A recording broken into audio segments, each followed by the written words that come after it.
All right.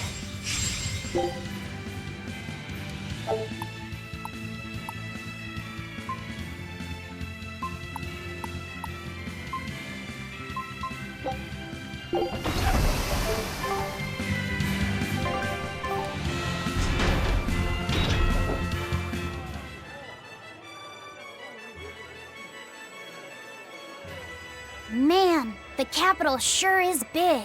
Yeah, with historical buildings and artisans and all, there's much of interest here for a boy who loves to learn. Uh-huh. Sightseeing's nice and all, but don't wander off and get lost. Oh yeah. Sorry. Don't worry about him. He can take care of himself. I know, I was just saying.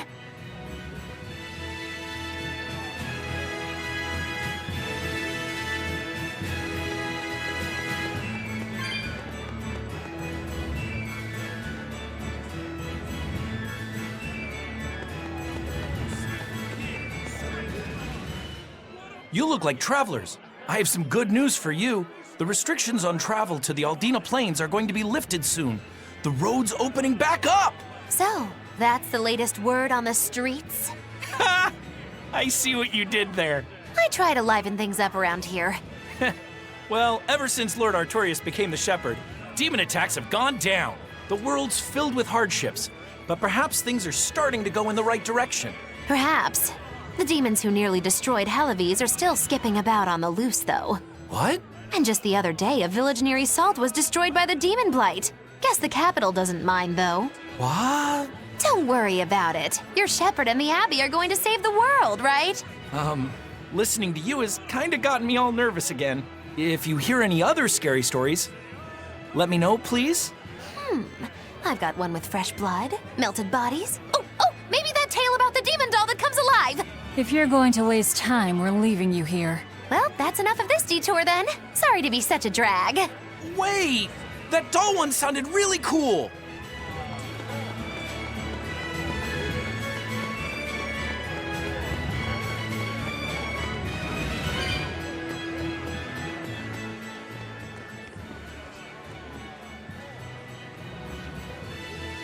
What's with this crowd? Modulu's troupe just put on a real show. Man, it was the best! Her dancing was every bit as great as I'd heard. Wow, the Modulu? Surely you mean Mogilu. Has my time to bask in fame finally come at long last? No, we're talking about Majilu, not Mogilu. You know, Lulu, the famous dancer? She actually goes by the majestic Lulu, but everyone calls her Modulu. Just watching the beauty of her dance, you can't help but feel like maybe everything's gonna turn out okay in the world. Sounds like a pretty cheerful act she has. Cheerful? This is all a ripoff! She's just trying to pass off as Mogilu's menagerie and profit from our good name! What good name?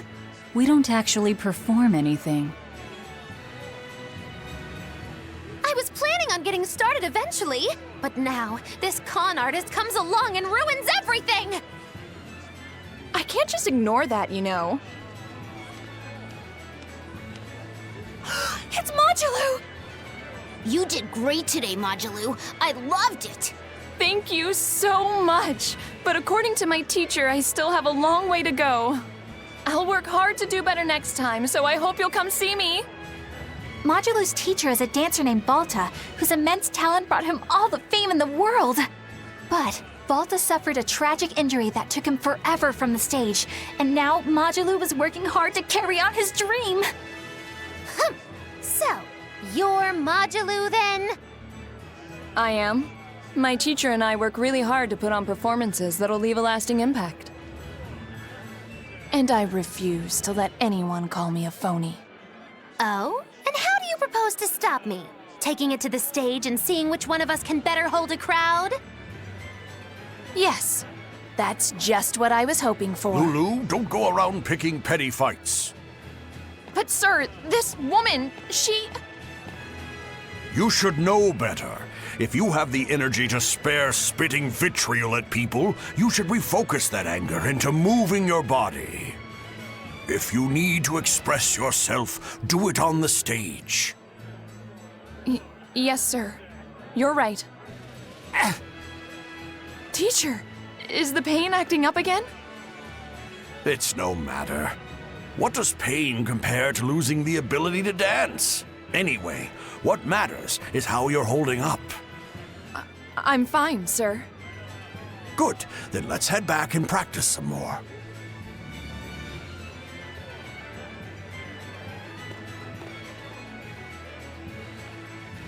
He seems strict. He does. But keep in mind that Balta recognized her talent at a young age. He even adopted her so he could pass on everything he knew. He might be strict, but only because he believes in her. You sure know an awful lot about them. I'm sort of a fan of theirs, you could say. A teacher and his student, chasing after the same dream. What a sweet little story they have.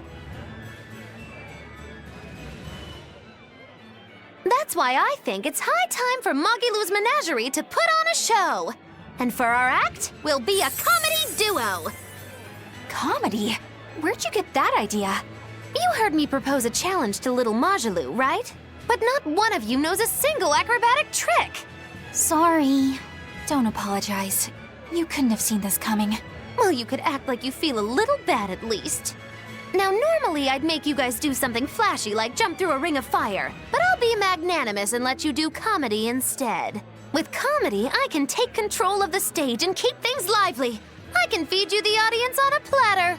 But going on the same stage as Magilou, it's too much to handle. Oh, I can't wait to take her down a peg or two. I'm out. I don't even know why you're bothering. It's hopeless. It's not hopeless. Plus, if we do well, we'll be raking in the dough. What better opportunity do we have to get started than now? After all, people will come thinking we're Magilou's troupe. You're sure eager to profit off of her good name. That's exactly the material I want. Keep throwing out such zingers and the audience will be in stitches. I'm not sure I follow, but okay. The only thing getting thrown out is gonna be you. You know, I think you could pull off being the straight man in our act. What? Keep your compliments to yourself. This plan might sound dumb, but more money never hurts. Eisen, not you too. Then it's settled. Now we just need to book ourselves a few gigs. I've got an in with all the stage directors in town. For now, I think everyone should pair up so we can figure out just what sort of comedy chops you all have. Everybody? Even me? Certainly. Each one of you is a part of Magilou's Menagerie, after all. I'm not so sure about this.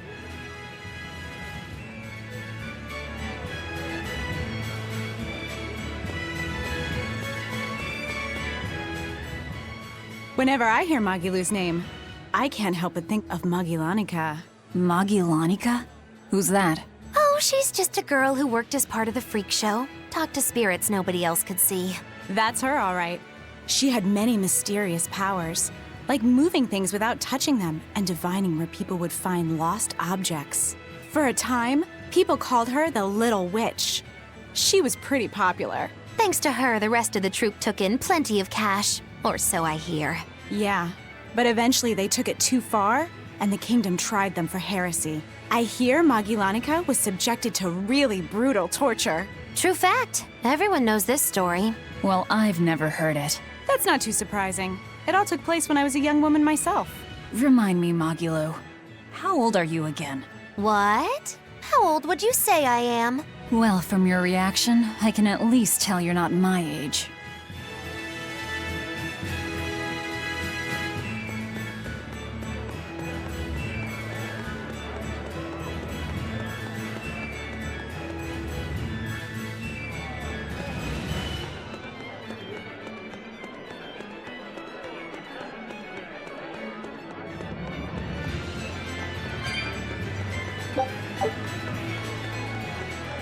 When will the High Priest return to us? Keep this between us, but I heard Lord Gideon was killed by demons. Surely that's not true.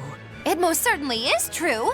Hey, shh! They'll hear you. I know someone who works in the palace, and he said the demon was a girl with the head of a wolf and the body of a gorilla. But how could a demon have gotten into the palace? Apparently, there was a power struggle among the higher-ups, and Gideon's enemies snuck the demon into his villa. They say that's why people sometimes heard terrifying screams coming from the place. Oh, is the demon still there? No idea. Rumor says she escaped, but I wouldn't worry.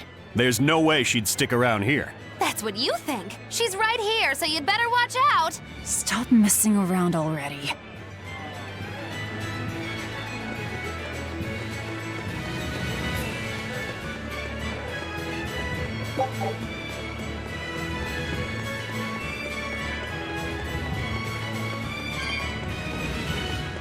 The nights are so cold of late.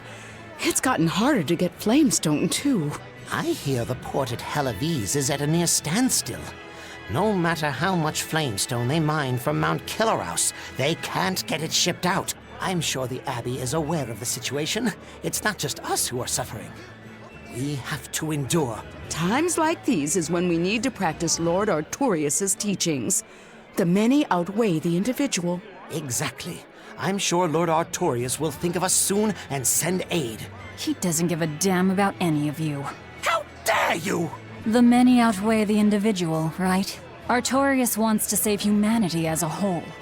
Your individual troubles aren't important to him.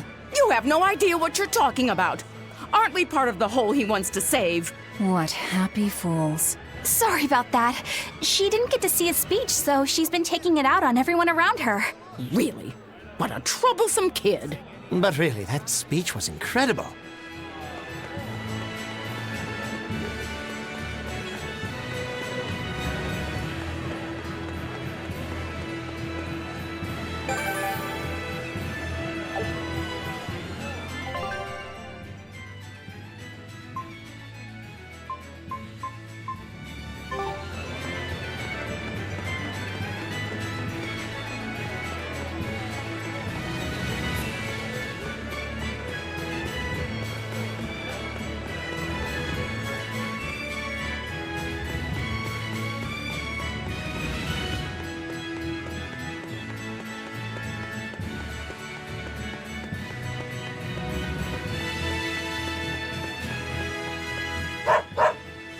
Right, I know.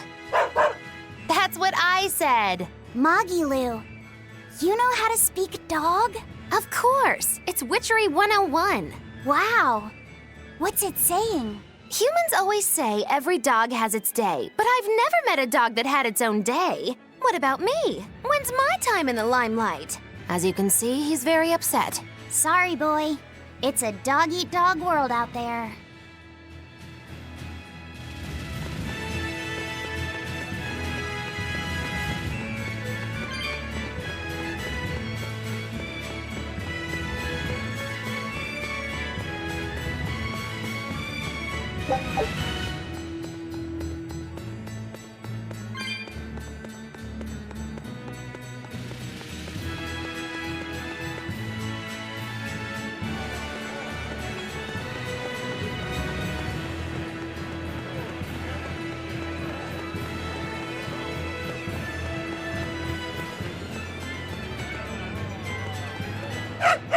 Yeah, seriously.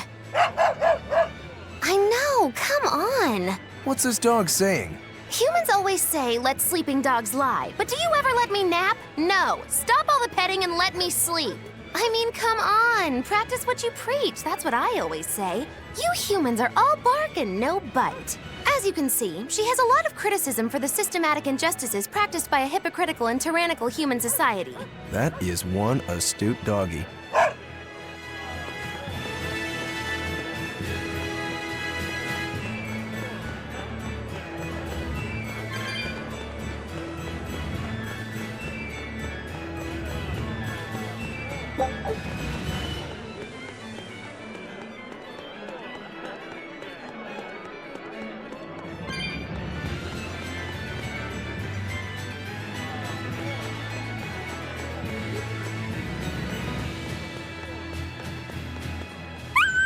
What's that? Oh, that's That statement could shake the very foundation of man's relationship with his self-professed best friend! Huh? What did he just say?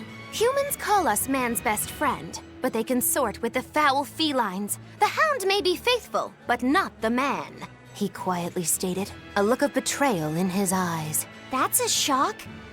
I didn't know dogs felt that way about us. You jealous dog, you.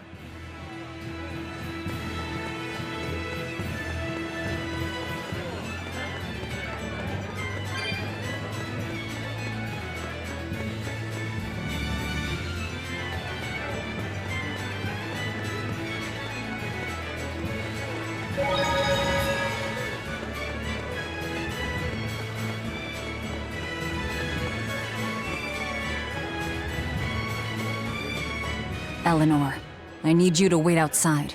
The boss of the Bloodwings knows an exorcist is with us, but... Say no more. I'm sure they have clients who wouldn't appreciate their faces being known to the Abbey. Correct. Laphicet, you stay with Eleanor. Okay. I'll be back soon.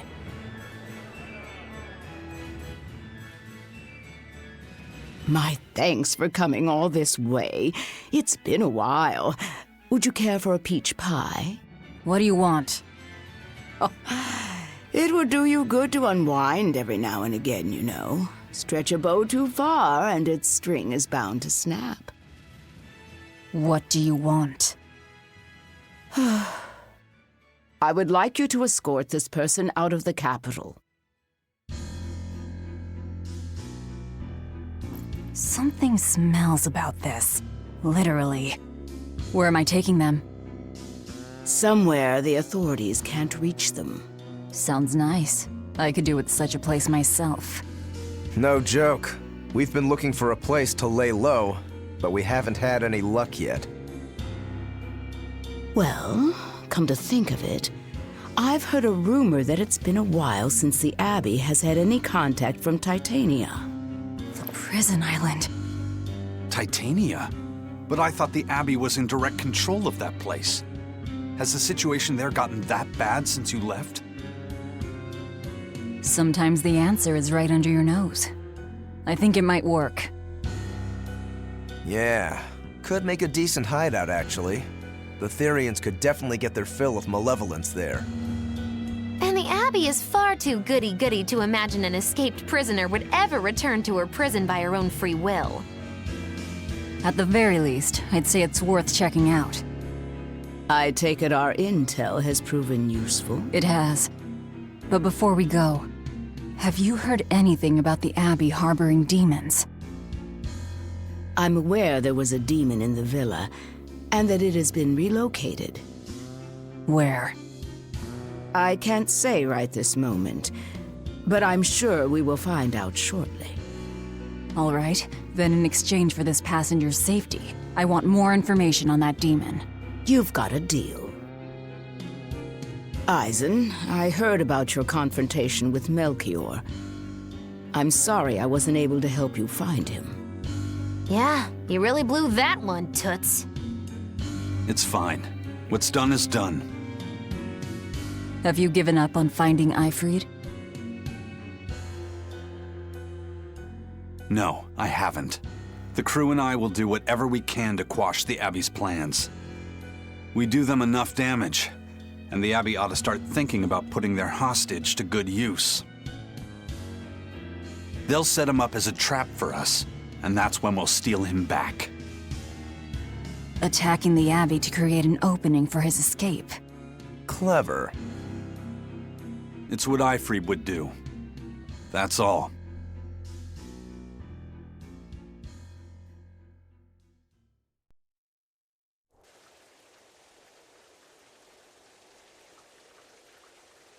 They're taking a while.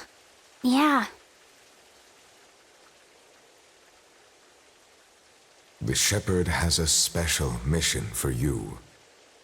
You are to protect the Malak Laphicet and bring him to the Logris Abbey headquarters.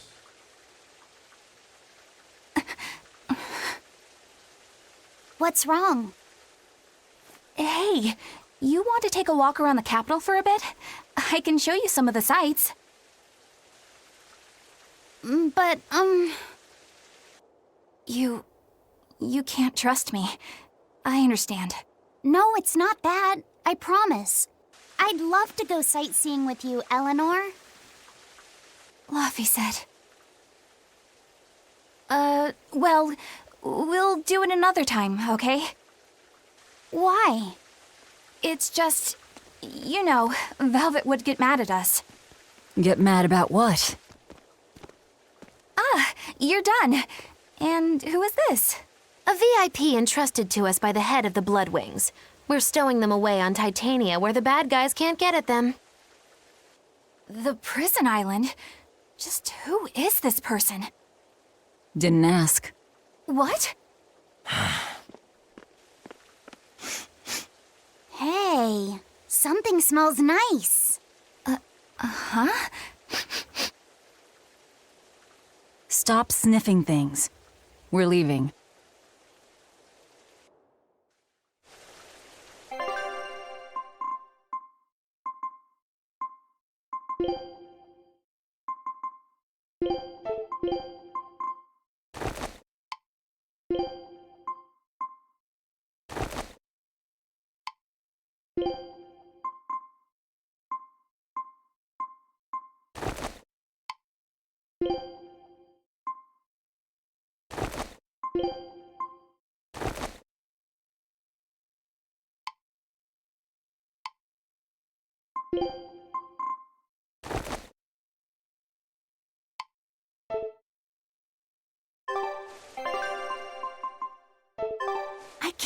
Who is that caped man? I do not know, but his hawk seemed extraordinarily well trained. Trained to hunt, maybe? I'd imagine. It takes a great deal of time and money to train a bird like that. What is it? I smell something nice. Indeed. The scent is somehow familiar.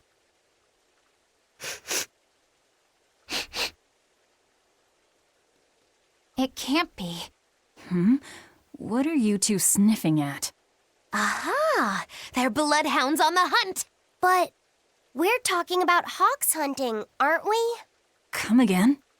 Oh, I'm sorry. Please excuse my poor manners.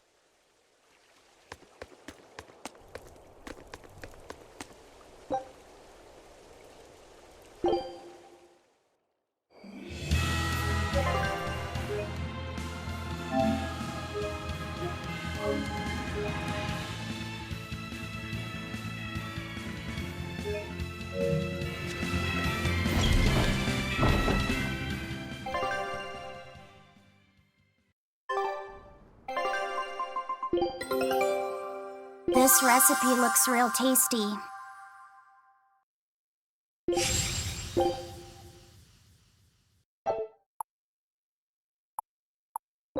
Scout ship.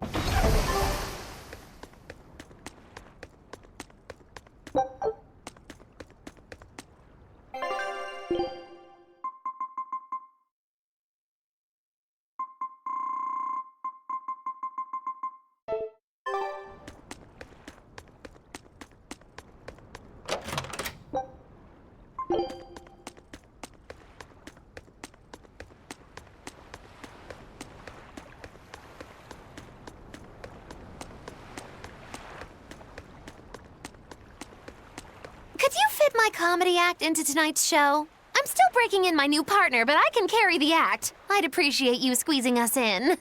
For you, Maggie dear, I'll do it as a personal favor, but you get 200 flat. No expenses, no per diem. Oh, come on, don't be so stingy. It gets worse. Our headliner is doubling up after, and the opener flubbed their lines and lost us minutes. Playing deuce for a cold house? Well, all right, them's the breaks. What the hell are you even saying? I'm saying we're going on, and you're my straight man. What? You're serious? I'll take care of the actual funny bits. Just act like you always do and we'll be fine. Bonus points if you toss the men in the audience a glare of contempt every now and then. Just trust me. Oh, hold on. This is all happening so fast. I'm not sure I'm ready for... You'd better get ready, because the curtain's going up.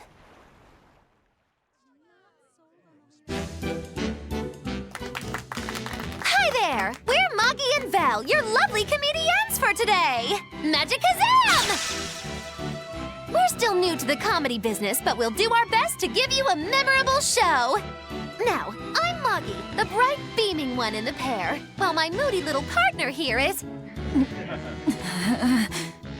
Hey, what's wrong, Val? Everything okay? You need to put some energy into this, or we're in trouble. Come on! If you've got one redeeming feature, it's your moxie. That might be, but this is different. I can see you're going through something right now. All right, let's take a deep breath together. Excuse us for just one moment. Velvet, what are you doing? We're losing the audience. I can't help it. I've never talked in front of such a big crowd before. Wait, don't tell me you've got stage fright? So what if I do? That's so unlike you. Just pretend that you're fighting some nasty exorcist and give it some gusto. Easy for you to say. I'm embarrassed out here. Don't be such a girl. I am a girl. That's it. Just do that, but project your voice. I can't, and I don't want to. You're a comedian. You have to. Where's your passion for your newfound art? I'm not one, and I've never had any. No, I can see it within you, deep down, the burning passion of a true artist at heart. I've had enough! I can't do this with you! Sorry, folks. Show's over.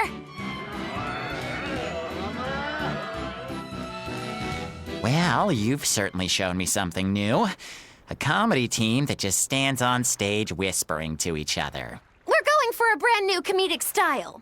So, what did you think? Don't quit your day job.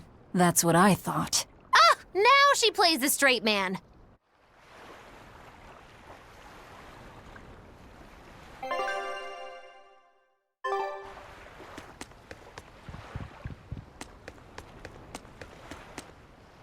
This is bullcrap. You're gouging us just 'cause you can. Well, if you want to pay less, maybe you should go find someone more generous, hmm? Looks like they're at it again.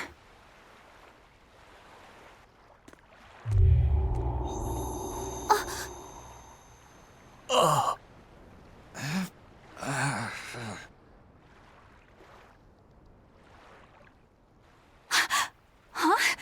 What's happening? Benwick, snap out of it! Benwick! Huh? I was haggling for supplies, and...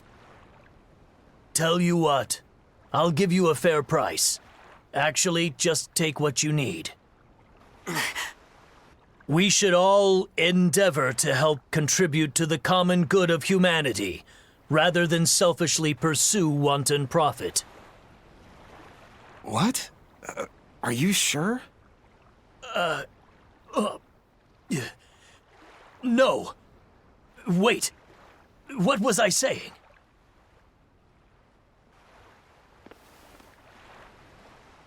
You felt that too, didn't you, kiddo? Yeah, it disappeared, but I felt a strong force coming from somewhere to the north. It's called a domain. A Moloch zone of influence. Wait, if it's north of here, then... The Empyrean's throne? Did that happen because of something Innominat and Artorias did? I don't know. I've got a bad feeling about this. We should get far away from here, and quickly.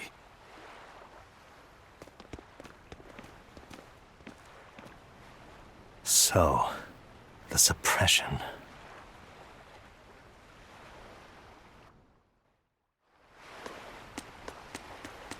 Well, that was certainly off-putting. But our job with Tabitha comes first. And we need a hideout soon. Hey, geezer, you alright? What nonsense are you spouting, youngin'? That's one spirited old man. Well, it's just that you suddenly got all polite on me, and you were all like, "Oh no, good chum, worry not about your debt to me." I thought I said stop spouting nonsense. It's not nonsense. You did say it. I heard you say it. He did, but we were all acting strangely. You said, "After you, fine sir." And I said, No, I simply couldn't. You first, dear friend. There's no way in hell I would ever let you go first. Come to think of it, that's right. But he said not to worry about our debts and now he's taking it back? That's inhuman, cruel, ruthless. They lost control of themselves, but still have their memories. Maybe something was manipulating them. What in the world happened to us? I don't get it, but what I do get is that he said we don't owe him nothing. So my debt to you is off, right, old man? Same here, same here. Shut your traps. I'd be flat broke if I let you knuckleheads off the hook. Now shut up and pay up. Something really strange happened here. Seems so. And I think this is just the beginning of it.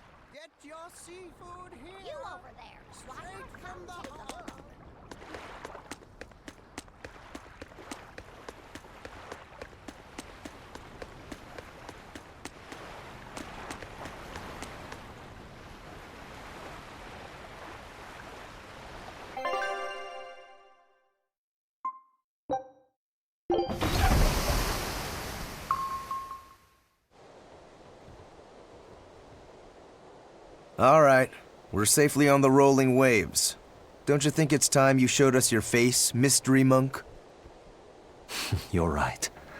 My apologies. I knew it! Prince Percival!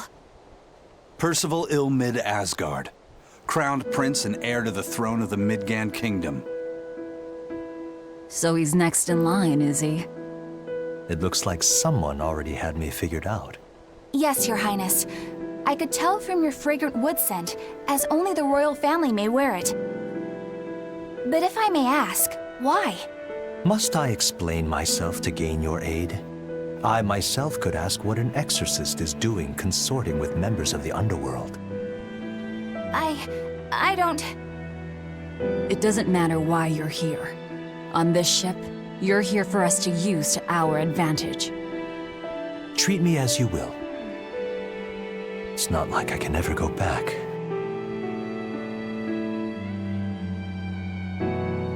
For a fellow born with silver spoons spewing out of his mouth, Princi Poo's rather laid back. Prince Percival is an upstanding man, renowned for both his intelligence and his fair, just demeanor. It's widely believed that with him on the throne, Midgand's prosperity will continue and... Look, I played dumb earlier, but I smelled that scent too. He wore it for us to notice.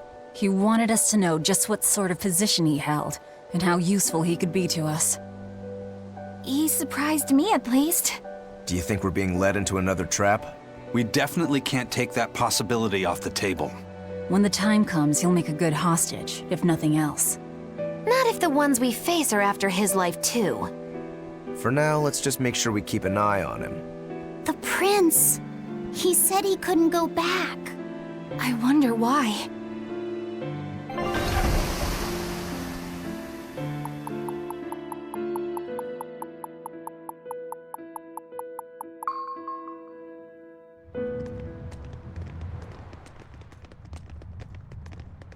The whole island's a prison. It's like a secret fort or something. Weirdly quiet, though. Yeah, I don't see a single exorcist on watch.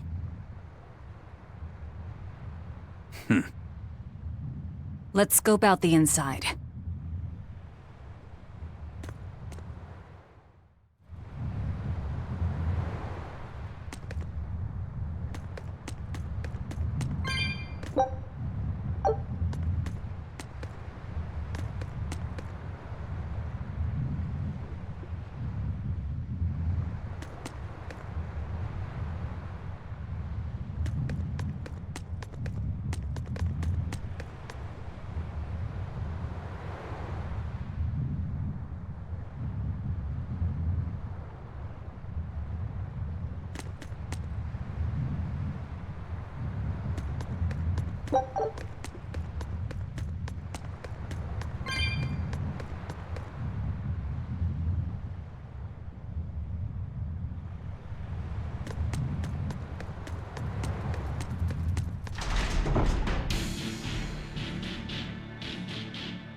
An exorcist!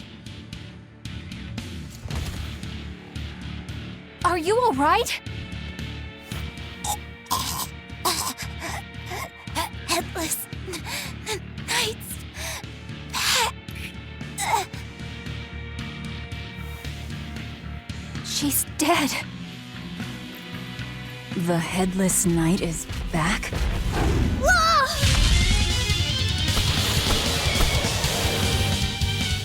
Think this is the demon that attacked her? Another prison riot?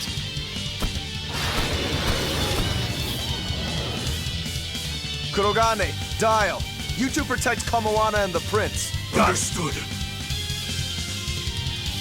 Return! Stupid monkey, you're giving me a headache. Stay sharp! This one must have survived the riot! A complete victory!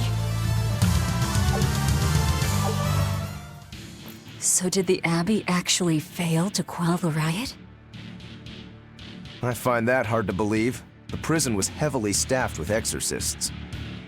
Perhaps it was venomization, Venomization? a dark ritual, forcing demons to eat each other in order to produce ever stronger demons. So the demons devoured each other, creating a demon too powerful for the exorcists to control? I imagine the riot didn't help. Now whose fault could that have been, I wonder? Whatever happened doesn't matter to us now. We need to focus on how to take this place for ourselves. That exorcist from before said something about a headless knight, right? That one's probably the leader. Then we hunt it down and destroy it. Until we capture the island, let's use this room for our staging ground. I'll leave the prince and Kamoana to you two. Eliminate any enemies who come in. Understood.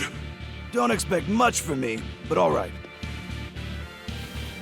Kamoana, if anything happens, call for me and I'll come running to protect you, okay?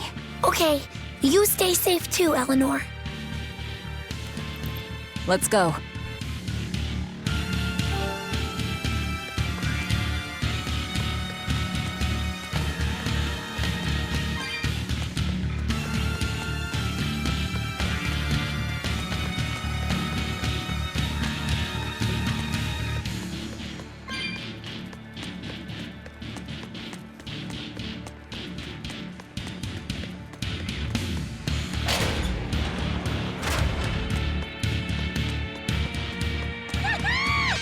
This island reeks with malevolence. I imagine it's emanating from all the big old demons roaming about. No escape!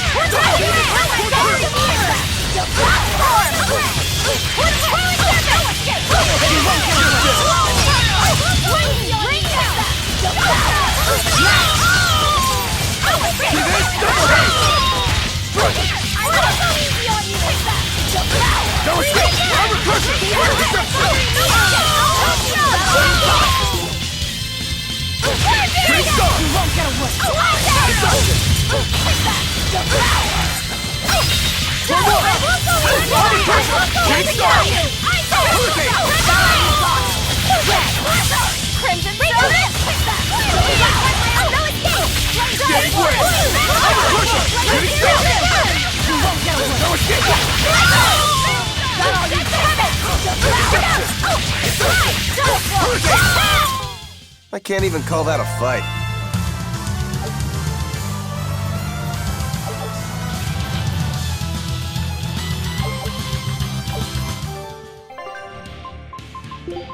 Fine, fine, I'll join your lip. I'm here. Let's do this together.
Here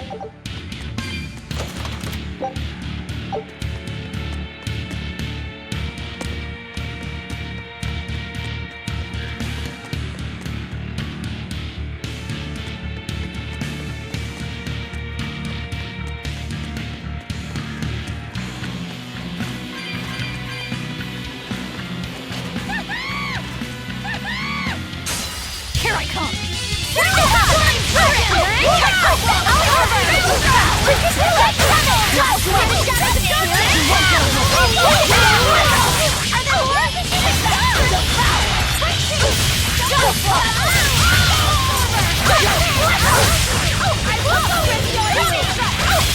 Here's release! The light of virtue! The dark of vice! Joining chaos! Chaos boom! Spell absorber!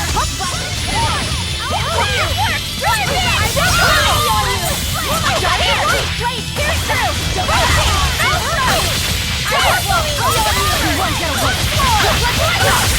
Shake the heaven!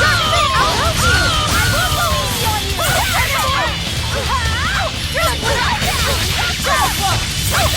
Here goes! Fight! Whoa there!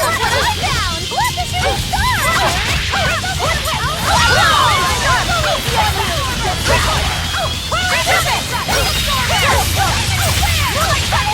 You won't get away! Freeze it down! Freeze it down!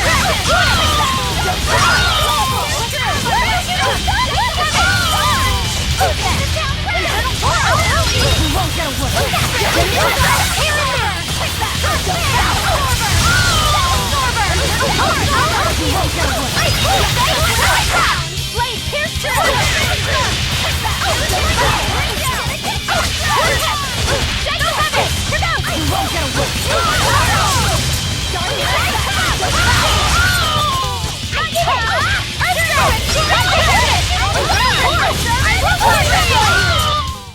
That was a considerably powerful enemy.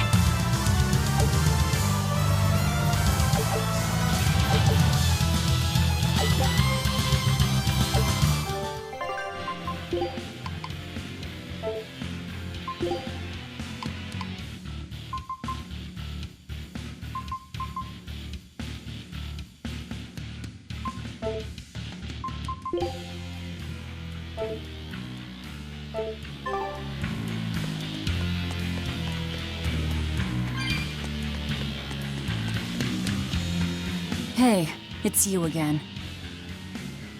I'm so busy! I'm so busy I can't even notice what's going on around me!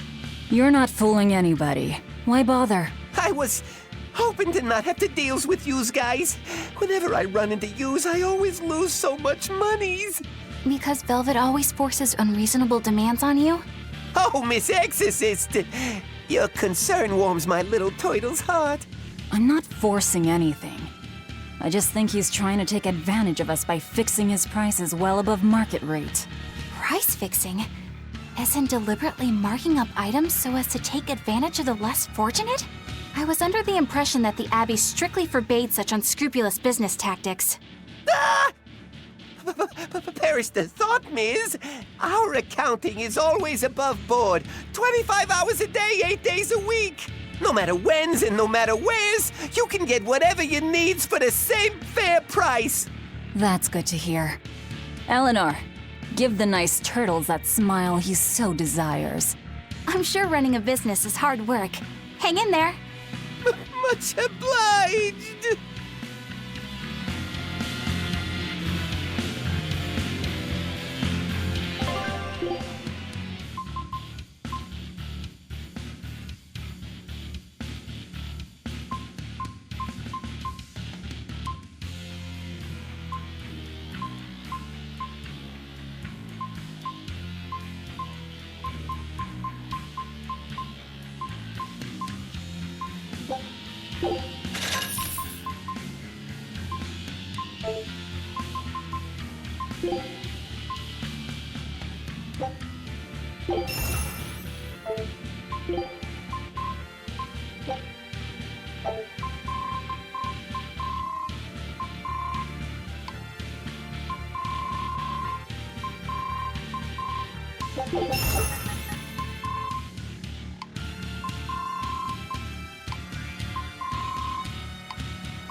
We can do this!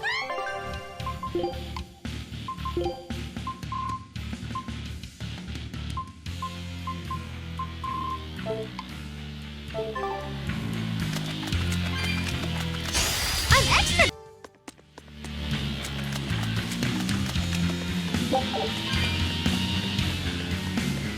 From the way you were talking, it seemed like you had an idea of who was behind the riot. What happened here? I'd think someone in your position would know. There were reports of a large riot, but I was caught up in chasing you, so I heard little else. It was a small affair, really. Velvet Rokuro and I were being held on this island. Velvet instigated the other prisoners to riot so that we could escape. She used the prisoners? Yeah. You'd expect different from me? How did it end? We didn't stay to see, but the prisoners were losing badly. At least, that's what it looked like. But if that was the case, then where did all the exorcists go? I know Oscar left to report the incident, but the other guards should have remained at their posts. Well, if they didn't flee, we have to assume they were all killed.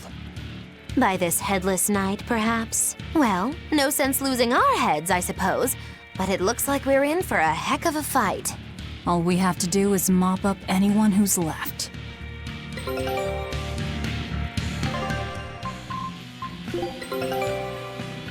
I knew this would be big.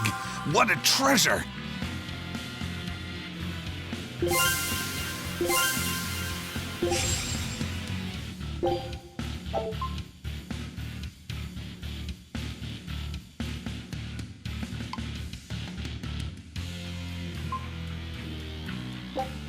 Scout ship settings. That's adorable.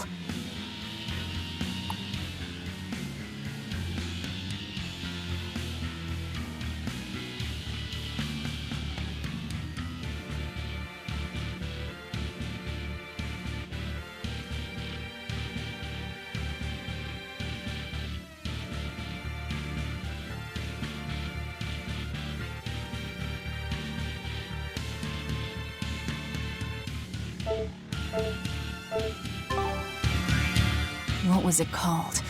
Venomization, right? The dark ritual of making demons feed on each other to birth stronger ones. Eisen, how many demons does the ritual require? It's more a matter of quality than quantity. Stronger demons mean more powerful malevolence. The ritual mixes the victor's malevolence with that of the devoured, creating a terrible, bloodthirsty monster. You see, the newfound power comes at a great cost. With it, the victor's last vestiges of self-control are stripped away. So it's something even more than a monster. A seething ball of pure power and malevolence. Roguro, don't tell me you're considering it for yourself. Of course I am. I'll consider anything that can make me stronger. You cannot be serious! What's there to be so surprised about? Oh, look at Velvet. She's already eaten countless demons. You're ridiculous! He's right. If it helps me find my vengeance, I don't care. Velvet? Wait, are you really going to do it? Relax, it's not gonna happen. Becoming a monster wouldn't bother me. But when I defeat my rival, I have to be myself for it to mean anything. It's the same for Velvet. It is? Besides, if I kill a previous victor of the ritual, I'll have proved myself strong enough not to need the extra power. You're ridiculous.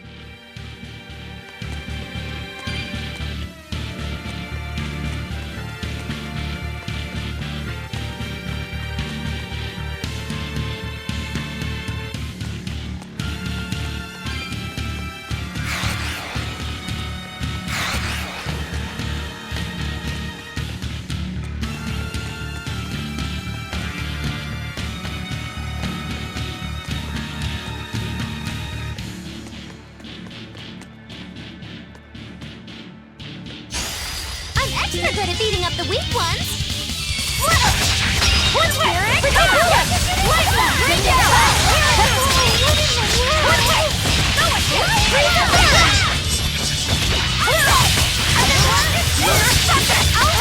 No mercy! You thought I'd stop there? Annihilating?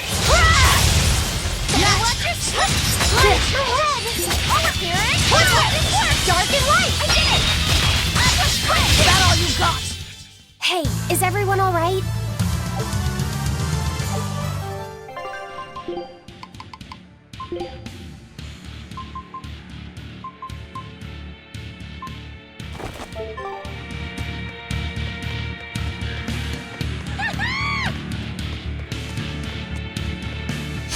I'll finish this.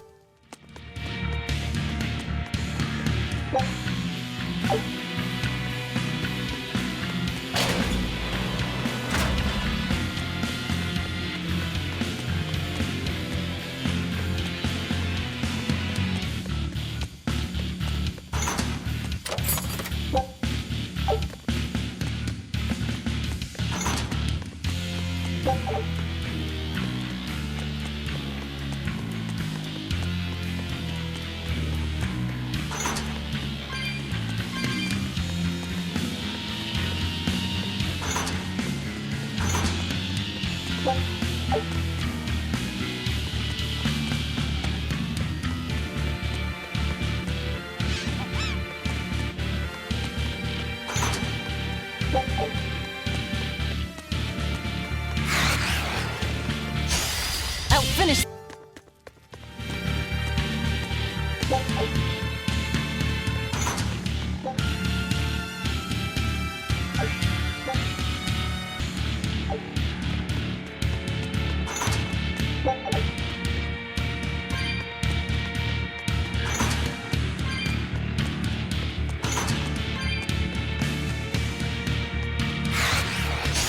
We can do.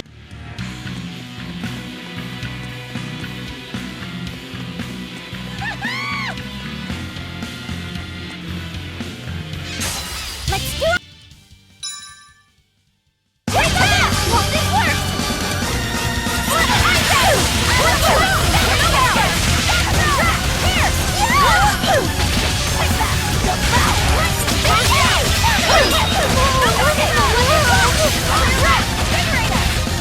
No mercy! You thought I'd stop there? Annihilating? Spirit release! You wronged me! Here's your justice! Fighting order! Oh! I need to be careful not to misuse my power.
What?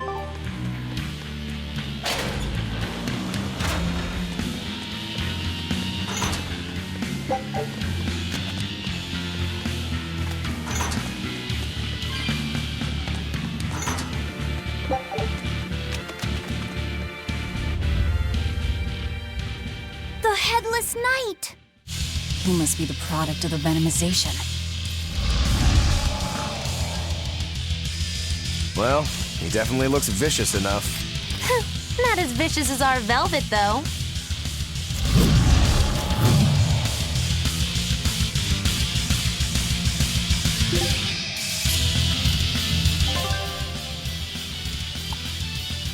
Where's his voice even coming from? I don't know.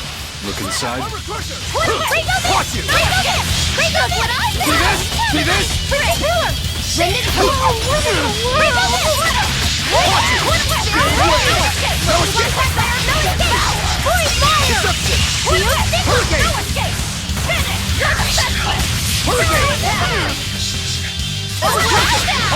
No mercy! Wounds I won't heal! Hard to deflect! Well, that takes care of that. Yeah. I feel something again. More malevolence? No, another Earth Pulse point. It must be on this island. I sense it too. It's very close.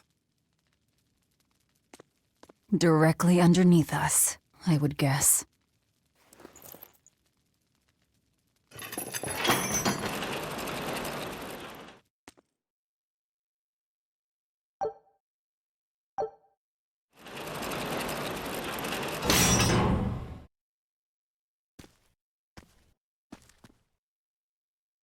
What is this place? Welcome to the most secure cell in the entire complex. The darkest hole in Titania. Feel anything, Laphicet? Yeah, I think this is the Earth Pulse point. If this cell is where the Earth Pulse point is, then does that mean it housed a Therian? Yeah. And a real hungry one at that. Every day, they would toss demons into its cell. It would devour its fill, then wipe the blood from its lips. Never once realizing it was delivering to Inominat the malevolence of hundreds of demons and prisoners. And then one day, there appeared before it a female Moloch, who shattered the barrier and freed the Therian from its cage. But the Therian knew no mercy, and it devoured its liberator. And it was then...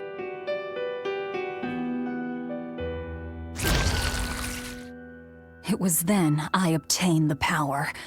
The power to avenge my brother. Velvet, you're a Therian? This prison island was a feeding ground for the Therian, harnessing the malevolence created by the prisoners within. But because Velvet escaped, the malevolence went out of control. Wow, the same darn thing that happened back in Kamoana's village. Lord Artorias would never have done such a thing. No? What's so unbelievable? That he used his wife's brother as a human sacrifice? That he imprisoned his wife's sister? Because that's what your damned holy shepherd did! All to get his hands on Inominat's power! I'm sure he had a reason for... A reason? To spare the world of its pain? Don't give me that! Who will spare my brother's pain? Who will soothe my brother's despair? He murdered my little brother Luffy! And you'll stand there and tell me it was for the greater good?!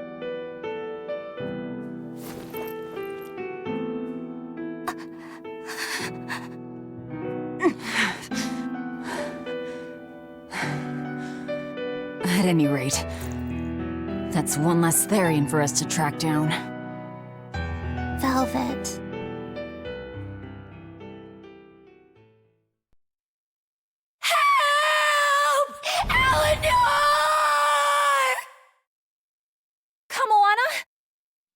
What? Did Velvet yell at you so hard you're starting to hear voices now? I have a feeling something's wrong. Kamoana could be in danger. But we already beat the Headless Knight. I still can't shake this feeling. Please, let's go back and check on them.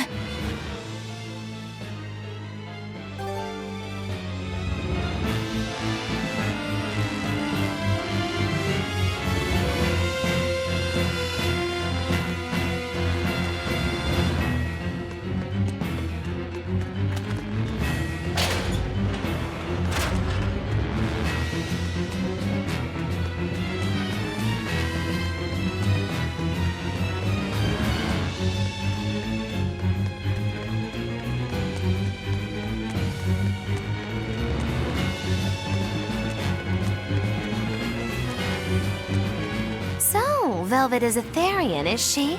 I knew there was something off about her. But it's what she cried out that's really on my mind. Laphicet, is Velvet truly Lord Artorias' younger sister? She never told me. If it were true, I suppose it would explain her knowledge of Lord Artorias' training. If you're so curious, why not ask her yourself? Hey, Velvet, what's your connection to Artorias? Rokuro, have some tact! I heard you whispering. It doesn't bother me. Artorias was married to my late sister, Celica. He was our brother-in-law. We lived together for more than 10 years. That does explain a few things. So he sacrificed his little brother and turned his sister into a Therian. But you were his family. To his view of the grand scheme, family is inconsequential. The needs of the many outweigh the needs of the few. All he did was act according to his ideal logic. Well, enough chit-chat. Let's get moving.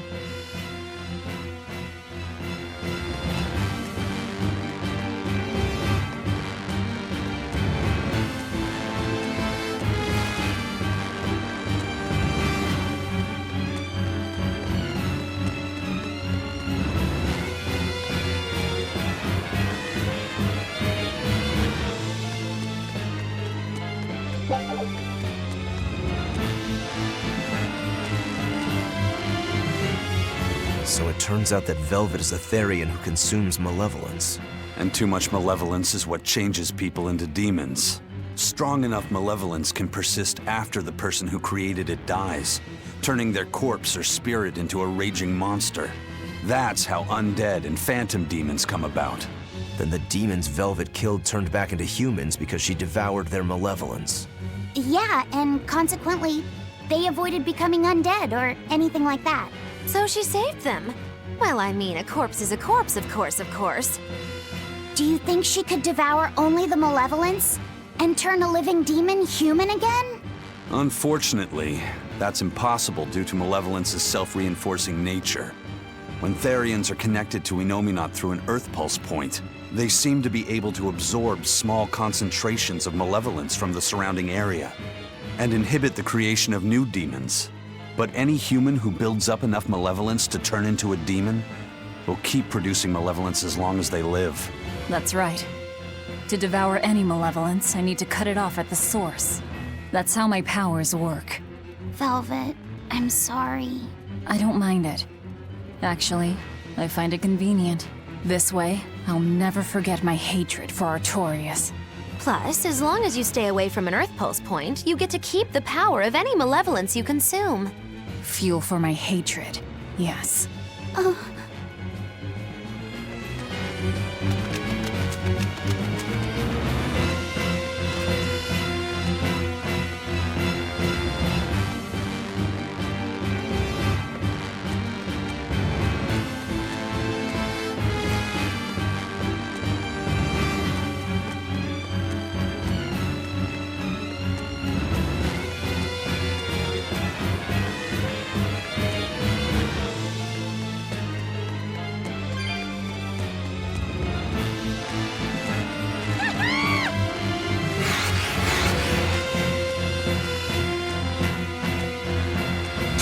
Let's do our... I'm here. Let's do this together.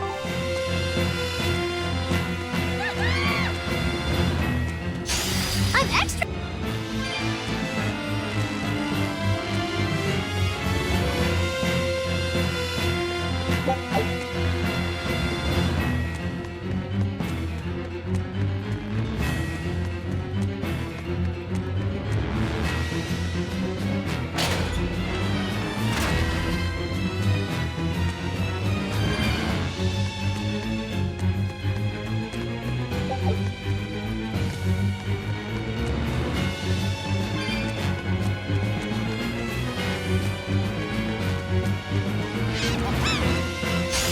I'll finish th-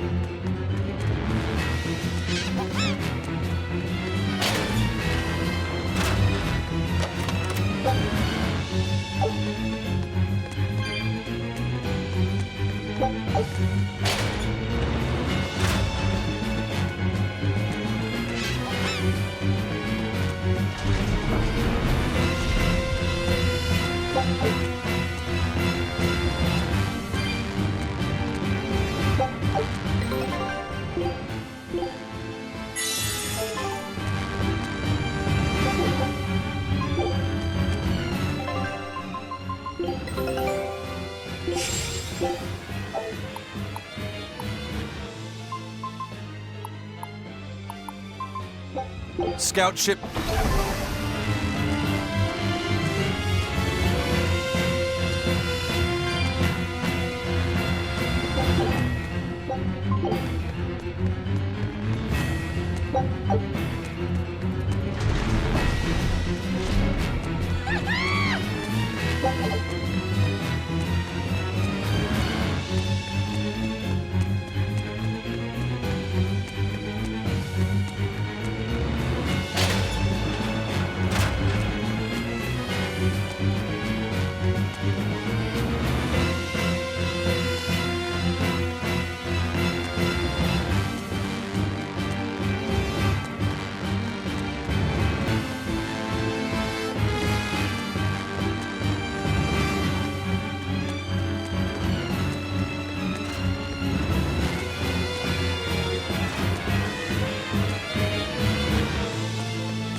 That was Kamoana!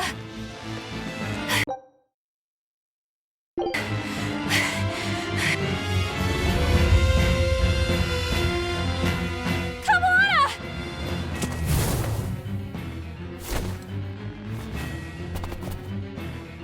Eleanor! You really came back for me. A promise is a promise, sweetheart. A headless knight and a horse demon. It's giving off a ton of malevolence.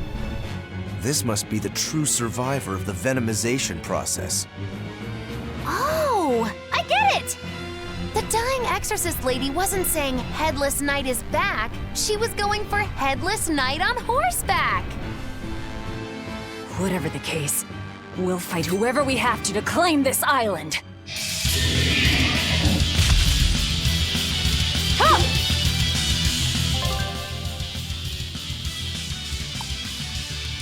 Now I can't help but wonder how the horse's name.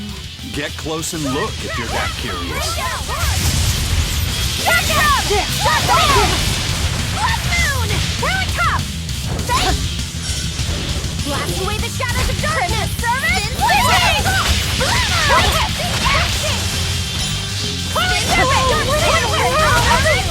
Blast away the shadows of darkness! What's your place? You wronged me! Here's your justice! Fighting order! Cleansing land! Whoa there! Blood Moon! Cleansing land!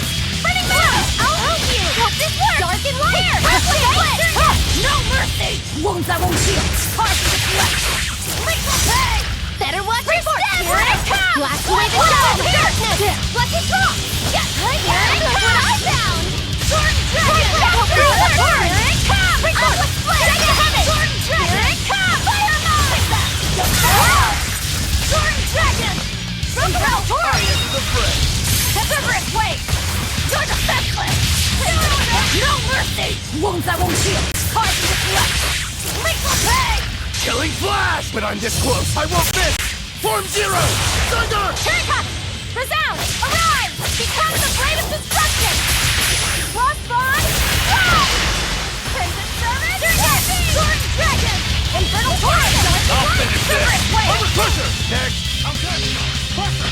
Here yet! Die! You're wide open! Merge! There we go! Power!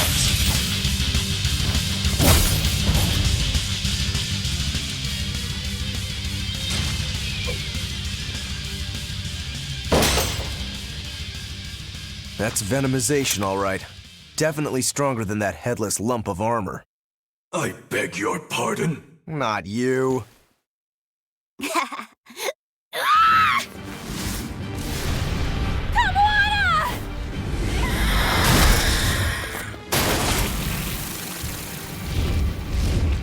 demon from the villa? No, look! It's absorbing the malevolence. It's a Therian. Actually, that hawk is Griffin, my one and only friend. A damned Therian. So that's what Tabitha meant when she said we'd find out shortly. But Your Highness, why do you have a Therian? It's like I said, Griffin has been my dear friend ever since I was a child. Even if he's a Therian now, that hasn't changed. So you knew you were helping a Therian escape. What are you plotting? I have no plots or schemes. I just want Griffin to be free. I guess we shouldn't be surprised. The Crown Prince and future king, he's gonna do whatever he likes. I suppose I am at that. But if I am, it's the first time I've ever been allowed a choice of my own. When you're a prince, you're not a person. You're an institution, one designed to serve the state and its people. Say, for instance, you're doing your law studies and your back suddenly itches. What do? I mean, I'd scratch it. Who wouldn't? When I did that, my tutor gave me a whipping so hard the blood ran down my back.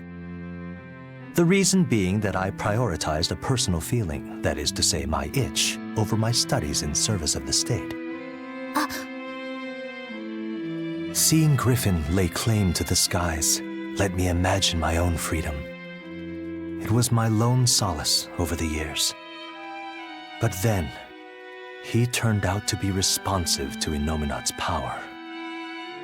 I take it the Midgand royal family is well aware that the Abbey is creating Therians. Of course. How could we not?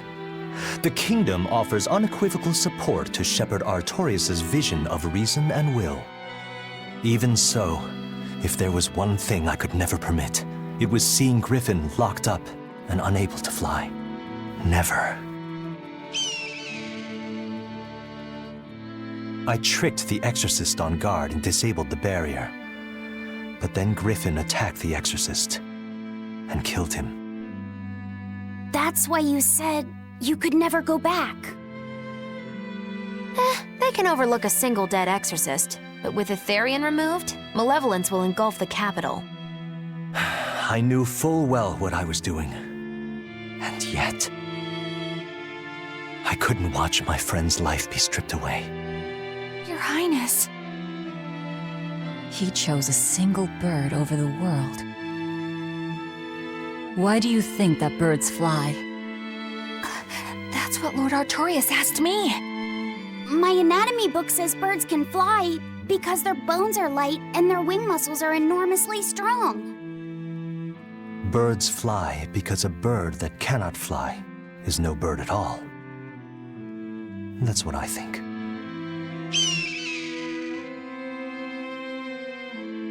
I understand now. As long as you remain on this island, you may do as you please. But if you try to escape, I'll kill you. That should work. This way we'll have him on hand if we ever need a hostage. Understood. I appreciate you letting Griffin and me stay here. Well, now that that's taken care of, let's build ourselves a hideout.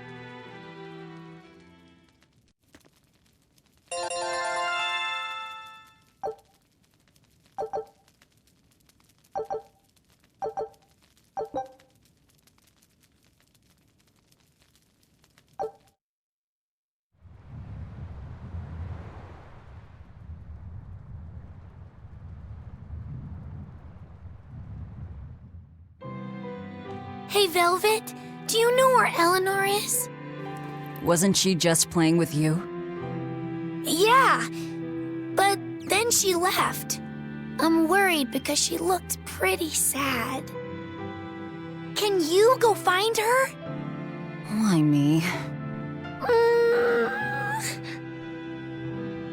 All right, fine. Just don't cry on me, okay?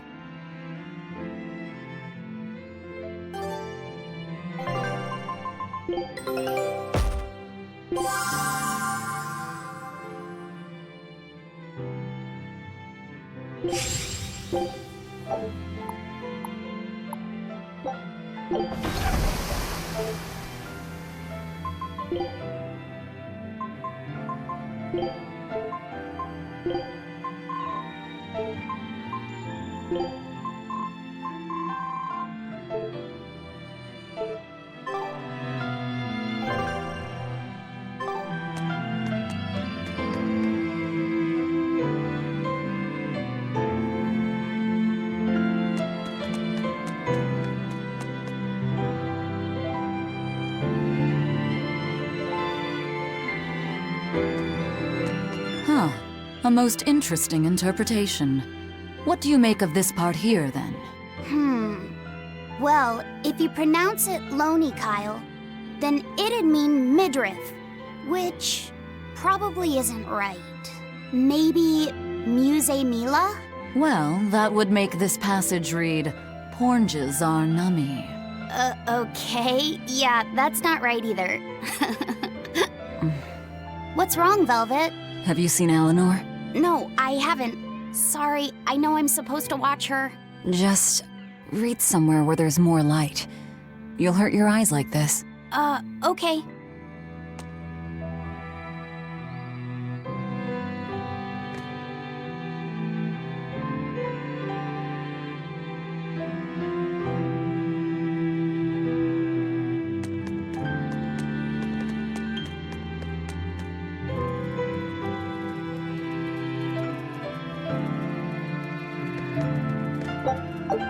Hey, Rokuro, have you seen Eleanor? Probably. I don't know. Bit drunk. Just try not to go overboard. But man, are we a bunch of screw-ups or what? I mean, we've kidnapped a prince now. They gotta have laws against that. Broke out of prison, flattened Helavis, tried to assassinate a shepherd. Hey, how many infractions do you think we're on the hook for? Pardon me if I don't stop and count. If you don't like it, nobody's forcing you to tag along. No, I still haven't repaid my debt to you. You say that, But you really just want to beat Shigure, don't you? Whoa, to me, they're both connected. It's a long story, but I can tell you if you... I'll pass. Well, join me for a drink then? Can't. I'm 19.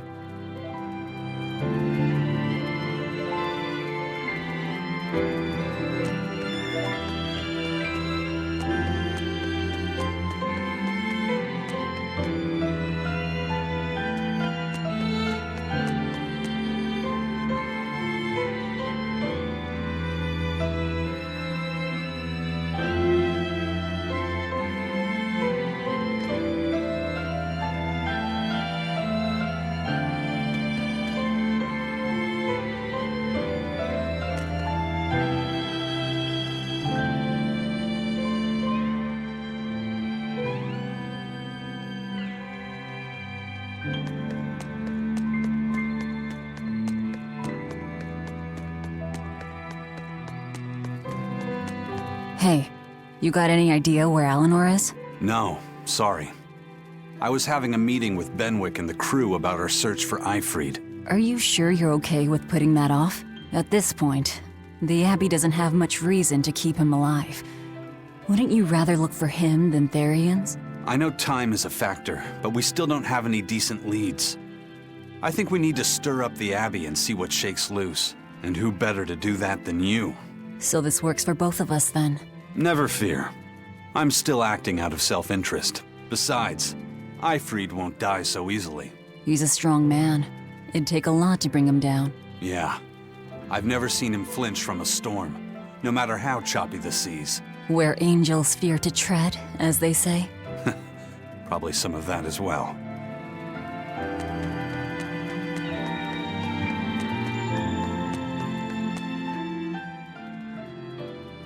Hey, any idea where Eleanor went? How should I know? I'm too busy to spare any time worrying about anyone else. You look pretty distinctly unoccupied to me right now. Right. I'm busy being unoccupied. You're... what? It's simple. When you have free time, it means you're busy trying to avoid having any business to do. You're too weird for this world, Magulu. Says the woman with the world's blandest personality. I always figured you'd be the type to take off as soon as things got hairy. So what keeps you here? I am utterly, completely, totally, wholly devoid of anything else to do. Which is to say I'm... unoccupied. Right, now you get it. Besides, I have to stick around to see how our bet turns out, don't I?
There you are, Eleanor.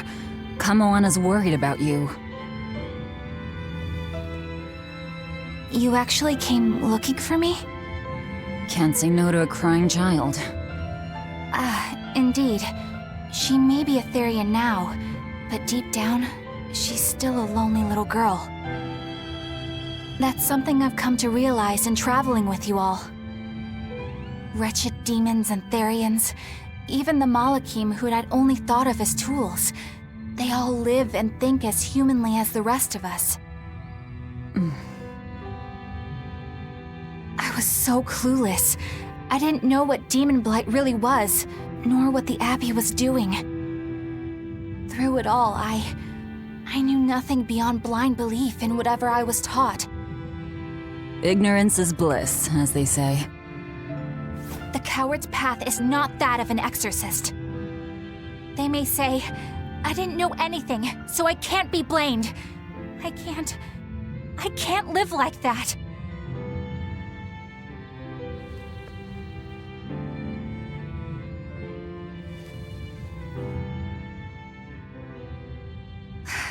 I think I'll stay here a little longer to cool my head off.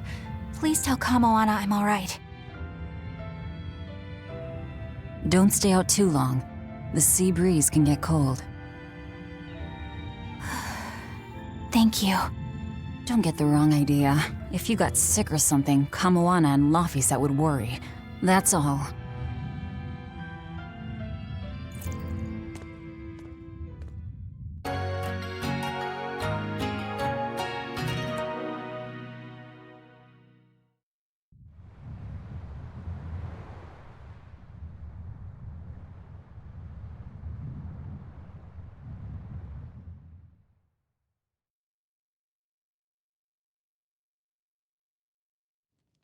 I have something to say.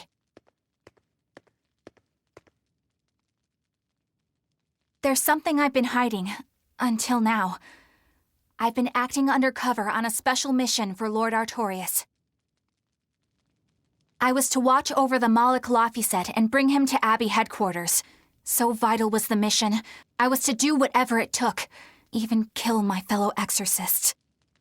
You were gonna take me to them. I'm sorry for deceiving you, Laphicet. Originally, I was going to get you to lower your guard, then take you in.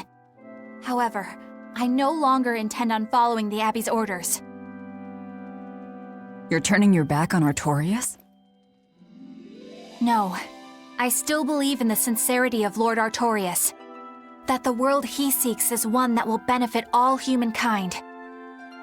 But nevertheless, I simply cannot bring myself to condone the methods he has chosen to achieve that vision, so...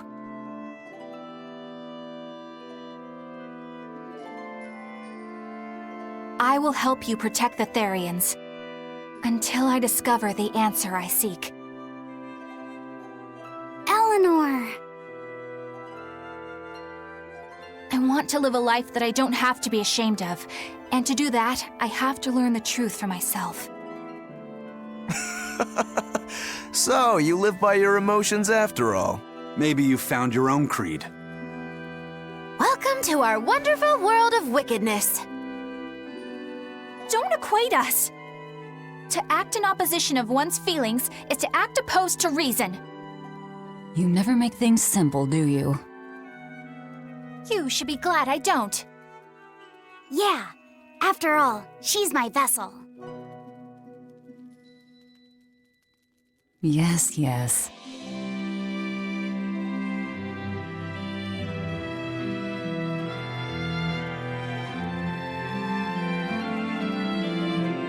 So, I think our next order of business is to find ourselves another Therian. Well, that's the extent of my insight. Anyone got any actual leads? What if we had Eleanor swipe some intel on them from the Abbey? That could work. I don't know. It wouldn't work. Officially, the Abbey still considers her a traitor. So who would leak anything to her? Yeah. Besides, we can't put Laphicet in danger like that. And anyway, Eleanor's terrible at being a spy. Ungracious, but accurate. You know that special underground cell from yesterday? I want to go back there. There's something I want to try out. All right, let's go. Laphicet, I must offer you an apology. What for? For spying. I was plotting to take you back to the Abbey. I am truly sorry. It was your mission, wasn't it? Somehow I think I always knew. You did? Call it a hunch. Besides, Velvet was really suspicious of you. Whenever you feel you're doing something wrong, you start to sweat a lot. It seemed odd. How long have you known? Ever since you became a vessel for me. I think Velvet knew too. That's quite a shock. I failed completely in my role as a spy. It's pathetic.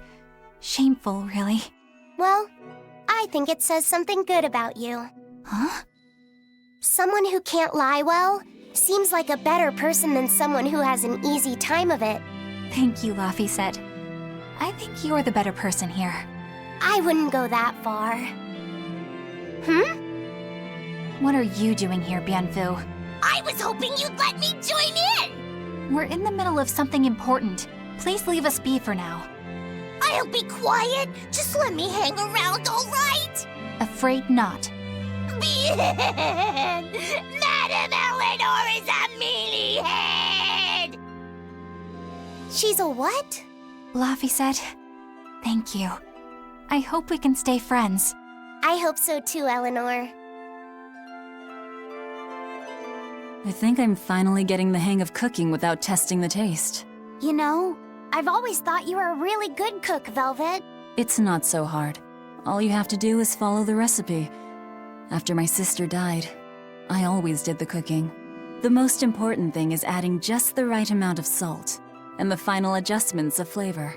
Oh, and once you're just about done, you have to make a wish that it turns out tasty. You wish for flavor? Yeah, so long as you do that, anything will turn out tasting good. Celica taught me that. It sounds like your sister was quite the master chef. Oh, I don't know about that. But now I'll never be her match. I've lost my taste, sure, but I've also forgotten what it even feels like to taste something delicious. What I make isn't really food. It's merely sustenance. I don't think that's true, Velvet.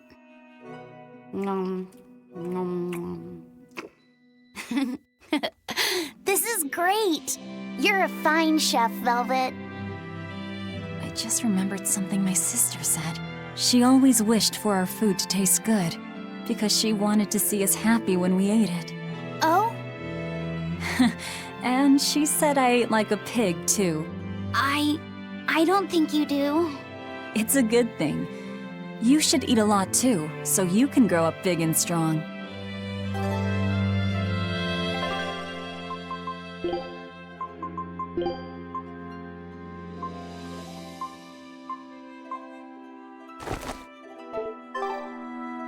The exploration of the outer seas is going super well. Yeah, it's all thanks to you guys chipping in. Oh, we haven't done all that much.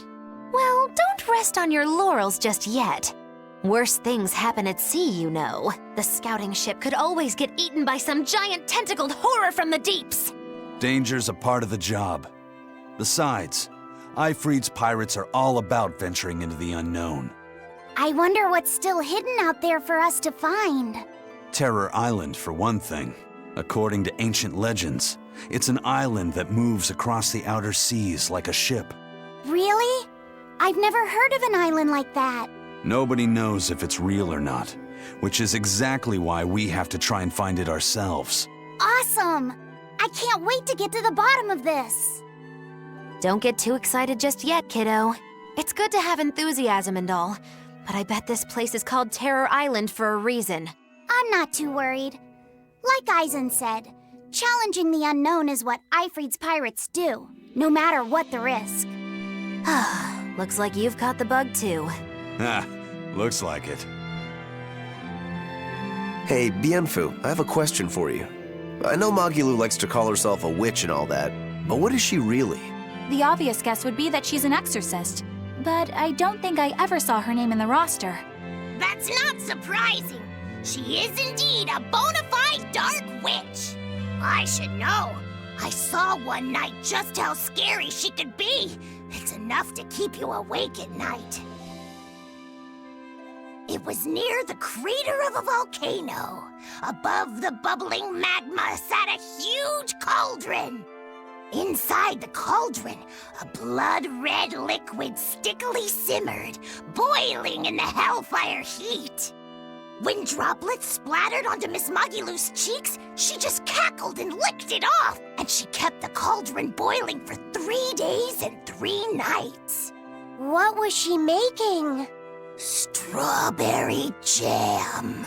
What? What's scary about that? I was just getting to the scary part. Instead of using sugar, she put in soy sauce, cooking wine, and liquor. Soy sauce and strawberries? Is that normal?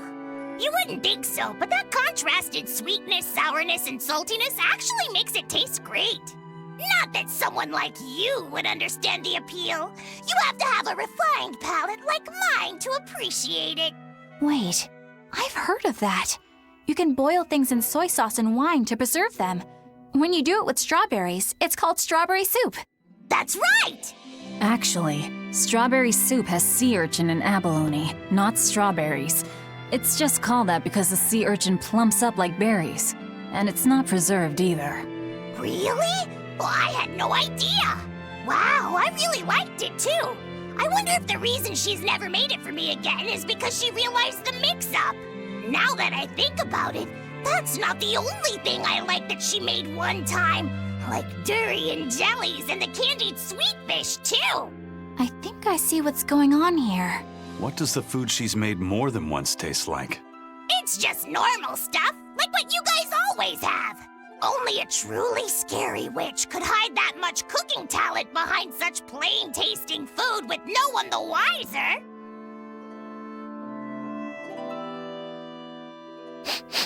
I know this smell. Yeah, it's Prince Percival's fragrant wood perfume. When I told him I'd never smelled it before, he put a little on my sleeve to try it out. I love the smell of the royal family's perfume. It's distinct, but not overpowering. It's made from Fandaria trees, conifers that grow in a snowy land. I've noticed that you and Velvet and Magilou smell nice too. Do you all wear the same perfume? We do? We don't use that stuff, but maybe you're smelling the soap we use. Oh, can only the royal family wear fragrant wood? No. Some fragrances, including the Fandaria scented ones, only the royal family can use, but most don't have any such restriction. If they all smell so good on humans, why doesn't everyone use them? You know, I've never thought about that. Why do you think that is, Aizen? It's a bit complicated. To explain it right, I'd have to start with the history of bathing in Midgand. A few hundred years ago, people believed they would die if they took a bath. They were so terrified of baths that they wouldn't even go near one. I can't believe people would be scared of taking a bath. Why would that even happen? Well, at the time, a deadly plague was running rampant, and people thought that it could be transmitted through bathwater. Bear in mind that this was all before we had proper plumbing or techniques to purify water. People couldn't just bathe anywhere. Sewers like the one we used to sneak through Logres are a fairly recent construction, only around a century old. Some people even thought bathing at all was unhygienic. Right. As bathing went out of style, the royal family started to use these fragrant woods. Covering up their bad smell with a good one. Yep. As a result, their perfumes used to be far more potent, to the point where you couldn't even tell if it smelled good anymore. But nowadays, nobody actually believes that bathing can make you sick, right? As civilization advanced, plumbing became widespread, and baths themselves became much cleaner fixtures than they used to be. And the fragrant woods fell out of favor because they were no longer necessary, right? To the contrary, as the people gained prosperity, the perfumes became a popular display of wealth. The newfound popularity didn't last long, however, thanks to the propagation of a new disease. One that didn't transmit through baths. Demon blight, you mean? With the rise of demon attacks, life outside the city walls became increasingly difficult. With fragrant woods now harder to come by, the perfumes once again became the domain of royalty. I guess that means that fragrant woods share a long and complicated history with plagues. To cover up the truth of malevolence, the powers that be spread rumors of a demon plague, continuing their time-honored tradition of covering up one stink with another. So, what do you think of the perfume? Do you like it? Yeah, it smells nice. but I think I like the smell of soap better. Huh? This island is so amazing! It's far away from any other people and has so much hidden stuff underground! It's such a perfect hideout! Just thinking about it makes me so excited to be here! Yeah, I guess. What's wrong? You were so excited to be here before! Don't be such a drag, Laphicet! It's just that this used to be a prison. People were brought here to suffer. If you're worried about how I feel, don't be. If I really hated this place, I wouldn't have made it my base. Hell, I was imprisoned here too, but now it's the secret fort I always dreamed of. I still haven't forgiven the guard who ate all those marron glacés I was sent. I'll let the past be the past. What part of secret fort are you not getting? Yeah. But it can't all be just for fun and games here either. In order to maximize the success of our future battles, we need to maintain and improve this base going forward. This place seems sturdy as it is. Does it really need more work put into it? Nonsense! This place was built to specialize in holding prisoners. We can make it better suit our needs. What are you proposing exactly? Well, I think we need to start with smokescreen generators. They'll be effective against intruders unfamiliar with the layout here. Of course, afterwards we'll have to clean up all the soot, but still. No thanks. I think we need something to put out fires. The fire at Helavi's was really scary. We have Malakim like you who could use water arts, though. If anything happens, you can just put it out. Oh yeah, I guess that's true. What we really need are some secret underground tunnels. If things get too hairy here, we'll need an underground escape route. We can put in hidden doors, and even some fake ones to trick the enemy, too. We have 2 separate docks. That's good enough. No enemy is going to attack without taking both docks into consideration. That's why we need to build underground tunnels before anything else. But we're on an island. You know, surrounded by water. Where would these tunnels even lead to? Isn't it obvious? We'll dig underneath the sea to another uninhabited island nearby. But there are no other islands nearby. If it means getting my tunnels, I'll build an island too. Are you listening to what you're saying? It sounds like he's daydreaming to me. And what's wrong with having some dreams? This is a great opportunity we have here. You guys just don't get it. It's okay. I get where you're coming from. But they'll never understand. You might as well save your breath.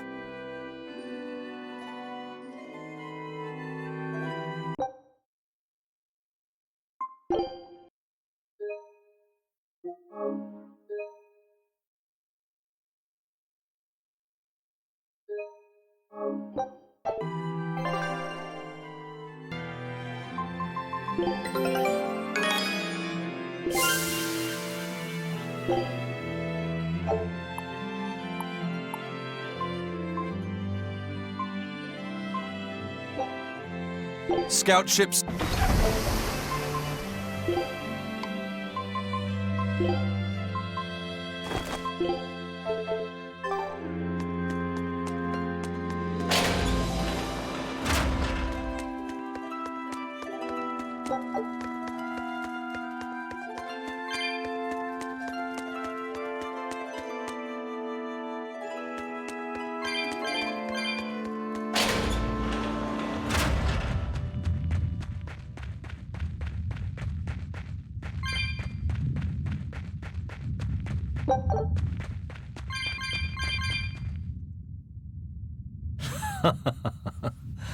Looks like you like this island.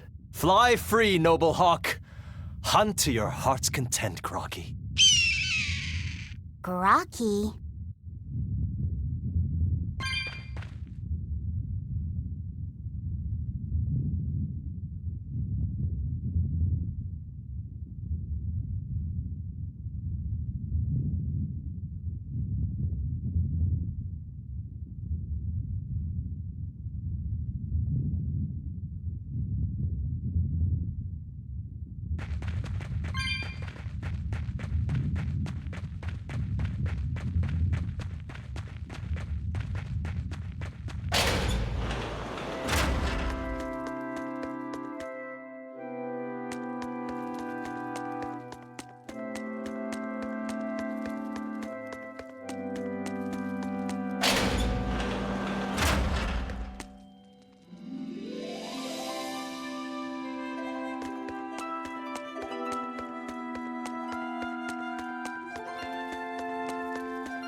We're here. What now? Well, so I've been thinking about Earth Pulse points. They're where the flow of the Earth Pulse, the Earth's natural forces, are concentrated. Right. And Innominat is using those points to acquire malevolence and reawaken himself. You seem to have a knack for sensing them out. Once you're close enough, you can even pinpoint their location. Except, I don't have to be close at all. When we came here yesterday, I felt another place. A place just like this. Are you saying you can use this Earth Pulse point as a conduit to find the others? I think so. I don't know how far it works, and I can't say if Etherian will be on the other end. Still, it'll give us something real to go on. Please, give it a try. Okay.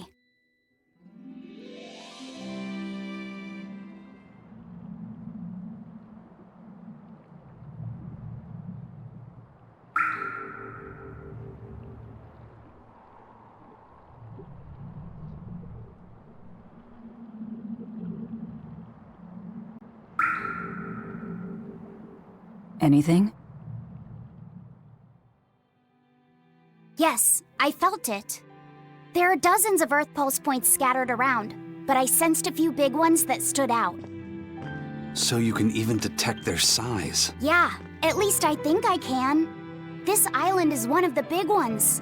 There are 2 more like it somewhere to the east and the southeast. But I think those are the Warg Forest and the Temple of Palamedes.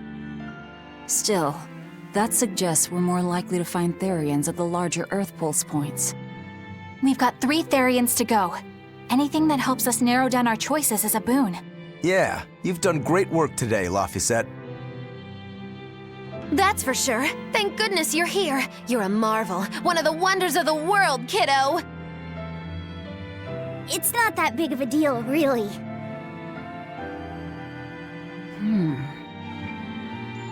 Then let's go Therian hunting. We have an honest-to-goodness lead. Or dishonest-to-badness in our case.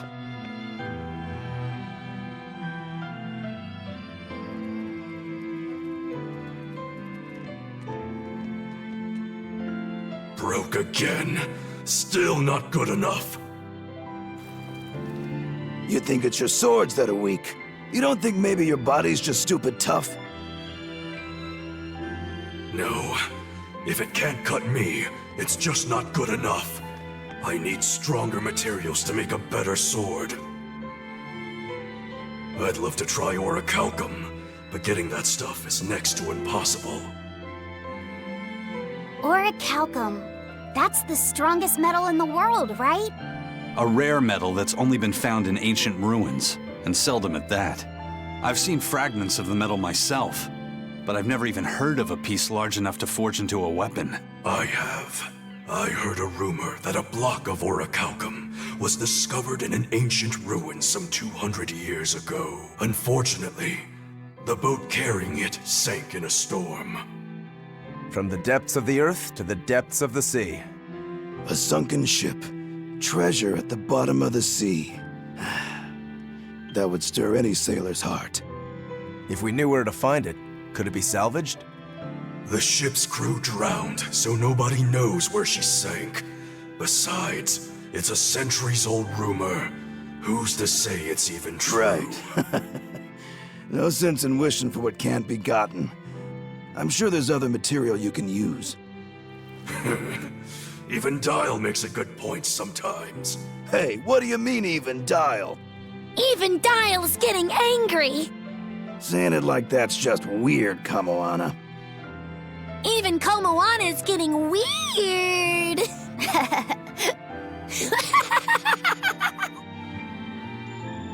All right, so our target is an Earth Pulse point about as big as the one here.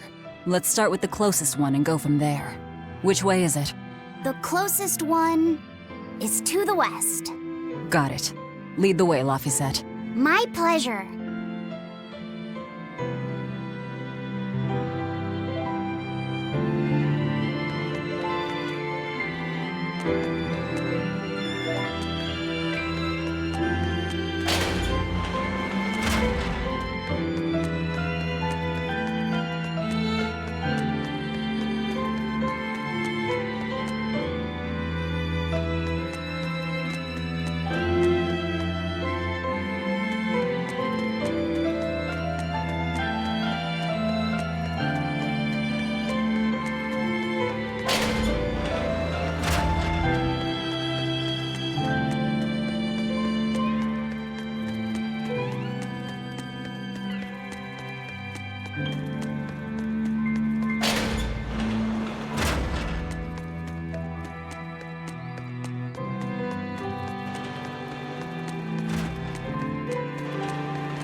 Hey, Kuragane, let me ask you something. More complaining, is it? Come on, don't be like that. Every time I turn around, Velvet or one of the pirates is telling me to go make some delivery to some island. I can never get a break. Isn't that just a sign they think you're a dependable guy? Maybe, but I don't see them sending you off on errands. It's like they take one look at your face and decide to leave you alone. I don't have a face. Oh, right, sorry. Slip of the tongue. Maybe you just don't know how much work I do around here. It's more than you think. Anything to do with iron, I do it. Making tools, repairing things. What do you take me for? Some kind of cheeky freeloader? I don't even have cheeks. You're too funny. But doesn't it ever annoy you to have all these kids giving you orders? I've spent my entire life thinking of nothing but forging swords. It's been centuries since I've interacted with youngsters like them. They can be a hassle, but at least it's a new hassle. Yeah, that's what I thought at first, so I went along with whatever they asked. But I've been too nice, so they keep pushing work onto me. Maybe if I hadn't been so helpful, they would have stayed out of my face like they stay out of yours. I don't have a face. That's not the point. Aren't you even listening to what I'm saying here? You need to make up your mind. You and I got on this ship alongside these people, who are putting themselves in great danger in order to live the lives of their choosing. If you don't like it, then go on and get off this ship with your tail between your legs. Yeah, except I don't have a tail right now.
The oldest known map of the world was made by... Wow, it took them decades! You always look so happy when you've got your nose in a book. What's so interesting about the one you've got there? It's a book about surveying. When I read it, I can imagine myself traveling afar and making maps of the world. It sounds like so much fun. I know just how you feel. I know Magilu and the others don't understand. But I just can't help but feel excited when I think about us completing a map of the entire world. It's the thought of treasure that gets me more fired up. Obviously, there's treasure waiting to be unearthed too, but that's more of a bonus on the side. Crossing uncrossable oceans, going to lands where none have gone before. The voyage itself, the dance with death, these things hold value greater than that of any treasure. Ah, adventure! Truly the romance of the quest we call life. Laphicet, you had a map, didn't you? The one you dropped when we first met? It's a world map I got when I was with the Abbey, but I only checked out the places really close by. I could hardly call it adventure. There's more to adventuring than visiting far-off lands and sailing stormy seas, you know. Adventures are about achieving your ambitions and leaping across the walls we've built to protect ourselves, no matter the danger that waits on the other side. There are no big or small adventures. Even if I only went to Helavis and the Figal ice caps? Think of it like this. When you sneaked out of town without the Abbey noticing, when you walked the land and compared it to your map, how did that make you feel? It was scary, but fun. Exhilarating. Then it was an adventure. The map you made within yourself is a treasure that's only yours. Wow, my very own treasure!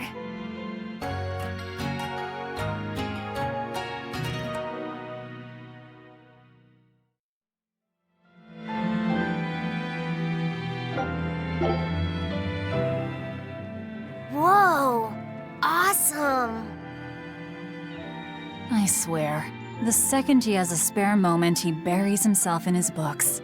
Knowledge opens up bigger worlds. I imagine that back when Teresa was bossing him around, reading was a fun escape, an adventure in and of itself. What's up, you guys? You're reading a pretty hard book there, aren't you? This? It's about dinosaurs. It says that long before humans were around, these huge creatures ruled the world. There are so many different kinds, like tyrannosaurs and triceratops and brachiosaurs. They're all so cool. They look like dragons to me. They look similar, but dinosaurs couldn't live inside volcanoes, and they didn't do well in the cold either. But they were crazy huge and strong. Nothing else could even compete with them. I bet they would have made for great sparring partners. I think this Gigantospinosaurus might be my favorite. Those two huge points jutting out from both sides of its body make it look just like you and your two swords. Actually, it's also known as the dual-bladed dragon. Wow, it really does sound like a perfect match for me then. Okay, so if they weren't dragons, what were they? They look a lot like lizards.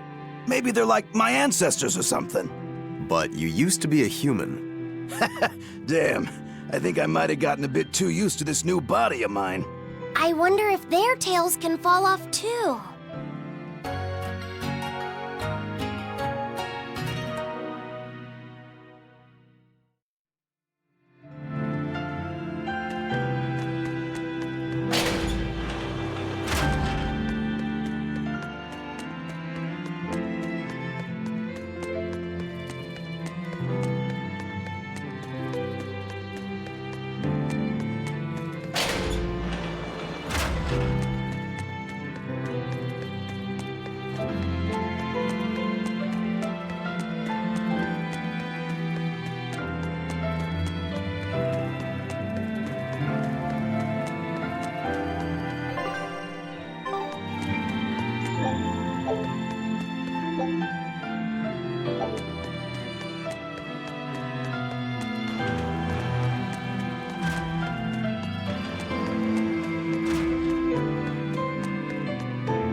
I lost a bet to a young man, and he dared me to prove my courage by sailing out to a Class 4 island. Now, I can handle myself, but man, it ain't fun and games there. I nearly got killed by demons. You actually stepped foot on a Class 4 island? Not even. I was still approaching it by ship when this stuff that looked like spider silk started spreading round. These bug-looking demons were using the stuff to try and climb aboard my ship. Damnation! The crew cut those threads as fast as anything, and we got the hell out of there. Whole thing left me bawling. Well, I'm glad to see you made it out safely. I'd suggest not going near there again. Oh no, I wasn't planning on it. I had enough of that place to last me a lifetime.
I understand why the Abbey turned this island into a prison. The waters here are filled with rapid sea currents. Make a single wrong turn of the rudder, and your ship will be capsized just like that. Not to mention the fog and all the storms that pass by. It must be nearly impossible to escape. Aye.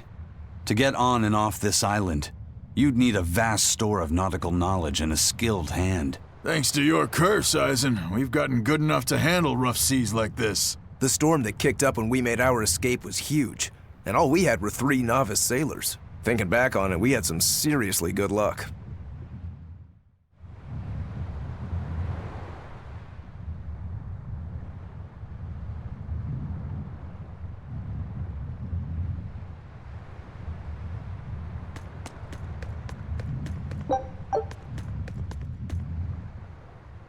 The first mate told me we're going to be looking for an Earth Pulse thingy, right? The ship's ready to leave whenever. Do you want to depart now?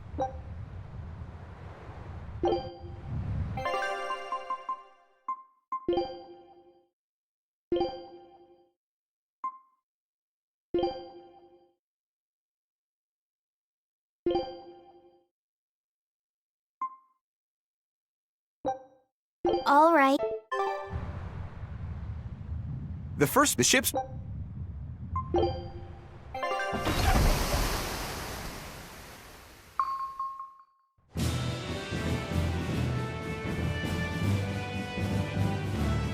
It's here! This is the Earth Pulse point! Nothing but open water as far as the eye can see. Is your Earth Pulse point down below? Most of this world is covered by ocean, so of course there'd be a lot of Earth Pulse points in the deep sea. But surely even the Abbey would have a hard time containing a Therian underwater, right? Looks like this one's a bust then. Sorry, everyone. Hold on. We've seen a bug Therian. You don't think there could be fish as well? You may have a point. I think I have just a solution for this. You do? This. What? Don't give me that look. I'll have you know this is Fujibayashi's rod. This baby's 9 feet long, made from a single piece of the finest bamboo aged 5 years, with a slow 60-40 action that almost feels alive when it bends. Its exquisitely wrapped handle feels like an extension of your own arm. And just look at that elegant black lacquer finish. It's as perfect a fishing rod as there can be. I'm sure it's a lovely fishing pole, but fishing? Are you sure? This is Etherian we're talking about. All the more reason. Remember who you travel with. Okay? All right, if no one else will, I'm going to veto this fishing idea. Aw, come on, let's give it a shot.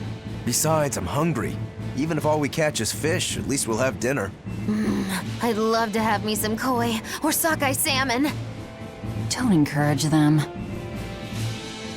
How do you attach the hook to the line? Like this? You don't go fishing much, do you? It's just been a while. I used to go fishing with my brother sometimes. This is my first time. Then we can try it together. I'll teach you how it's done. I didn't know you could fish, Eleanor. Yeah, when I was little, Old Man Tenny taught me. He was from my village. I've caught at least 100 triot loaches over the years. Wow, that's a lot of fish. Those two really get along. If I didn't know better, I think she's his sister, not his vessel. Eleanor certainly got Laphicette's number. Better watch out, Velvet, or she'll steal him away. Laphicette.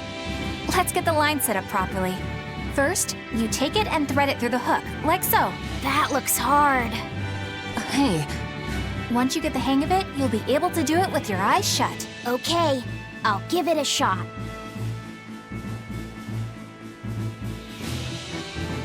Laffy!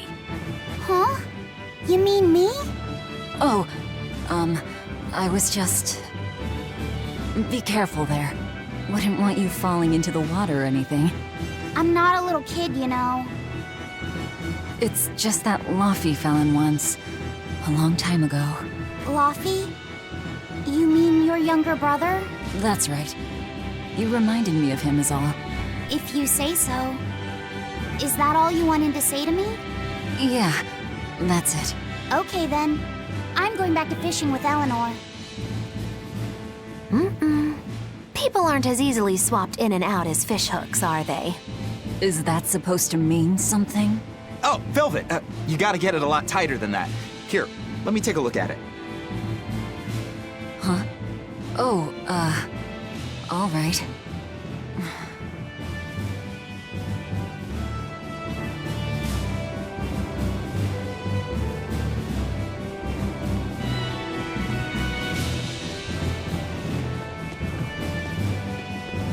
Hey, Eisen, how about a competition?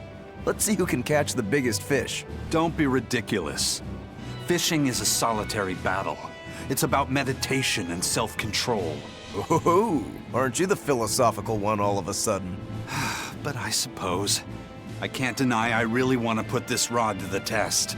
Yeah, I know that feeling. Whenever I find a good sword, there's nothing I want to do more than to swing it. Sure enough. There's just something about good equipment that gets the blood pumping. Yeah.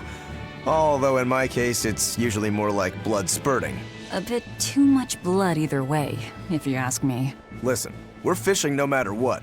Wouldn't a competition be better for getting that blood of yours pumping? Fine. You're on. But we both know already how this is gonna end. You can plan all the victory speeches you like, but fishing is like life. Doesn't always go the way you think it will. You ready? Let's do this. At what point did the Therian hunt turn into a contest?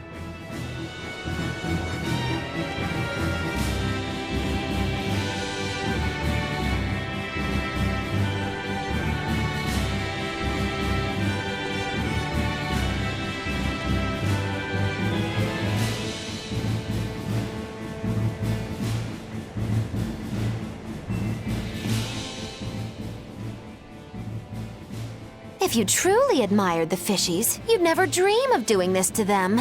No matter how tasty the bait, it's a poor trade for a barbed hook in the lip and a cruel death in the unforgiving air. I don't admire fish. Fish exist to be caught and eaten. as far as I'm concerned. Can't argue there. Raw, boiled, or grilled with a little salt. You can't go wrong. And if they're nothing but food to you, even their wretched squirms of agony can hold a kind of beauty.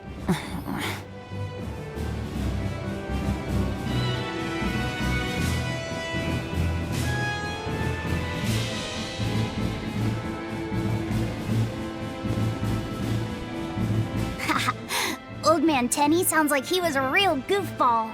Definitely. He used to say the weirdest things while we'd be fishing, just to make me laugh. Like what? Oh, it was all nonsense, but it was funny to me. Silly stuff like, Peppero, Poppero, Pippity-Poppity-Poo. Yeah, that's silly, all right. Those two look like they're having fun. Hey, Velvet! I've got your rod all set up for you.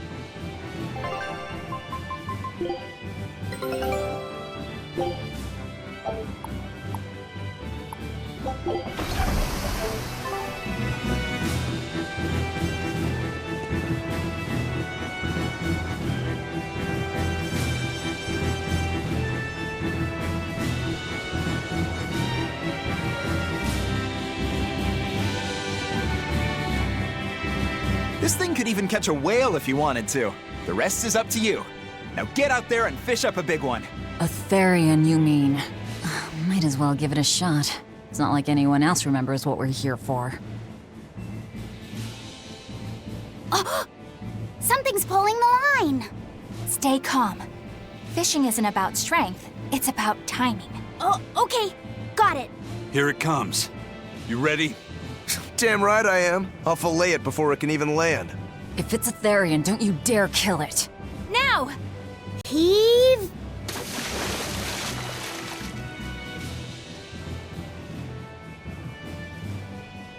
Well, what do you know? Neither a fish nor a Therian. Well, shoot. Can't eat that. Oh. It looks like it fit you though, Laphicet. Why don't you try it on? I concur. Maybe it'll bring out his unique personality. My unique personality, huh?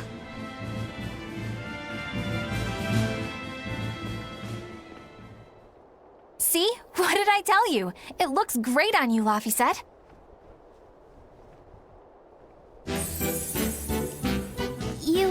You really think so? Yeah, brings out your special charm, kiddo. Come on, back to Therian fishing. Oh.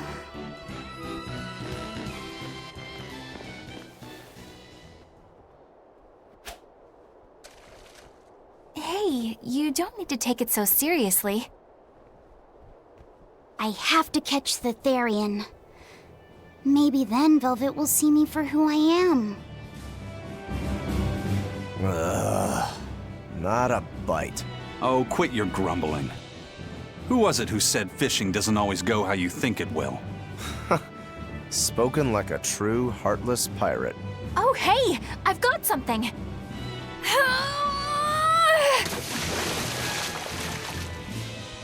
Whoa, looks like I'm next.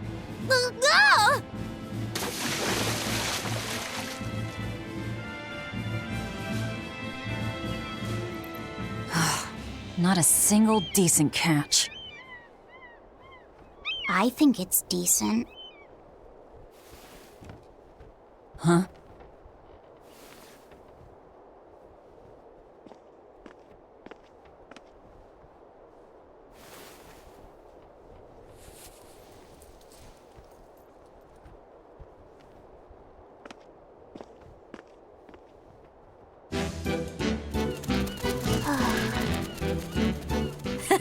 You found a look all your own. Ah, the vagaries of youth. You don't take half measures, do you, kid?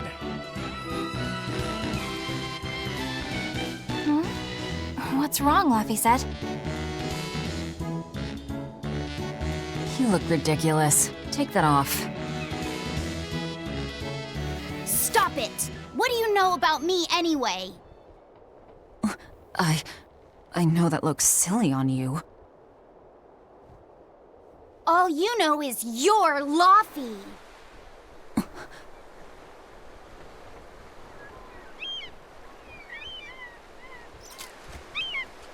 Hey, Velvet, Something's pulling on your rod.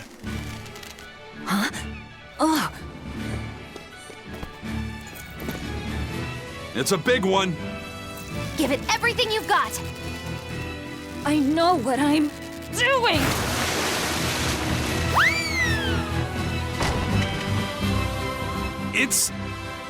It's a big one, all right, but... A pot. Yay. But what's a pot doing out here?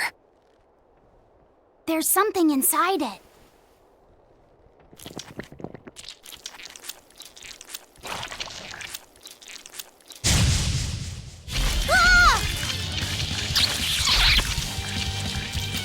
An octopod? I wish they'd stop making those noises. Watch out! Their arms to the squeak! And they're shouting, "Let's squeak it!" I'm not one to go easy.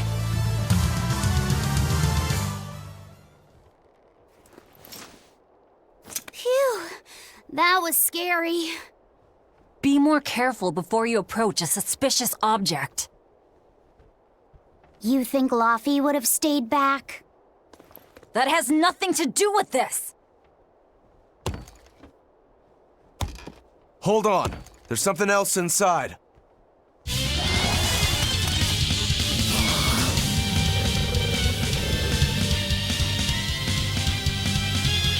No escape!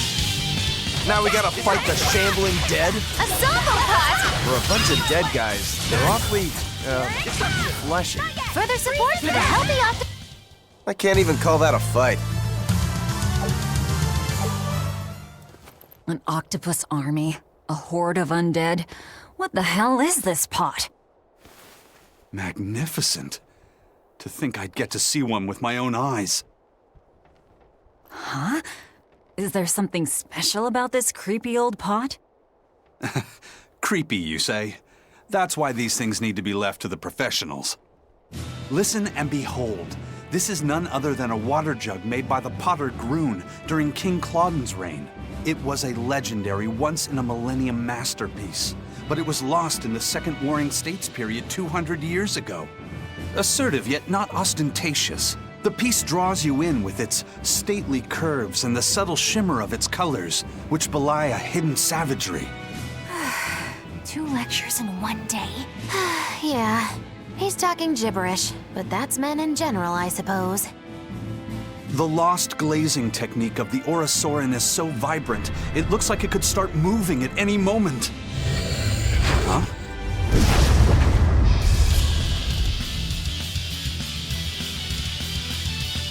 Oh, and start moving it did. Look out! The pot's a demon! Forward! Earthdrake!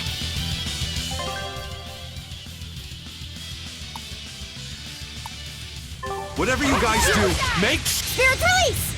You wronged me! Here's your justice! Fighting order! Killing Flash! But I'm this close, I won't miss! Form Zero! Thunder! Turn-up! Resound! Arise! Become the blade of destruction! Frostbond! Rise! Ready to die? Whatever comes next, this is just the first step! To kill you! Howling Dragon! Now, with a single breath, they appear! Here they come! There's no stopping them now! Good? Yes! No mercy! You thought I'd stop there? Annihilating? Hold up!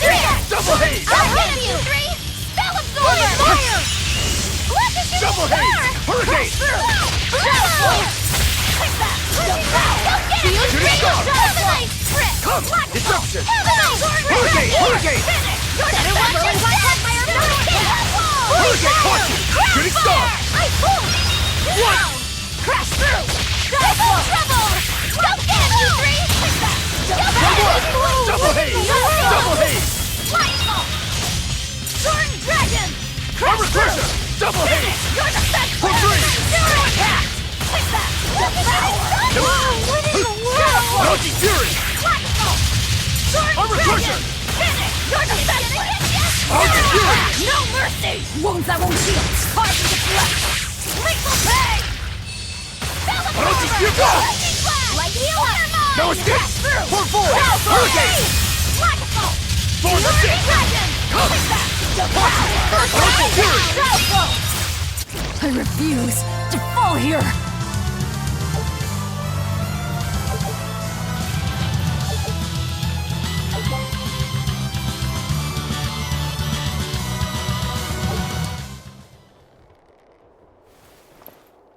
It's finally decided to behave itself. Wait, Velvet! Don't eat it! It's a pot. I'm not gonna eat it. I guess there weren't any Therians to be found here after all. Yeah, if there'd have been any, you'd think ol' Eisen's Reaper curse would have drawn him out. Oh, so that's why all we caught today were weird, useless things. Right. I forgot about the curse. So all this was Eisen's fault, huh? Funny how quickly you get used to it. Oh, my power didn't end up helping us out at all. Nope. But I know you're not the type to give up after a little setback. Isn't that right, Fee? Huh? Fee? It's your nickname. Not a whole lot of thought put into it, but... You're you. You're Fee. Velvet. Fee. I like it. It has personality. Thanks. Of course, if you still feel like giving up. No, I'm gonna find us the next Earth Pulse point. Oh, hey. There's something else inside the pot.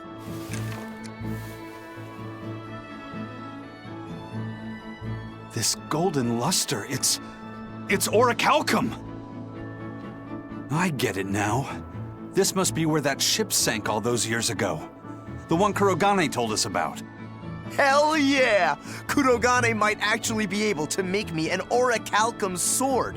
Nice find, Eisen. You too, Laphicet. It wasn't easy, but we didn't come away empty-handed.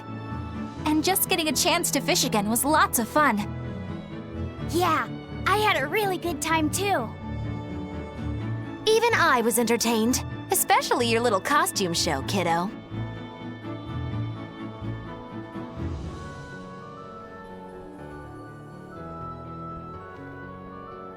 The sun's going down soon. Let's head back to Titania.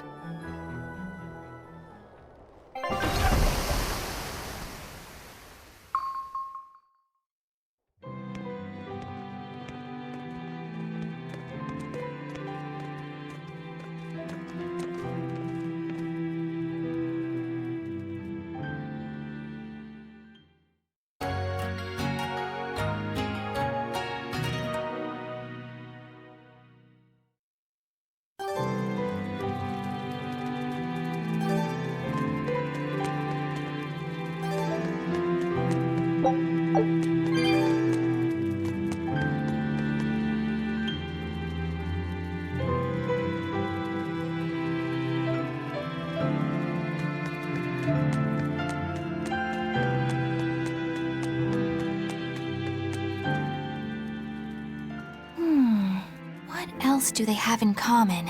What are you up to? I'm compiling everything we know about Earth Pulse points, starting with what the ones in Ward Forest and Palamedes have in common. I'll compare those points with the ones that didn't have any Therians.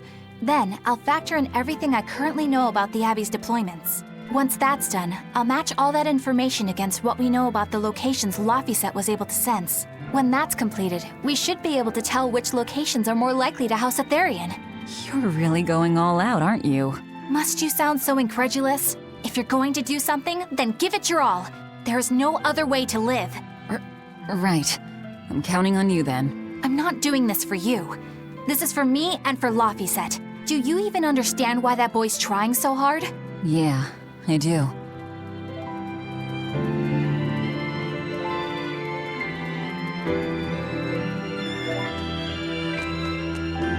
Laphicet! I spy! I spy! I can't, Kamawana. I've got stuff to... I spy with my little eye. Something that starts with V. Okay, I'll try. Is it Velvet? No fair! How'd you do it so fast? Wait, Kamawana, I'm sorry. You don't have to cry. Poor Fee.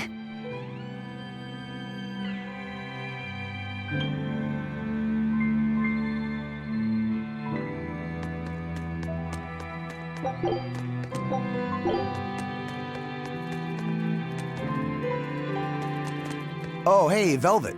You don't mind if I give Kurogane that orichalcum you fished up, do you? Doesn't matter to me. But do you really think you can make a weapon with that? I don't know. What does the expert think? Conventionally, no, it's impossible. But when has convention ever stopped a demon? I won't argue that. We're dealing with the hardest metal in existence. But I'm ready to cast aside all doubt, to focus everything on forging my greatest creation. If anybody can do it, it's you. Good luck, Kurogane. Yeah, best of luck. If you can make Rokuro stronger, you'll be helping me out too.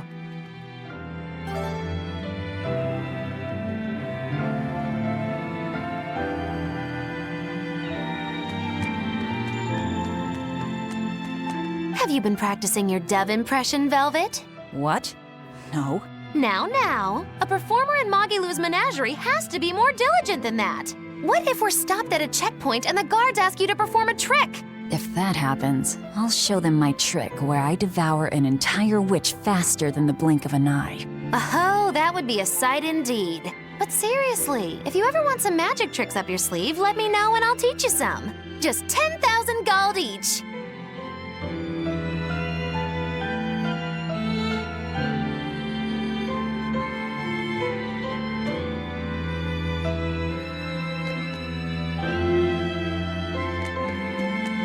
Hey, what do you say we track down another Therian? Sure. From what I can tell, the next closest Earth Pulse point is near the center of Midgand. Midgand, huh? The capital's not far from there. I wonder how things are now that Griffin's gone, though. Only one way to find out. Maybe so, but Aizen's not here, you know. You're right. I haven't seen him in a while. We should probably ask Benwick where he wandered off to. Yeah.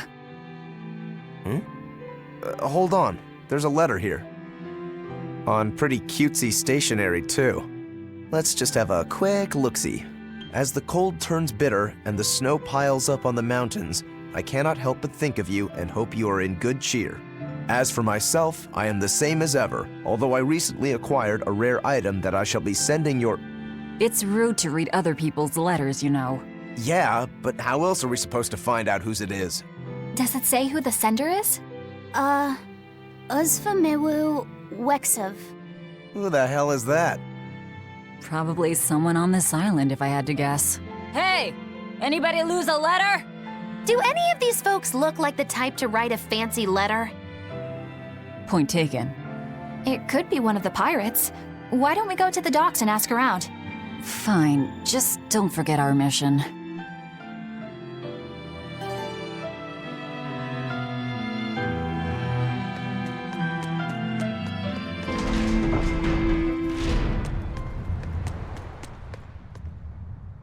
No reply this time either? But she's doing okay. I can say's that much. That's good to hear. I can rest easy then. Now's about getting that pot wrapped. I's got this new sunflower print, huh? How's that sound? Yeah, that one's cute enough. Let's go with that. Did he just say cute? Help you with something? Someone dropped this letter. Do you have any idea who it might... You didn't read it, did you? Wait, it's yours? We didn't read it. Much. You really didn't read it? No, of course not. Put this letter in with the package. Who's got it? When you ship with the Turtles Express, rest assured your mail is in good hands. If you're done here, we're ready to head out. Our destination is Midgand. Yeah, I'm all set. Was he sending a gift to someone? And with a letter, too. Gotta be a lady friend, that's for sure. You think? Either way, that letter was really polite. And did you see that penmanship? Yeah, I didn't know old Reeps had it in him. I can hear you two, you know. Ah!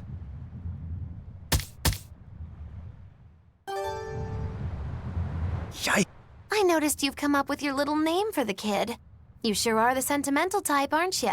Oh? Calling him Fee doesn't cost me anything, and it's not like I gave it much thought.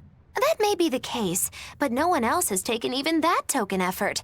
And in doing so, I wonder if maybe you were trying to encourage him to be his own being. After all, one requires a name before he can consider his own identity. Having been given a name, he realizes he is his own entity, separate from others, and a certain formless essence comes to life inside him. And you're the one who set that process in motion for the kid. Whether you intended to or not, you changed him from a puppet into a living being. So what's your point? I've been with you since the start of this journey, haven't I? Wouldn't kill you to give me a nickname, would it? I've never really thought of us as being that close. And besides, you just forced your way into the group. Come now! I know you've got a bigger heart than that! Surely you have it in you to give a nickname to a dear friend! We're not dear friends. And even if we were, I'm not good at nicknames anyway. Please, I'm begging you! Okay then. Moggy. Oh, come on, that's so obvious! Can't you put some heart into it for your dear friend? Fine. Lou. Do I look like an old man to you? You're not even trying!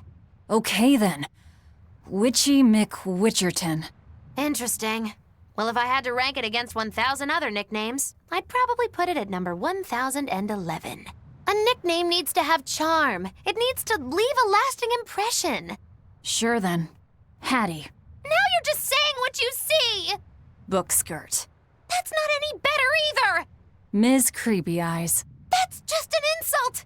Look, no nicknames based on what you see, and especially no slandering! Lil Miss Witch who smiles around you but stabs you in the back when you're not looking. Hey, that's personal information! Look, I told you. I'm not good at coming up with nicknames. Forget it! I should have known this wouldn't work! Aizen, what happened to those octopuses? Dial and Kurogane took them to the kitchen. They said they were going to make dinner for Kamoana. They're going to feed demons to her? A Therian needs malevolence to survive. That's why they carried them off alive. What do they plan on making? Octopus ink pasta with takoyaki and fried octopus on the side, and Hellavesian octopus carpaccio. Do they have a takoyaki pan here at the prison? Kurogane hammered one out with some iron, along with a large pot for the pasta. Still looking like that? Takoyaki would hit the spot right about now, though. Octopus ink pasta, huh? Like squids, octopuses release ink as a defensive mechanism, but theirs is made of different stuff and is used in other ways. Squid ink is stickier and acts like a decoy, but octopus ink spreads out like a cloud of smoke. But squid ink has 30 times the savory flavor, so octopus ink isn't used in pasta all that often. Luffy told me the same thing. He said that's why octopus ink pasta isn't very good. Luffy said that? Yeah, so I ended up not making it for him. But I wonder... I guess it doesn't matter, since I can't taste it now. I'll taste it for you then. So make me some octopus ink pasta sometime, all right? All right, and I'll be sure to make some that doesn't come from demons.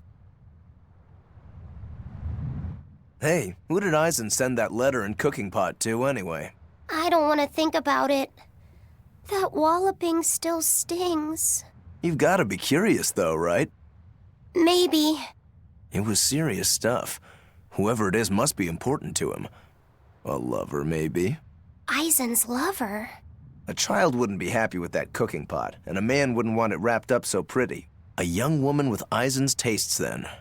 He'd be bound to fall for a miraculous match like that, right? I don't know. I bet she's that girl with the yellow umbrella. You really have a thing for her, don't you? I do not. That's not what I mean. Then pray tell, what do you mean? Huh? Eavesdropping, Eleanor? How unseemingly rude of you. Besides, Luffy said is free to like whomever he chooses. You're one to talk about eavesdropping, Moggy Lou. Anyway, It's just that the sunflower design on the wrapping reminded me of her. Now that you mention it, but does it really matter? He has someone to write to in any case. True. I can't help but feel a bit envious. What a nice way of summing it up, Velvet. So you were eavesdropping too, then?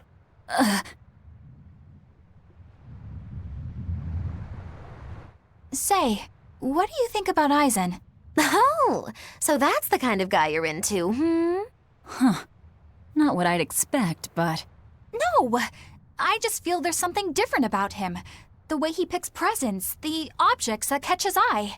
Oh, is that all? Boring. No kidding. All men have some kind of particular interest, big or small. I suppose that's true, but he seems a bit, shall we say, overly obsessive? Now that you mention it, he does have a tendency to ramble on about various topics. And it's not just the items he collects. There's more to it? Every weekend, he eats curry for dinner, and every time we go into port, he docks at the 3rd bollard. Come to think of it, I heard the galley crew complaining that he always needs his pasta cooked exactly the right way. And when he needs a new outfit, he always goes to the same tailor and returns with identical clothes and boots. It all has to be exactly the same size and in exactly the same color. Turtle says he's very nitpicky. Sounds like he's not so much picky as he is a pain in the ass. But I do see a different side of him now. I thought pirates were all rough and filthy, but it seems they can be quite meticulous. Not much of a reassessment.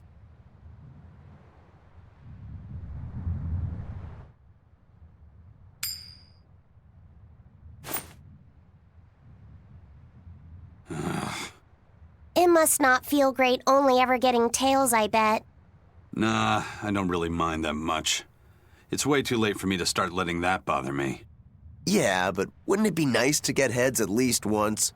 Hell, I know I'd like to see that, and I bet Laphicet here does too. Yeah, I do. Right? That's why I've brought something a little special. Ta-da! What's so special about that coin? It looks identical to the one Eisen already has. The front side does, yes. But both sides of the coin are actually heads. I had Kurogane make it for me custom. If both sides are heads, then not even the Reaper's curse can stop it. Well, yeah, but that's cheating. What's the point in getting heads if it's rigged that way? It's not cheating. It's called effort and hard work. How? If you always work hard and never give up, you'll make your own way forward. All right, I'm in. I'll get that heads for you.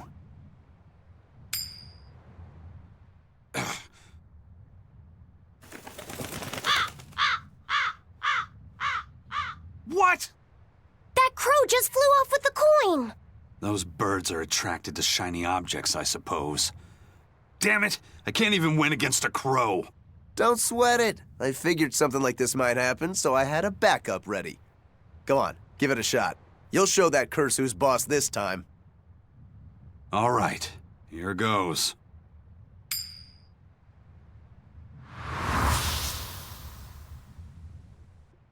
I don't believe it! Now Prince Percival's griffin's gone and eaten the other coin right out of the air!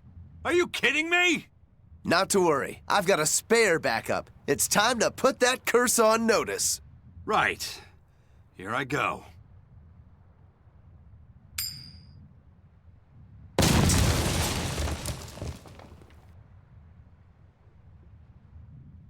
You gotta be kidding me. Reaper's curse or not, does it really have to go this far over a damn coin? It's fine, really. I had a feeling it'd turn out like this. Well, I sure didn't. Yeah, me neither.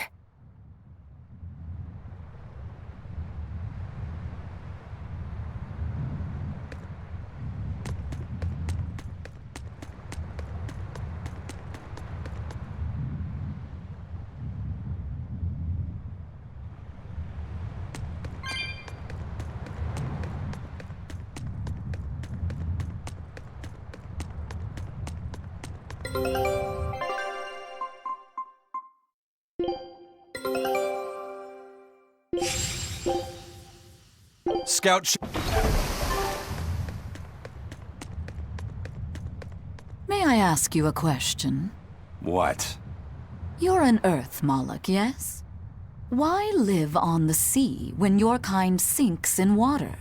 I live on the sea because I'm an Earth Moloch. I'd be curious to hear more.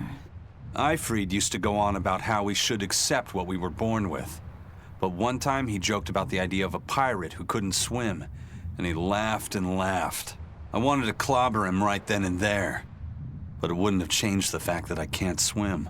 I didn't want some predestined elemental affinity to control who I was. Instead, I underwent tough training to overcome it. Well, I guess that's one way to approach it. Did this training of yours bear any fruit? Well, as soon as I stepped into a river, a big flood brought down a landslide from the mountains and swallowed me up. Then, when I tried going into a lake, the seaweed suddenly multiplied and tangled around my body, nearly drowning me. And then finally, when I tried jumping into the ocean, a huge whirlpool formed with me at its very center. Huh. The Reaper's curse at play? As far as I'm concerned, my Earth affinity and my Reaper's curse aren't much different, in that they've both shackled me since I came into being. This is about pushing and challenging the constraints I was born with. So, did you eventually learn how to swim?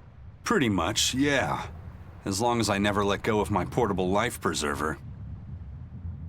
Oh, huh.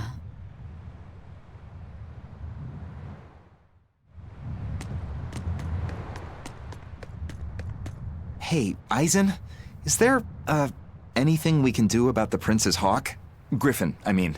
Every day, it goes out on these hunts or whatever, and brings back the weirdest stuff. It's making a real mess out of the deck. Hawk's hunt? What's the big deal? Well, yeah. At first it was bringing back good stuff like seaweed and fish, things we could cook with. Sure, I was glad for a while.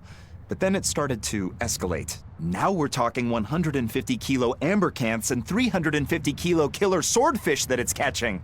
That's not a bad thing, is it? It just means more to eat. It is when they're being dropped from the sky onto the deck.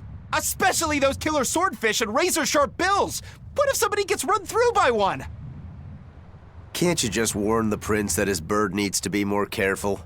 Yeah, we could, but he looks so happy watching his hawk, I'd hate to spoil it for him. Yeah, the prince looks so happy whenever Griffin is flying free. He kept grinning and asking Grocky all nice-like if he wanted to fly some more. Grocky? That's what Kamawana kept calling Griffin. She says she came up with it by combining Griffin and Hawk. This is probably the first time in the prince's life that he's tasted any freedom. His whole life, he's only done what duty dictated of him. Letting Griffin fly was his first free act. To the prince, Grocky is an extension of who he is. So what are we going to do? Nothing, really. It's not like it really hurt anybody. But it's punctured some major holes on the deck! I'm sure even the prince knows when to rein it in. Let him have a little fun. He deserves it. I don't know about all that. I'd say the prince is letting his newfound freedom get the better of him. Hey, I was just up on deck and it looks like Griffin's caught an elephant tuna this time. An elephant tuna? That's the really big tuna that can swallow a killer whale whole, right? That almost sounds like a demon to me. Yep, huge fish, gills like elephant ears. I saw it myself. From the looks of it, I wouldn't be surprised if it was a demon. It's crazy valuable. On a good day, it can fetch 20 million gold on the market. But there's something ominous about seeing it hovering in the air above the ship. 20 million gold? I take back everything I said. The prince and Griffin can do whatever they want. Did she say above the ship? Oh, hell. Benwick, we need to stop Prince Percival. Aye, aye, sir. Hey! Don't drop that on the deck! Are you listening to me?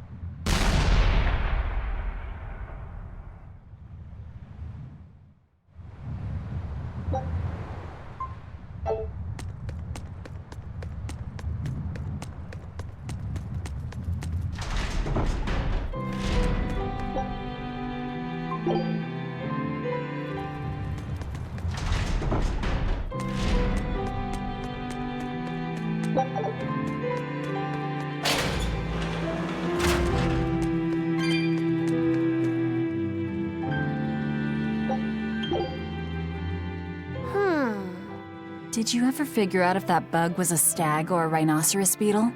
Actually, I still haven't really looked into it. Why not? Weren't Rokuro and Aizen pretty curious to find out too? They're why I haven't.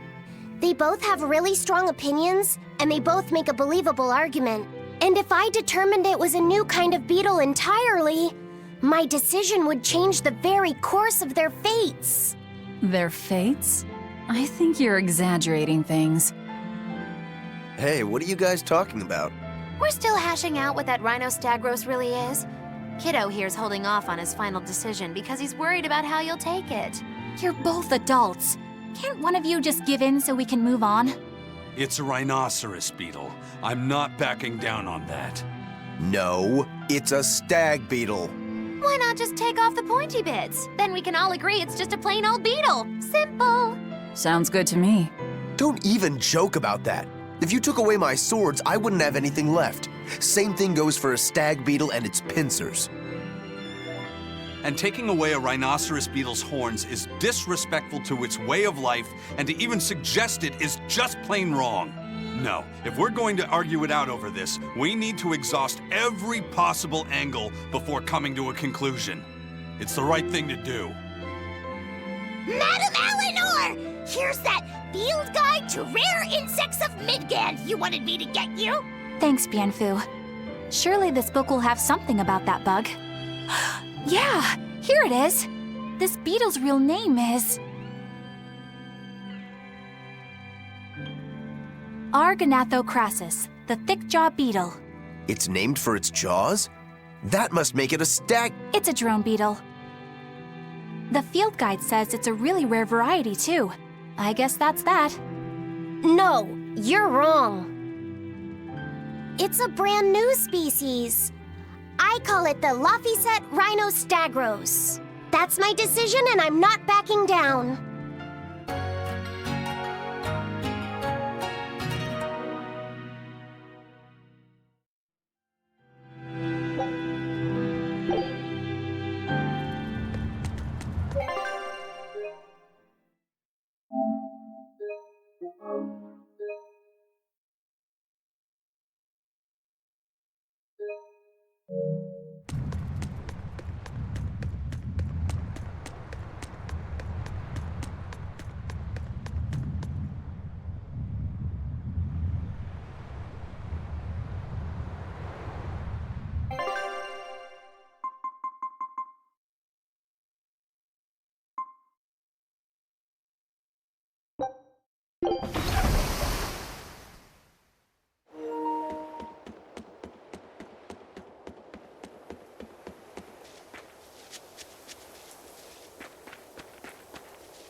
All right.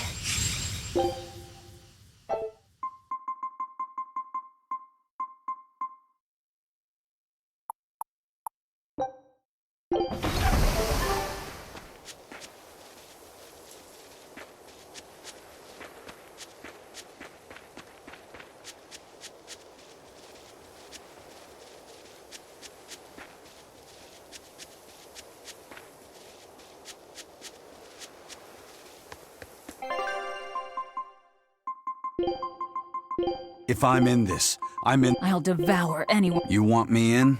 Fine by me. Fine, fine.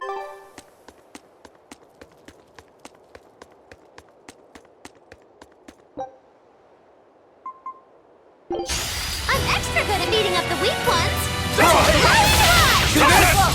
What a nice trick! Killing flash! But I'm this close. I won't miss! Form zero! Thunder! Next! Hurricane! Chase the And another one down! Double hit! Too slow! No escape! You're finished! Devour! Blow! Die! And it's gonna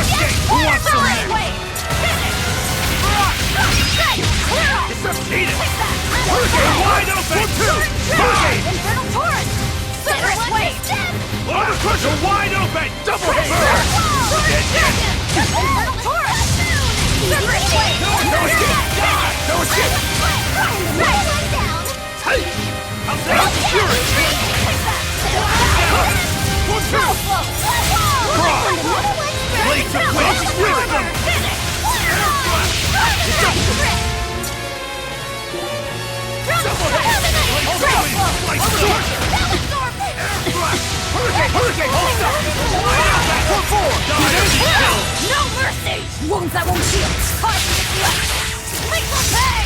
Ready to die? Think you can dodge? Just try! Perfect mayhem! Killing flash! Behold the arts of my ancestors! Zangetsu style! Aaron! Now, with a single breath, they appear! Here they come! There's no stopping them now! Good? Yes! I'm unbeatable! Berseria! Jordan Dragon! Moving cycle! Rising Mountain! Devour! Die! You're wide open! Hurricane double hit! One down! Illusory veil! Jade wave! Hurricane double hit! Next! You're wide open! That's all! No escape! Hold up! You're wide open! Bird! Who wants some next? Crash through! Shooting star! How's this? No escape! Is that all you got? Hold up! One place to win! Double haze! See this? Hurricane! Double wide open! It's a big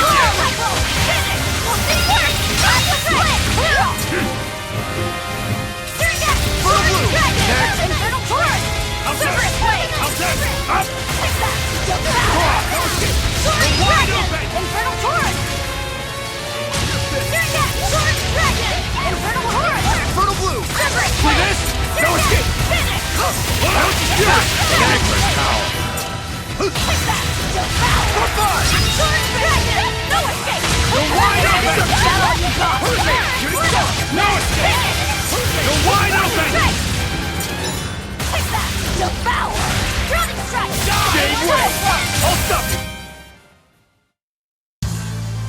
Your style is really unique. Just wait until I pull out the good stuff.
The boss has given me a message for you. Says there's some sort of nasty demon running around in the Eldina Plains, to the east of Logris. She thought it might be the one you're looking for. Wasn't the Eastern Highway closed off from Logris? That was only temporary. It's back open now. If you follow the road, you'll reach Stonebury Village. There you'll find one of ours who actually saw the demon. You want to know more? That'd be a good place to start. Got it. Hey, that's the same direction I sensed the... Give Tabitha our thanks.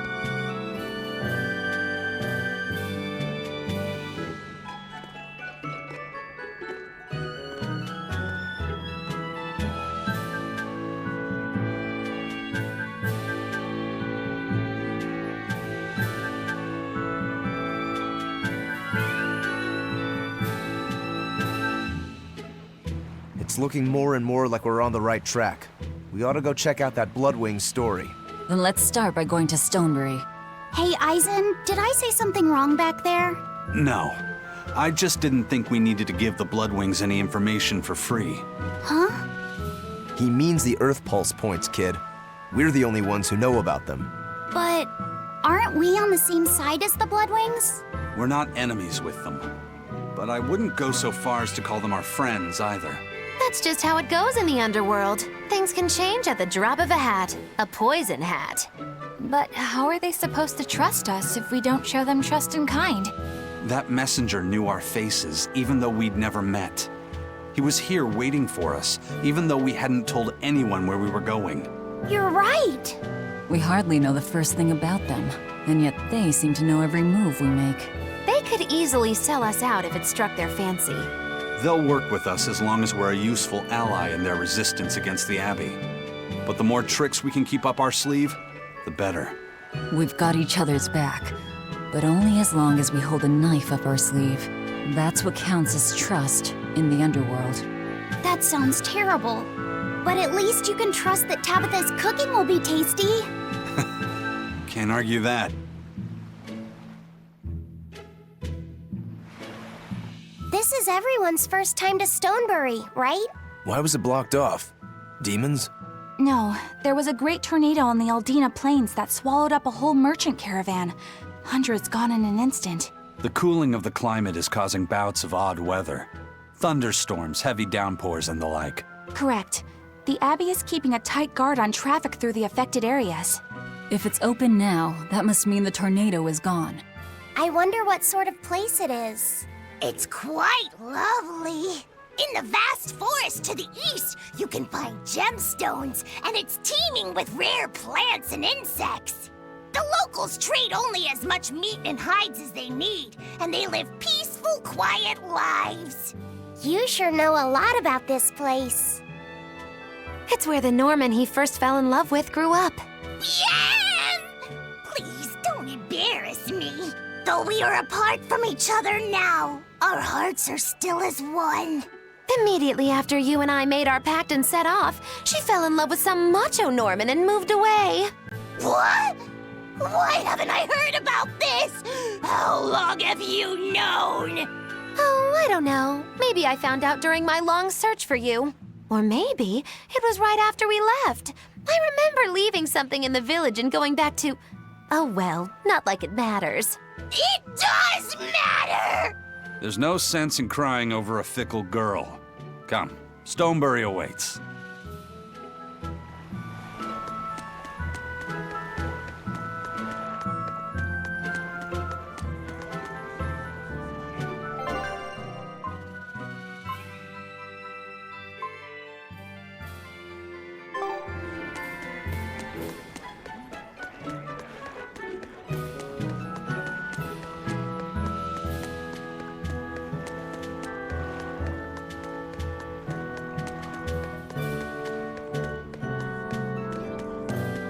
The Eastern Plain is finally open for travel.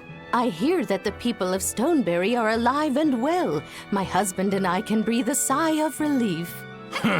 I wasn't worried about him at all. He talks tough, but he was really worried.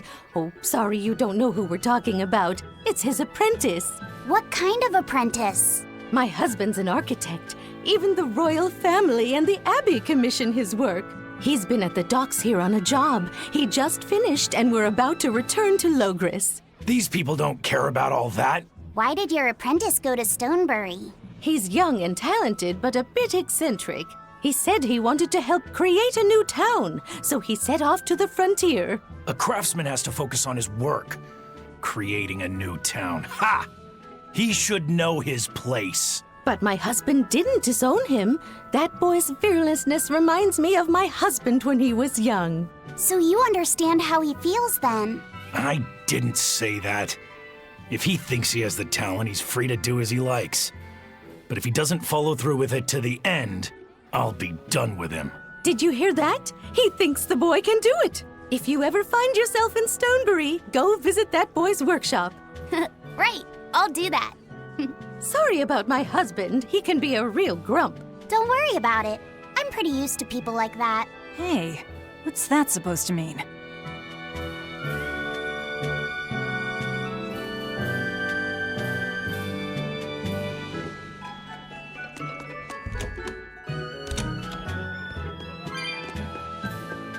I'm so happy things have been peaceful around the capital. I can come to the harbor to shop without fear. I heard that those demons that made a mess of the palace have been wrecking towns all over, though. But Shepherd Artorius and the fine folks at the Abbey are on the job. I bet those demons are quaking in their britches. Let's hope that's the case. Of course it is. Lord Artorius is incredible. The demons have been mostly cleared from the area around the capital. Your love for the Abbey and the Shepherd are great and all, but I'd keep it down. If you keep poking around the bushes, you might catch yourself a snake. A snake? There's a rage-crazed girl out there who hates the Abbey. She's a real viper, that one. She sounds awful. That's what I hear. Who are you calling a viper?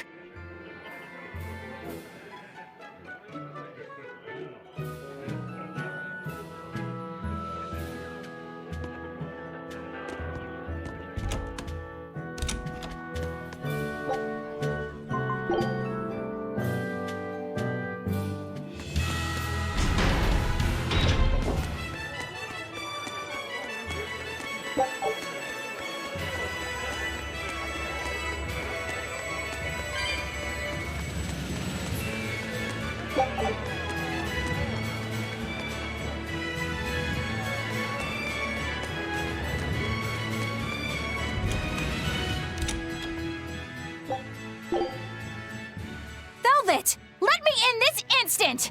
You can't come in. And if you do, I'll eat you. It's not just your room, you know. You took an oath to obey my every command if you lost our fight. And I'm commanding you to wait just a little longer. What are you doing out here in the hall? I left to go out on a little errand, but when I came back, Velvet shut me out of our room. I've been standing here for over half an hour, but she seems no closer to letting me in. I don't know what to do. Any idea what she's doing inside there? No, I don't have a clue. All I can tell you is that sometimes I can hear something like deep breathing and soft moaning. Well, she must be doing something in there she doesn't even want a fellow woman to see. Something she doesn't want seen. Do you think maybe she's weighing herself? Even if you allow for getting undressed and then dressed again, there's no chance it takes half an hour to weigh yourself. Could she be putting on makeup? I've been yelled at for barging in on that before, although not by Velvet. That's just because you're a guy. I hardly think Velvet would have a problem with me seeing that. This is no time to just stand there lollygagging, kiddo. Velvet is obviously in great danger this very minute. Her life is hanging in the balance. She's right. You know Velvet, never letting her weaknesses show. She probably kicked Matt and Eleanor out because she didn't want anyone to see her in such bad pain. It would explain the heavy breathing and moaning, too. Now that you mention it, right before I left, she had a stiff expression and she did not look well. Well, kiddo, are you going to abandon her in her time of need? The moment to test your mettle has come at last! Test my mettle. Will you go in there or won't you? The fated decisive hour has finally arrived! Velvet! What is it, Fee? Huh? Well, I thought you might die. So I... Seriously? A little cleaning isn't gonna kill me. But you were looking pale, and we could hear you breathing strangely and making weird sounds. I don't think I was breathing strangely. Then what was that noise? It sounded like... When you're cleaning glass, you breathe on it first, don't you? Then what about the moaning? The inn has this room cleaned regularly, but they missed a lot of the details. When I looked at the cups, I saw they still had tea stains from whoever drank out of it last. That's enough to make anybody moan in disappointment. Oh, I see. But if you told me you were cleaning the room, I would have offered to help, you know. Everyone has their own unique way of cleaning things, so in the end it's just faster to do it myself. My sister had her own ways, and I'm sure you do too, right? Yeah, I guess so. Anyway, I'm finished so you can come back in again. Whew, what a relief to have that all done.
Come, sinner, and repent your wicked deeds.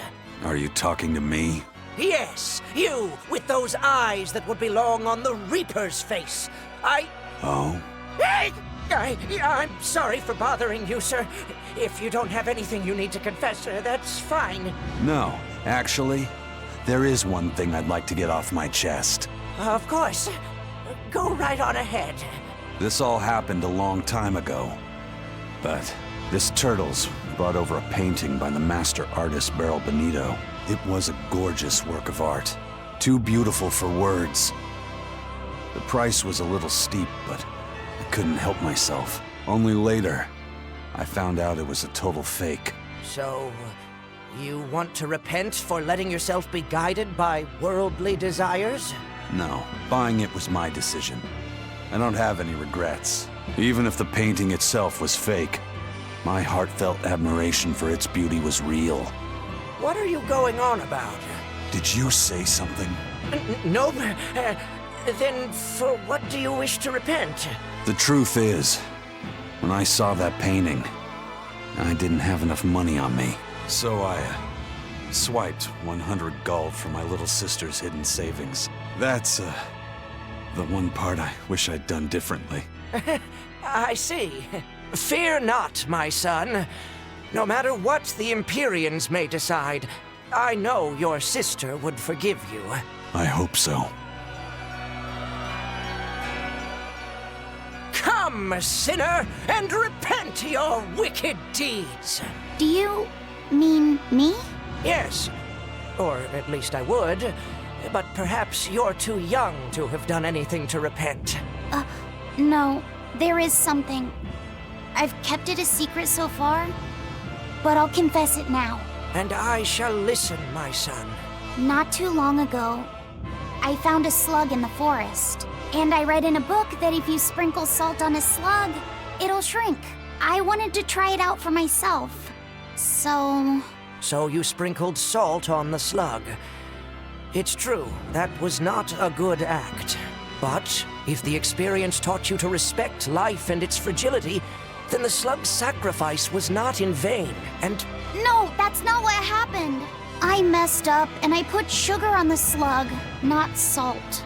And then the sugar attracted a whole bunch of ants to the slug.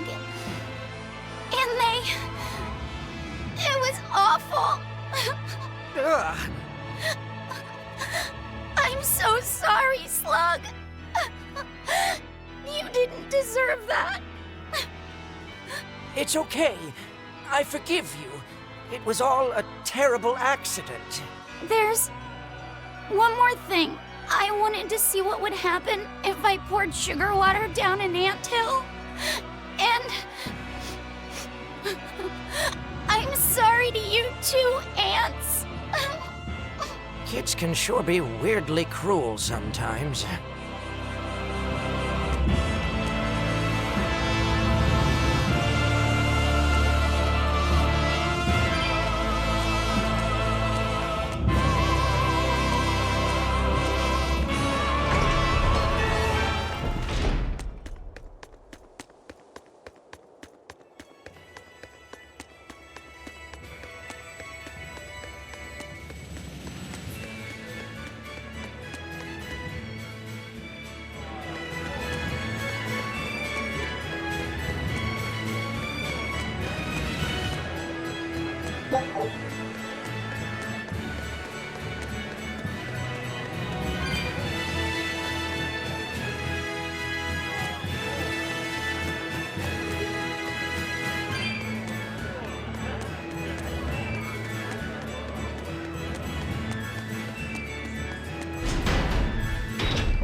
Looks like you want to die.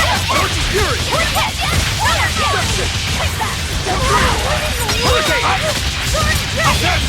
I'll stop you! Let's go!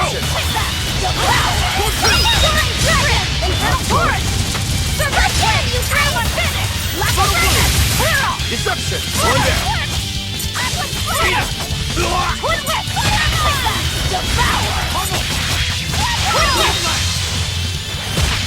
Jade Way!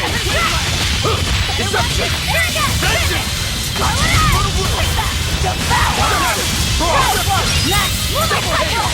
No escape! Double hate! Deception! See this? Good start! Soaring Dragon! Infernal Torrent! Air Blast! Severus Blade! Deception! Finish! Well, that about does it.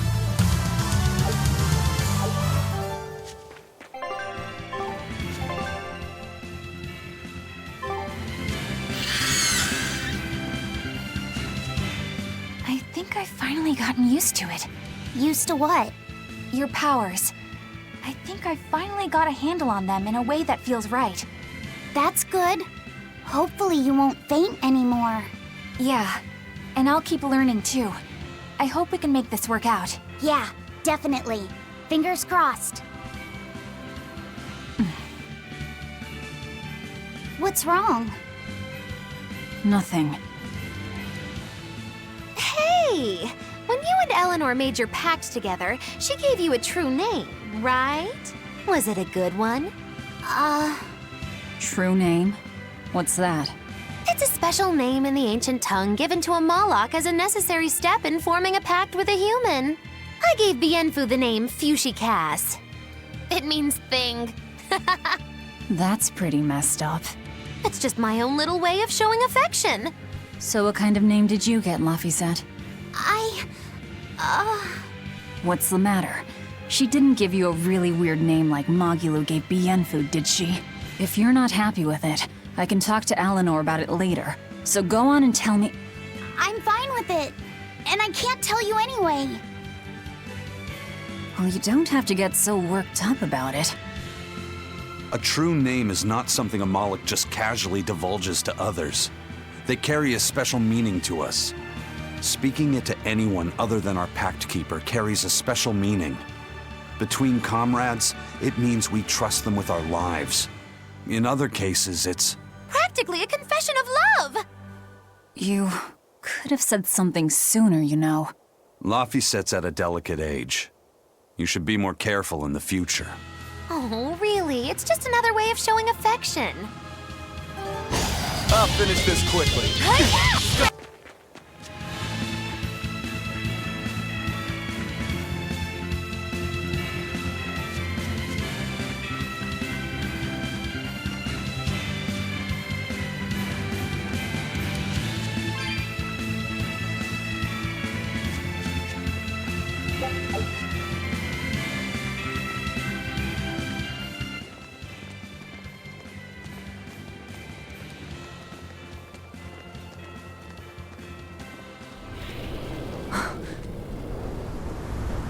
Whoa! A dragon.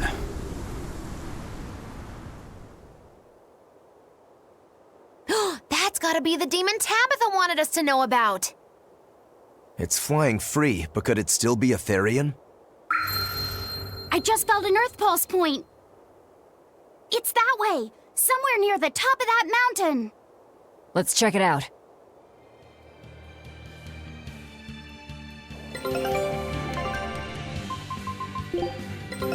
Our scout.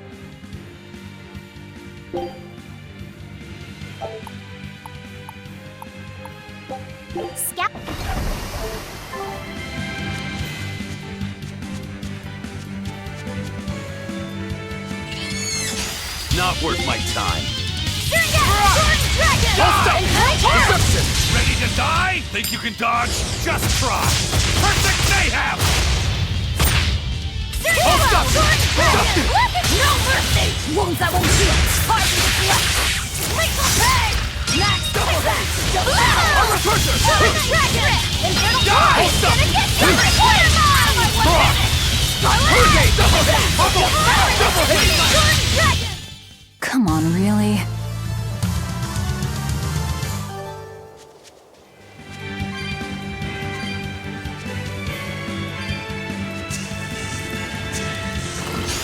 I'm extra good at beating up the weak No ones. escape! Force it! Better watch your Double horse! hit! Too slow! Nope! Watch Sword Dragon! Ready to battle! Sword Dragon! Don't you fear it! Battle separate ways! No Battle escape! finish! You're the See this? Deception! Is it how or is it just devour? Vengeance! Here, no escape! I wish I had power like that. I'd forget about it if I were you.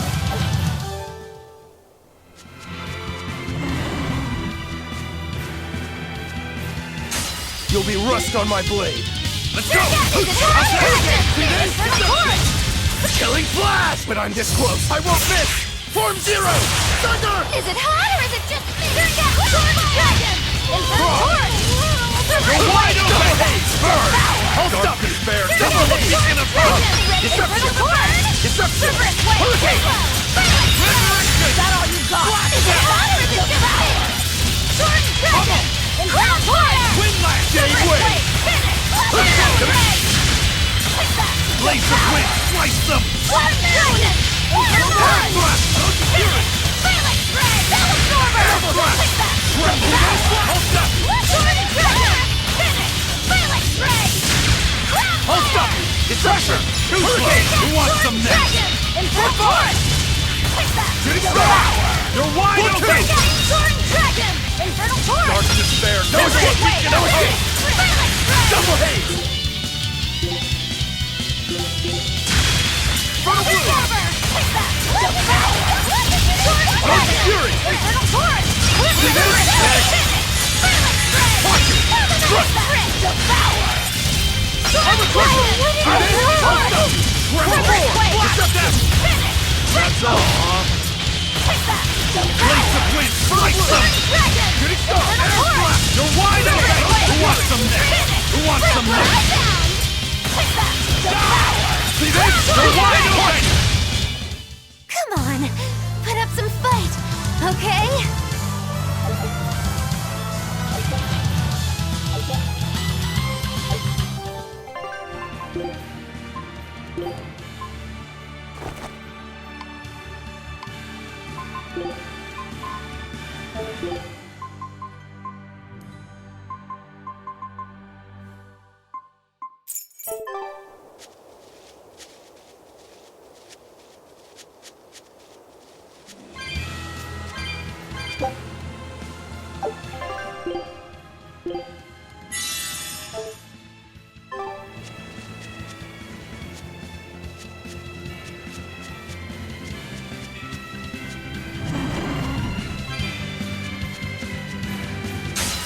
Looks like you...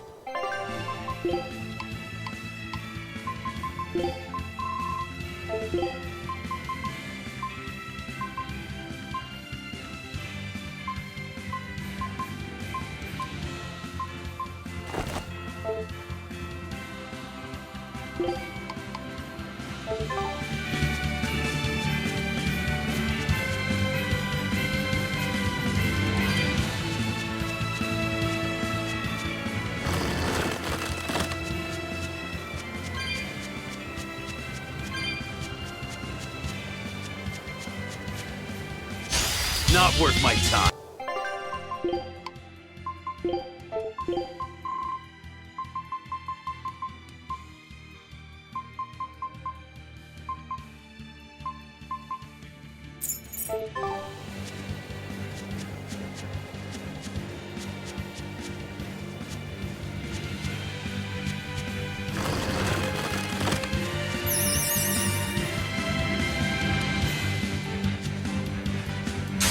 Don't get careless!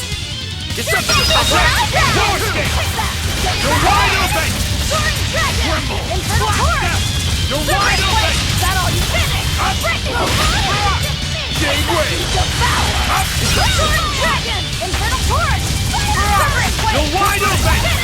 Let's go! Who wants some next? Devour! Dragon! Infernal Torrent! Illusory Veil! You're wide open! Dragon! Infernal Torrent! Terminate trick! Deception!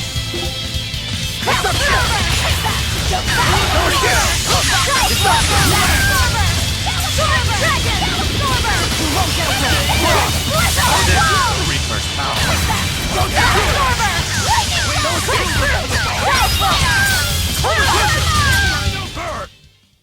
Stop fooling around.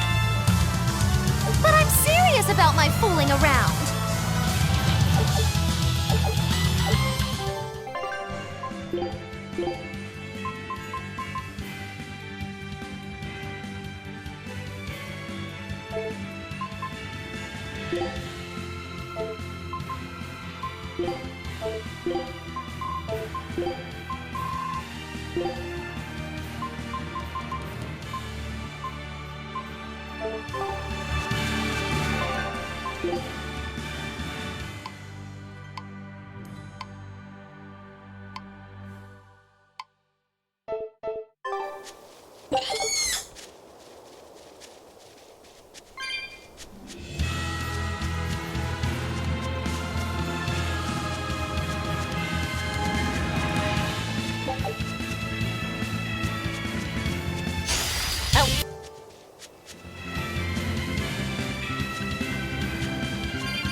On to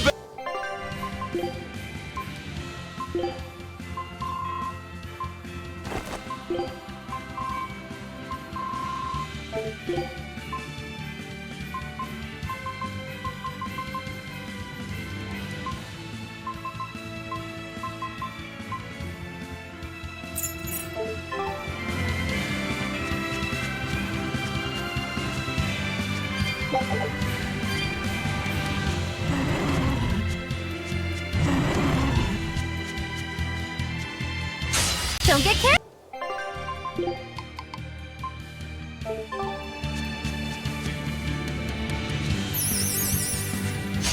Not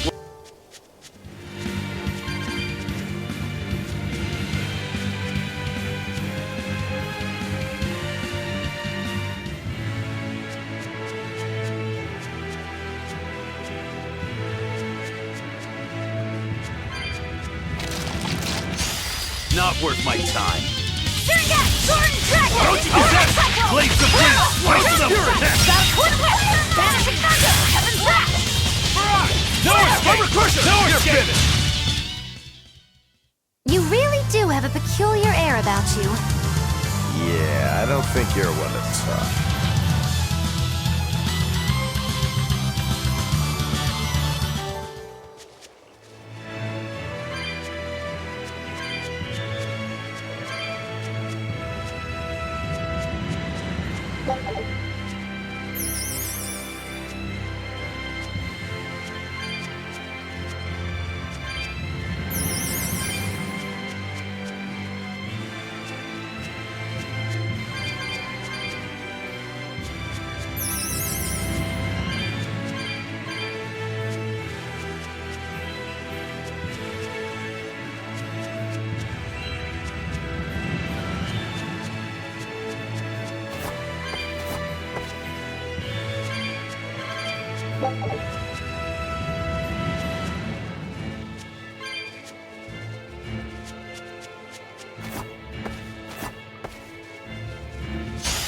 I'll finish this quickly.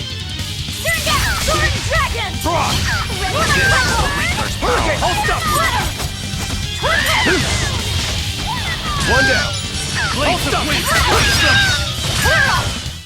I can't even call that a fight.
Don't waste.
I'll finish this quickly. Let's go!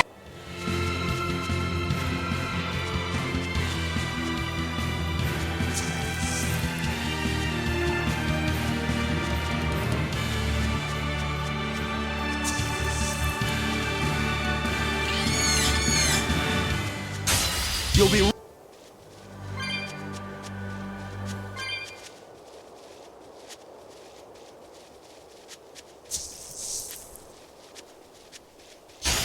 I'll finish...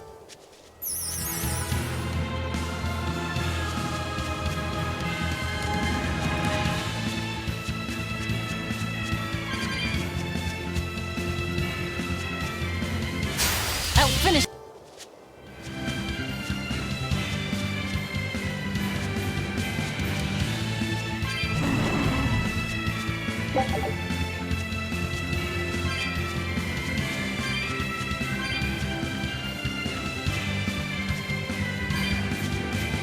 I'm extra good.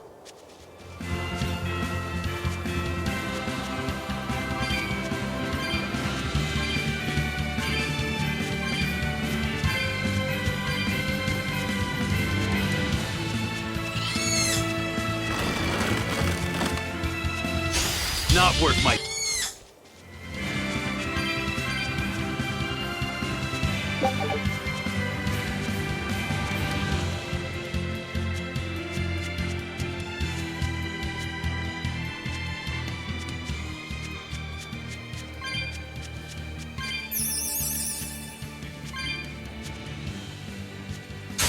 I'll end this.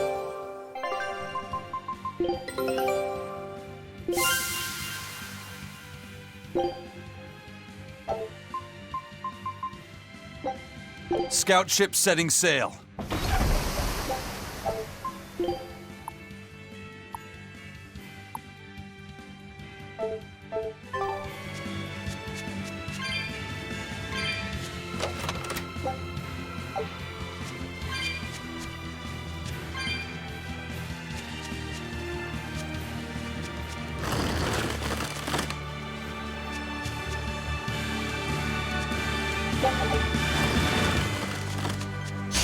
Not worth...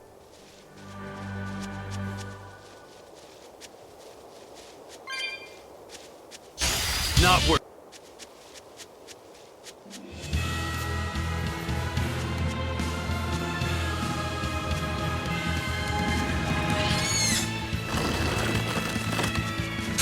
You'll be rust...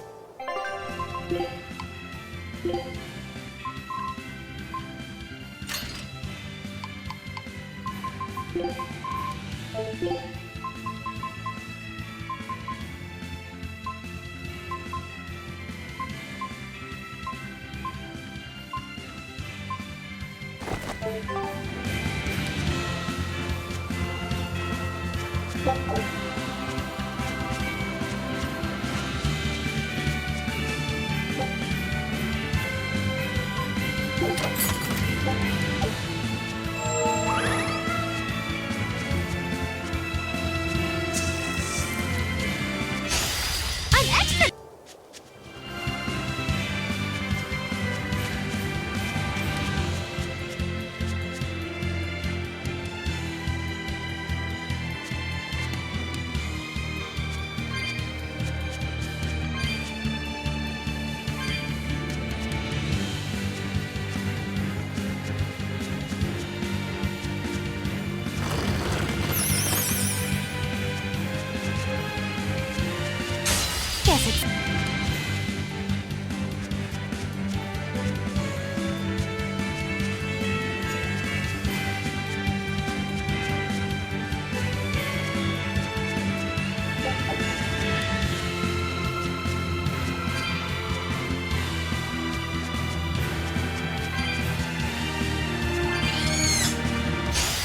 Not worth my...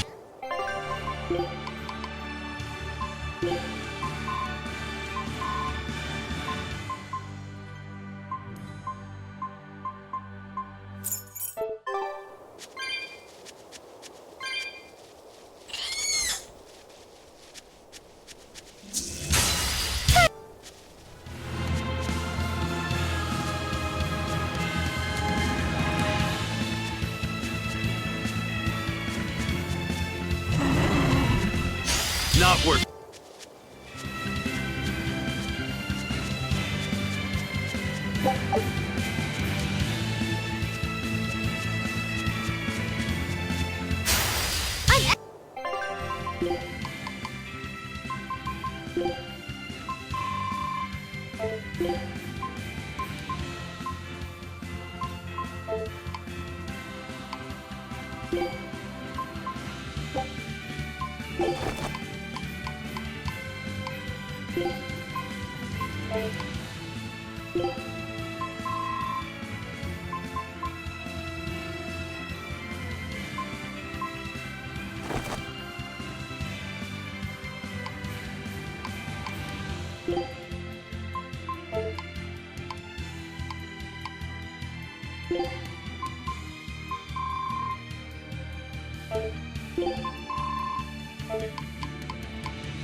I'm extra good at...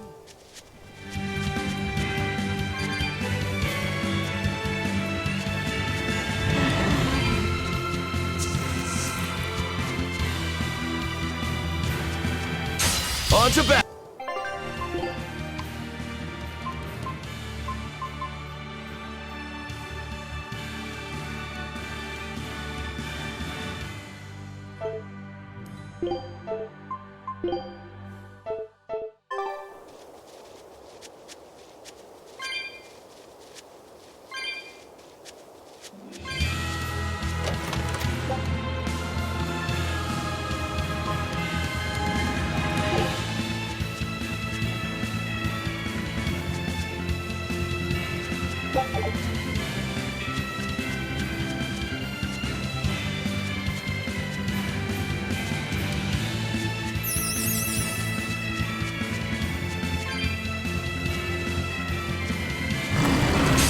Don't get...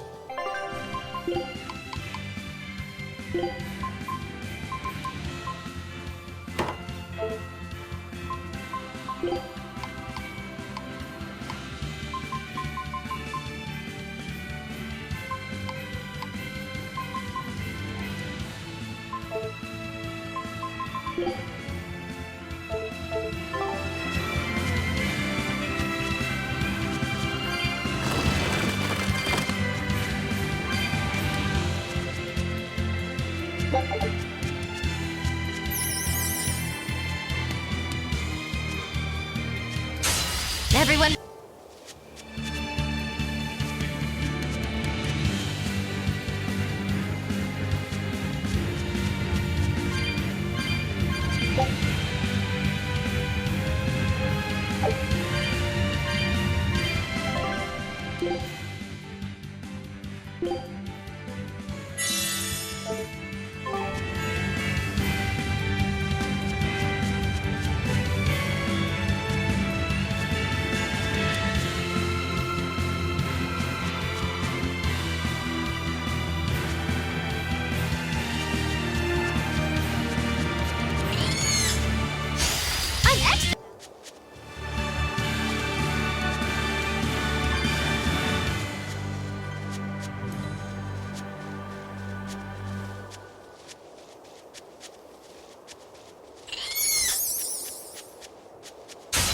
Looks...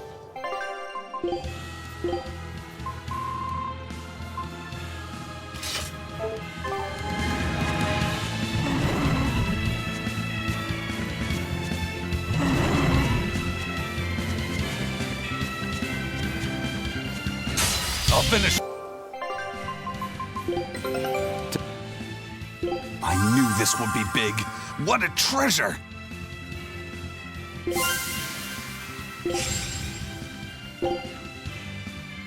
Scout ship said... That color reminds me of the Scarlet Knight.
I don't think we have a chance!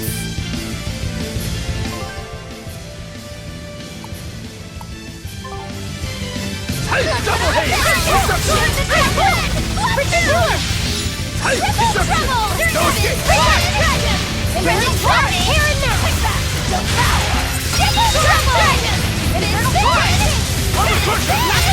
Double haze! No mercy! You thought I'd stop there? Annihilating? Spirit release! You wronged me! Here's your justice! Fighting order! Killing flash! Behold the arts of my ancestors!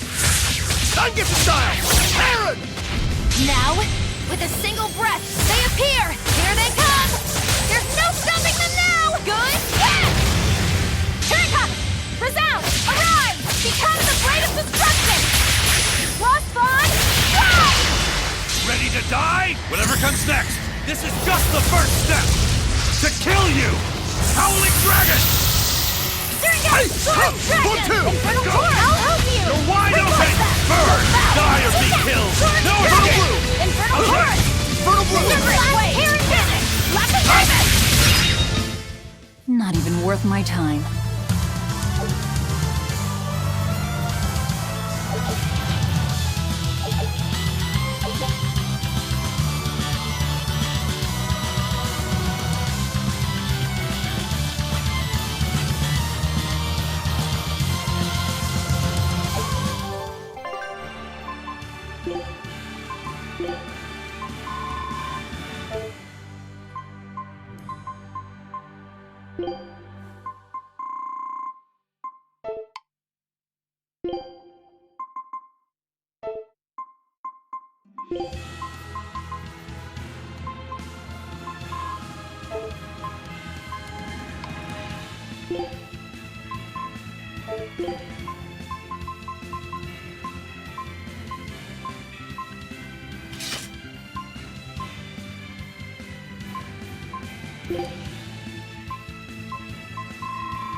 finish.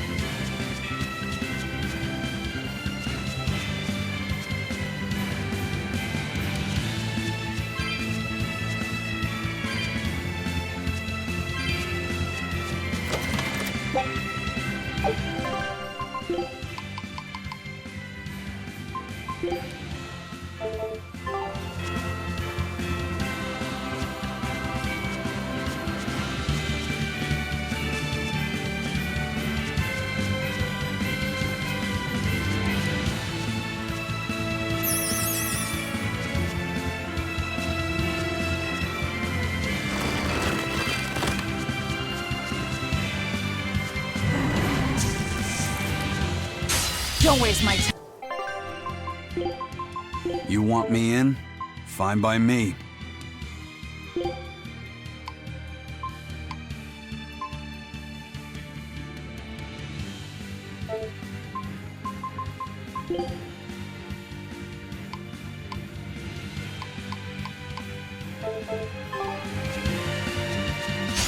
Not worth.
Cooking! Got it. I'm all finished.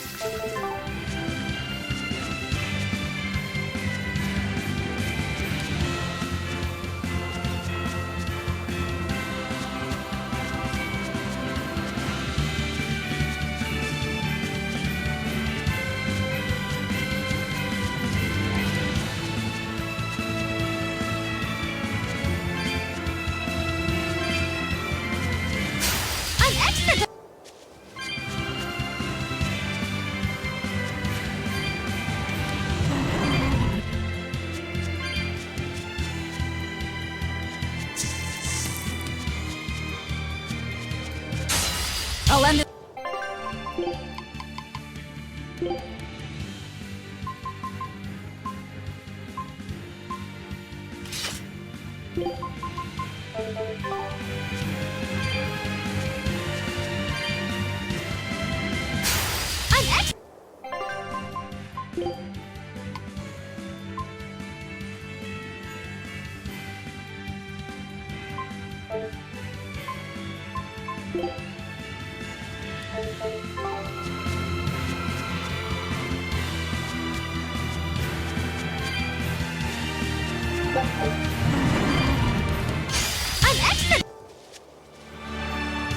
Yeah, I can really feel the Earth pulse now. It's up above. Guess we're in for some mountain climbing then.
Here!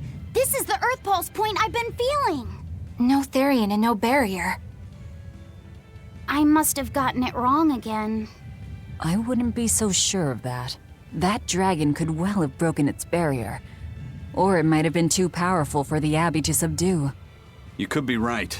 After all, dragons make for the strongest demons. The problem is, we don't know if it's a Therian or not. Yeah. Let's stick with the plan and head to Stonebury to gather more information. Am I the only one here who thinks the real problem is how we're supposed to fight a frickin' dragon?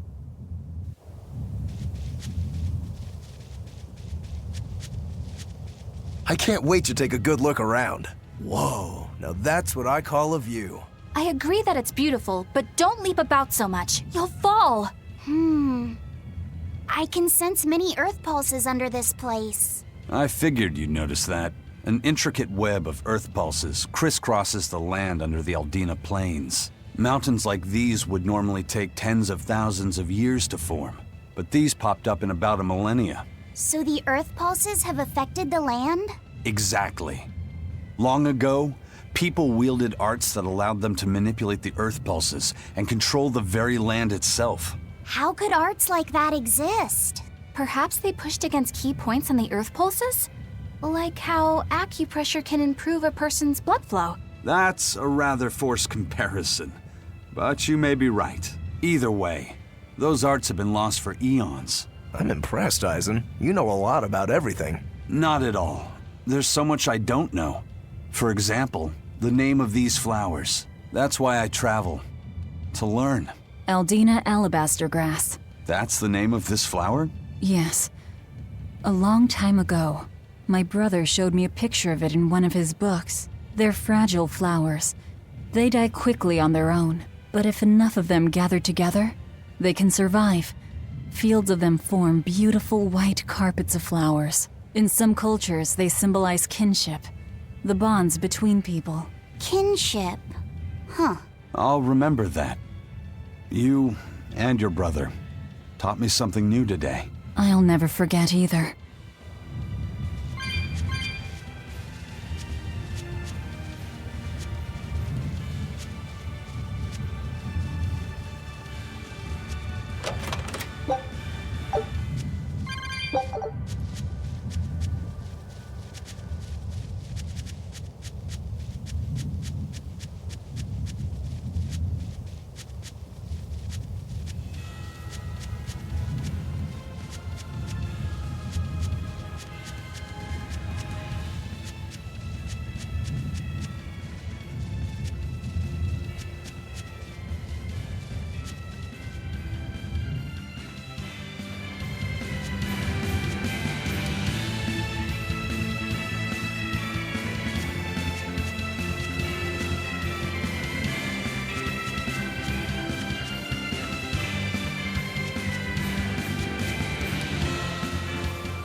Scout ship departing.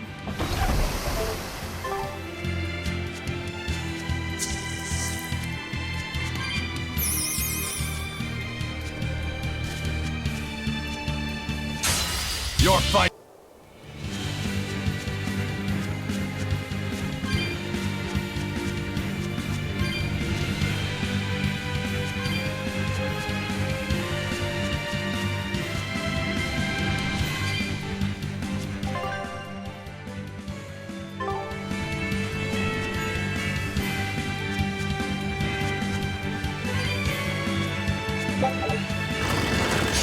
I'll finish this.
Now, rise, arise, ascending, angel!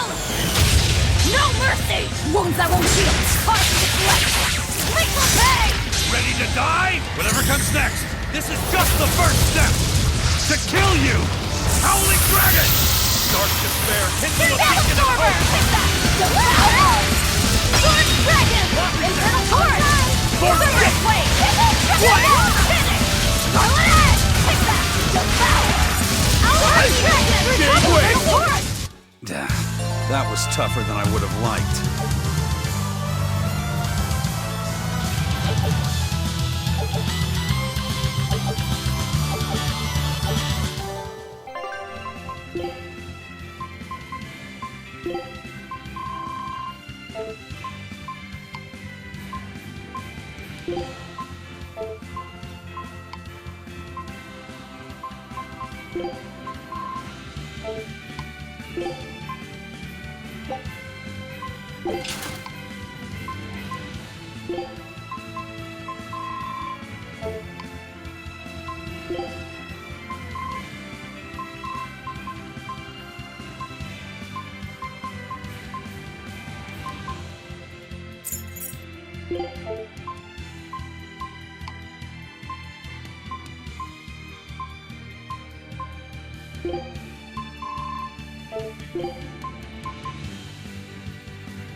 Move it or...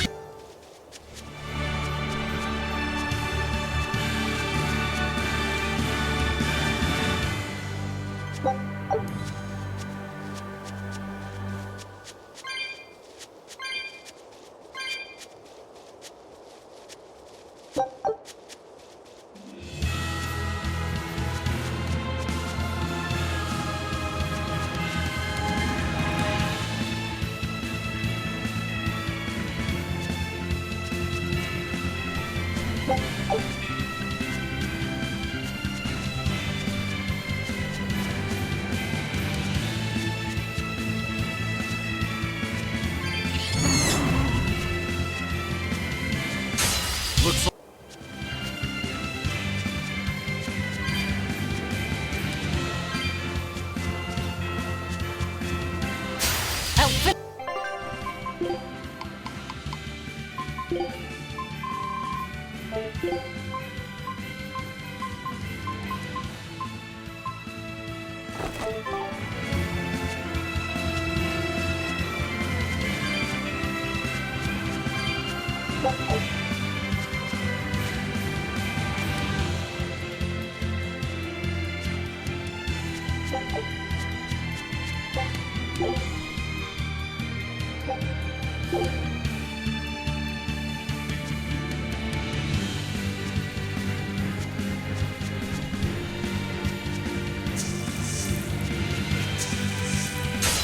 On to...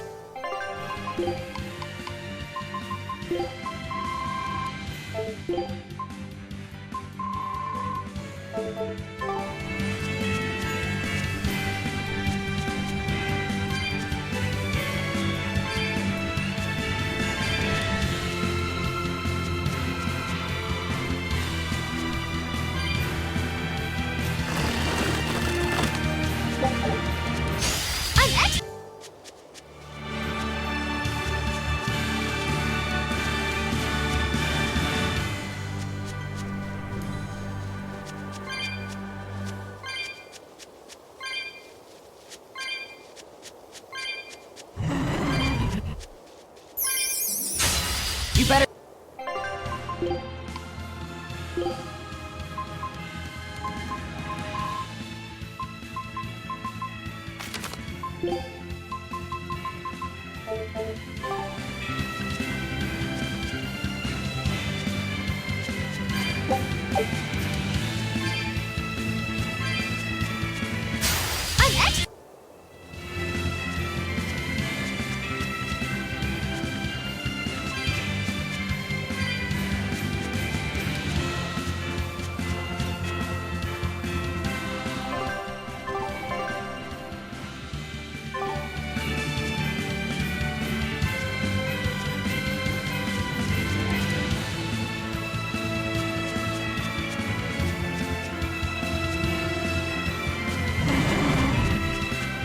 I'll finish this now.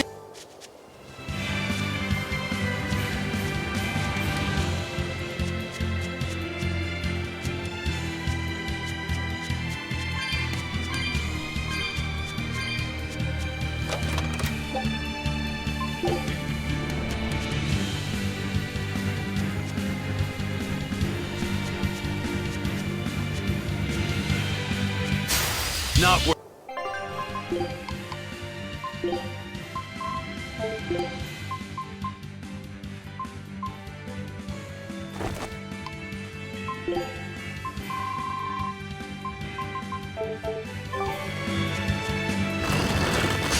Not worth...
A recipe! I've gotta try it!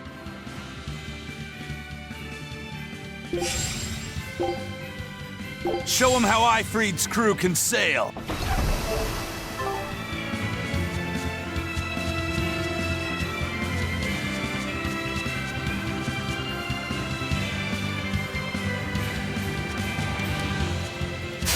Up and...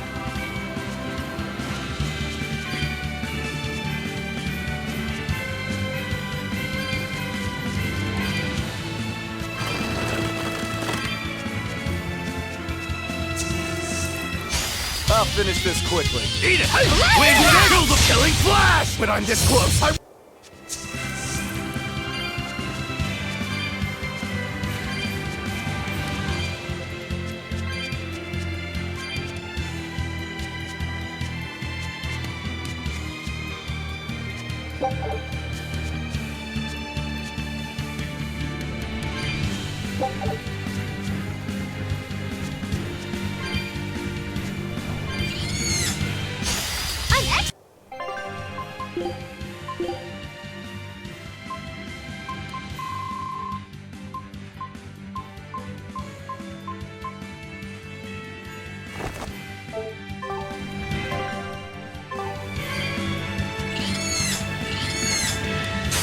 I'll end.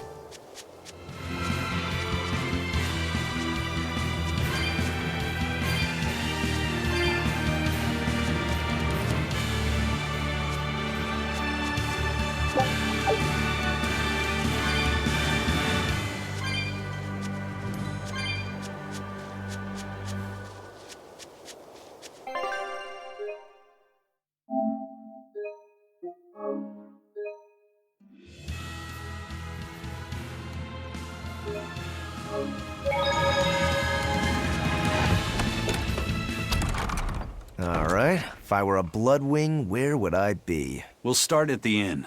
It only makes sense. Yay! I found so many blueberries! What are you gonna do with all those? Make jam?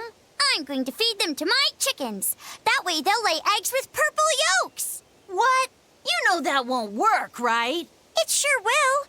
The color of yolks change depending on what a hen eats. My grandma taught me that. Actually, we always feed our chickens corn. Is that why their yolks are yellow? What are you gonna do with purple eggs anyway? Tourists are coming from the capital again, right? I bet they've never seen purple eggs, so I figure I could sell them for a lot. Maybe I can even make our village famous! You've thought this out. But will they really sell? You know what they'd make, right? Purple fried eggs, purple omelets, purple egg fried rice. Hey, would you want to eat a purple omelet? Strange things sell, right? You don't have to be so mean just 'cause you can't think of a better idea. Oh, sorry. Here, let me help you. Fine. Go catch a whole barrel full of jewel beetles. If we feed them to my chickens, we'll get eggs with yolks like shining jewels. I really wouldn't want to be your chickens, but... okay. What a carefree village. But you know, this is what really makes humanity amazing to me. Attempting the impossible. Reaching for the stars, just as a matter of course. Aye. Though we may stumble countless times on our way, we can achieve anything we put our minds to. Attempting the impossible, huh? That's all well and good, but there are some lines that should never be crossed. Purple eggs. Ugh.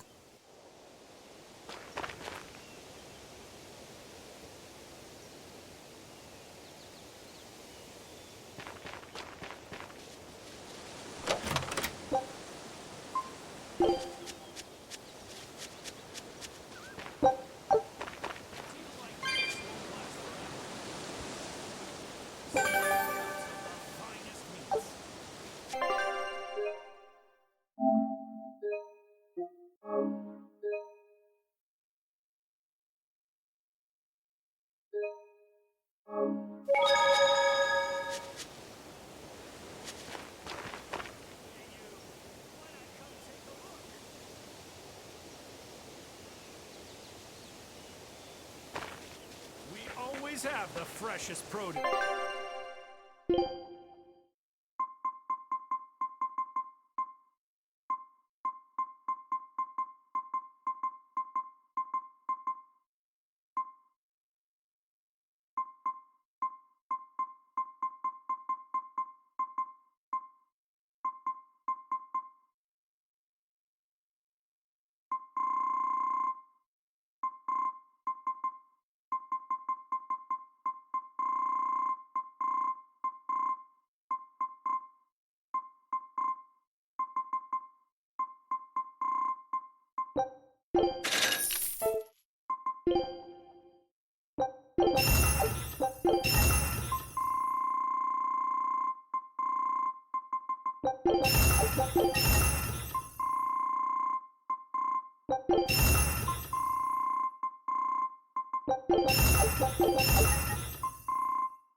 Stoneberry hasn't had much luck growing just yet, but this pioneer town has a lot of potential.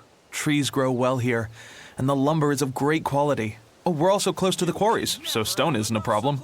As long as the demons are contained, this country will rebuild.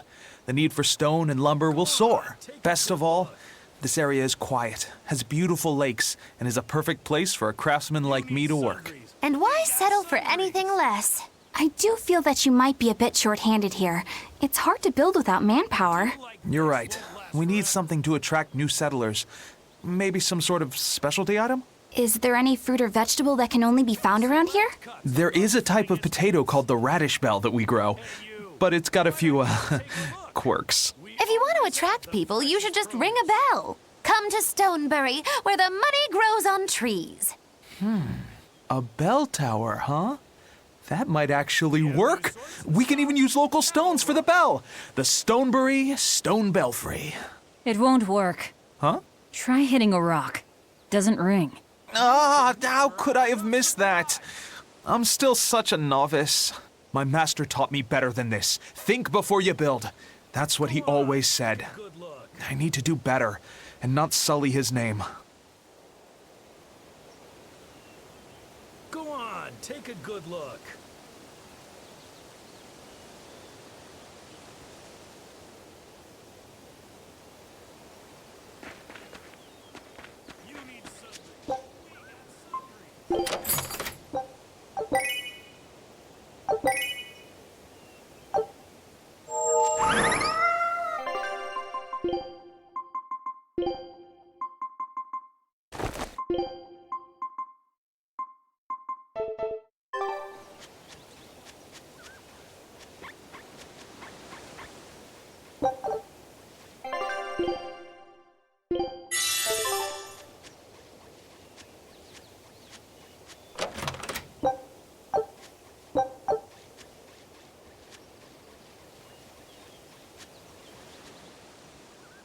I was on my way home from a trip to Logres, crossing the Aldina Plains, when I saw it. Rain was pouring as if from buckets, and the wind was so strong I could hardly stay on my feet. From the vast darkness of the sky, a monster of tremendous size descended, like the essence of the storm itself. A huge flying demon?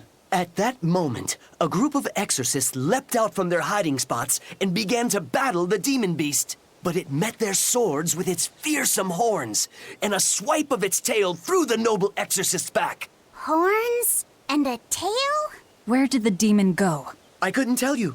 I was so frightened, I ran away and never looked back. I hope the Abbey can get rid of it, but the beast took out 3 exorcists with a single blow. Come to think of it, another person was there too.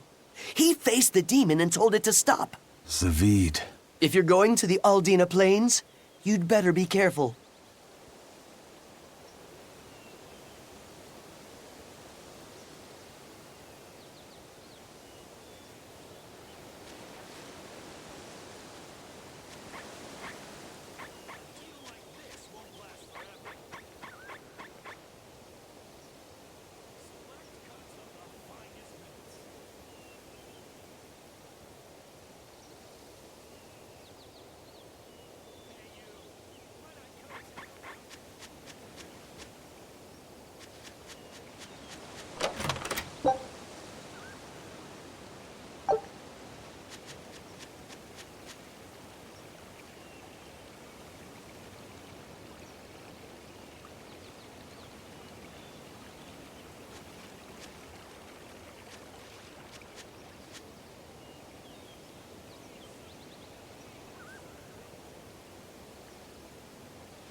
The water around here is ideal for producing wine and spirits.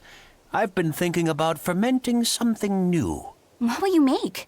This region's specialty is berries, so a berry wine?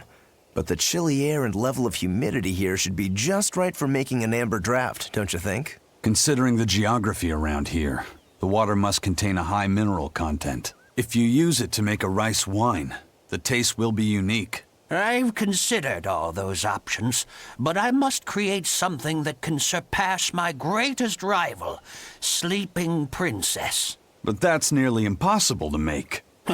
Exactly. Not an easy task, to say the least. Sleeping Princess is made by filling an emerald cask with water from an enchanted mountain spring and sitting it in direct sunlight for 7 years. The water's magic causes it to change color each year.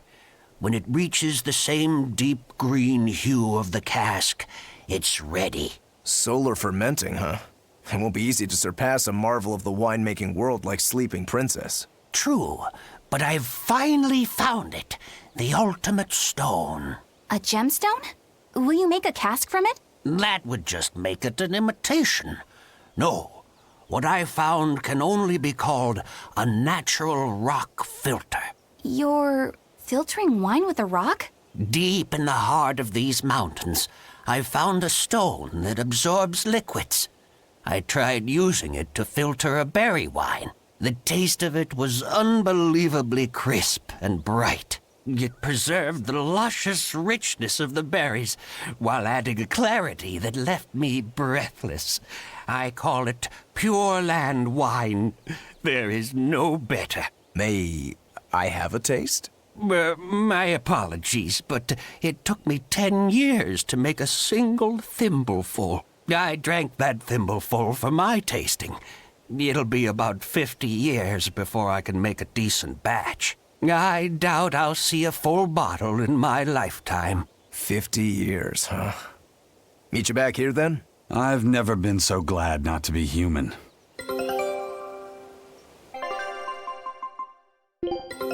Take a look at this.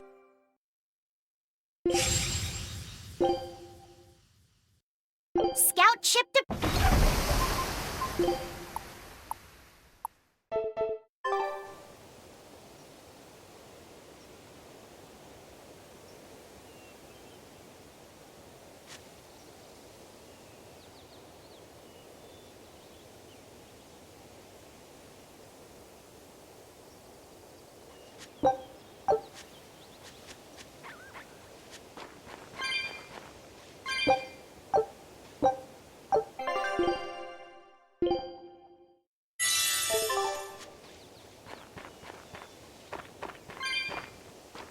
Raspberries, strawberries, blueberries, they all grow in abundance around Stonebury. We even have a fairy tale about it. One day the ground was covered with so many fallen berries, they all became stones. Stoneberries? Is that how the town got its name? The spelling has changed some, but yes. Berries are an important part of this village. We harvest local berries to make jams, pastries, gels, and all sorts of sweets. Berry-flavored gels! I've never had one. We've exported our jam and fruit for a while now, but our raspberry gels are still being perfected. Aw, rats. Are the vegetables growing in that field special too? I don't think I've ever seen anything like them before. You've got sharp eyes. But that's right. They're a rare species of wild potato. They're red and they're called radish bells. We discovered them in the mountains nearby. Sadly, the potatoes are actually highly poisonous. Really? But they look so good. They do. But the skin and the sprouts are toxic. If you aren't careful when removing them, it's Poisonville for you. Deadly poison aside, they're sweet, fluffy, and go great with butter. And when they're fried nice and crispy, they're the best. So just skin them and sell them. What's the problem? Yes, we've thought of that, but the way they are now, you have to peel off quite a bit before you get to the edible part. Peel one as big as your fist, and all you get for your trouble is a bit of meat the size of an egg yolk. That's why we're selectively breeding them. One day, they'll have only a thin layer of poisonous skin. Why not breed them to get rid of the poison altogether? With no poison, bugs will eat them, and they'll be more vulnerable to cold and heat. With potatoes, as with people, getting rid of everything harmful isn't always for the best.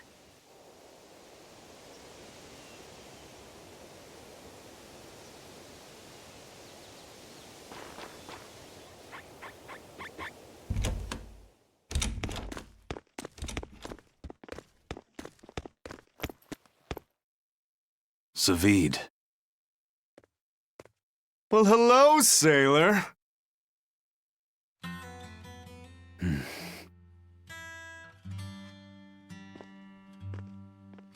Are you waiting for someone? Nope. Just saying a prayer for someone. Someone? Let's go. Clearly there aren't any bloodwings here. You're just going to leave? I'm right here. Everybody has times they need to be alone.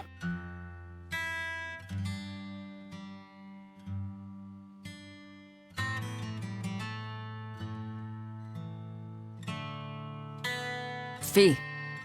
Right. Coming.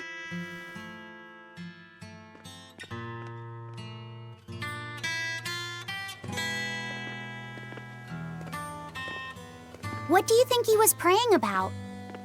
Well, for one thing, he was drinking a bottle of Thorny Forest. Oh my! The drink you share with your special someone when you're going to be married for life! How romantic! But getting your hands on that stuff is no small feat. I can only hope I'll get a chance to taste it someday. That must have had an important meaning for Savid. That's why you left him alone. Don't read too much into it. You're Velvet, right? You must be the one who's seen the demon we're after. We saw a big snake-looking dragon fly over on the way here. Is that what you saw too? Yes, that's the one. It nests at the top of the mountain in Aldina Plains. We went to look ourselves. No dragon. It only returns to its nest on rainy days. Rainy days, you say?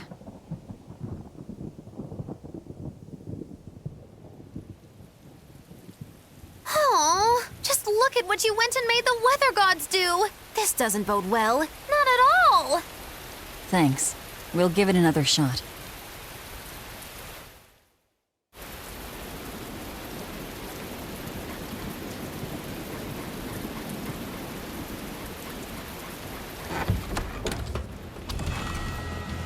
Hi there. Our meeting like this must be Providence, meow. We're in a hurry. Save it, cats. All the better, meow. I've just stumbled upon a perfectly nifty piece of stone just for you. What's it for? That's not a geoboard, is it? Bingo! I dug it out of some ruins, meow. They were made by Norman Meowny years ago for surfing along Earth pulses, but I can't use it, so I figured I'd pawn it off on someone else who could, meow. Wait, Norman made this? That doesn't exactly inspire confidence. Don't be so mean! We're capable of exceptional things! Sometimes. When a Norman speaks their own name, the board springs to life and whisks its masters away at top speed. They'll even plow right through weak demons. You can say it's our masterwork, even if we sorta stumbled on it by accident. Huh. Well, then I apologize. So we can ride this as long as we have Bienfu with us, right? Well, kind of. Do you have to use your true name to activate it? Not my true name, no. My Norman name. Wouldn't that just be Bienfu? No. Norman have a separate name that goes something like Norman so-and-so.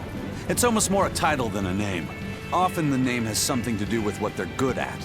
Something like attack, or chain, or aqua. Right. You could say names like Bienfu and Grimoire are more like stage names. I actually don't know Bienfu's Norman name, but I can't wait to find out. What is your name, Bienfu? Come on, out with it. We're in a hurry.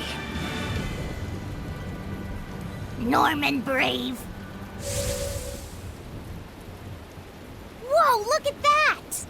Wait, Bienfu. Your Norman name is Brave?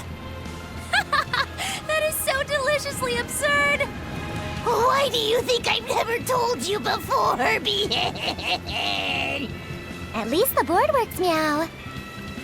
And if we get on this board, it'll move us around? Well, about that. The board propels itself by pushing against Earth pulse flows. To do that, the board needs information on the flows, but this one here's a completely blank slate, meow. First, you need to find the geotrees in each area. They serve as a conduit between the surface land and the Earth pulses, meow. Once you've actually located a geotree, you can record that area's Earth pulse data into your geoboard, meow. Got it. This area's geotree is right over there, meow. All right then.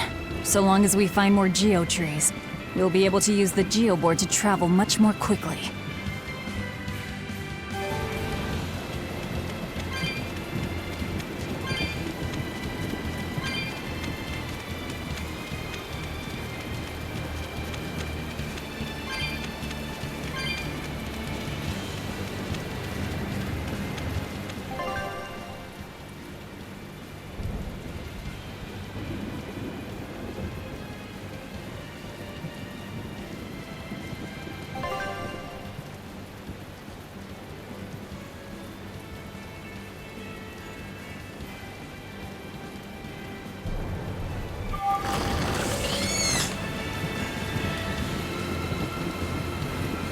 Well, that's going to come in handy. Yeah, and it's a lot of fun to ride, too. I could get used to this. I'm so worn out. I feel like I had to sprint the whole way here. Huh. It seems like operating the board saps a lot of energy from Bienfu. Even still, this board gives us a strategic advantage. Brave here will just have to bear a little exertion now and then. Yeah, Brave. Buck up. I believe in you. Be brave. Ah! Stop calling me that!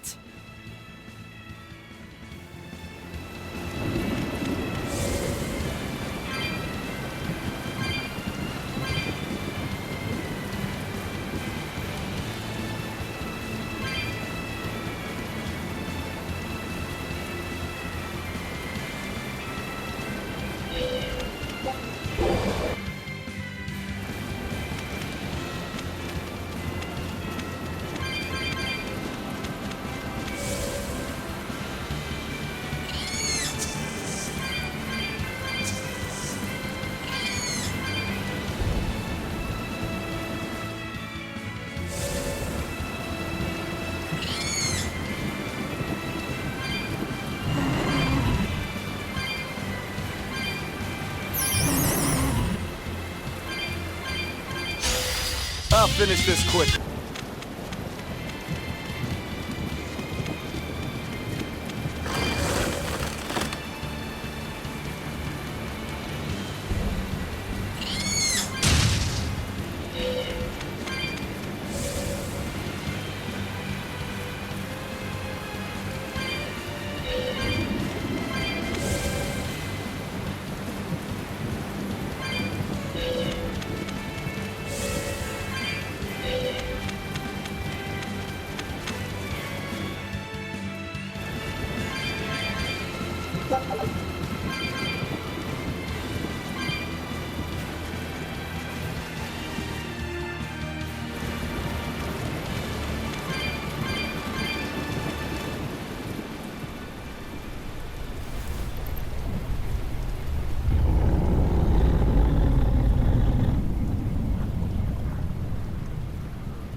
It looks so deadly.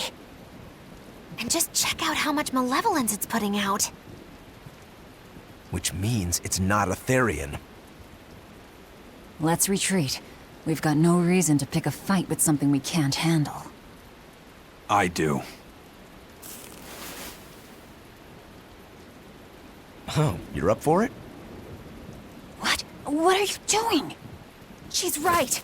Fighting this creature is a good way to end up dead. Oh, sorry.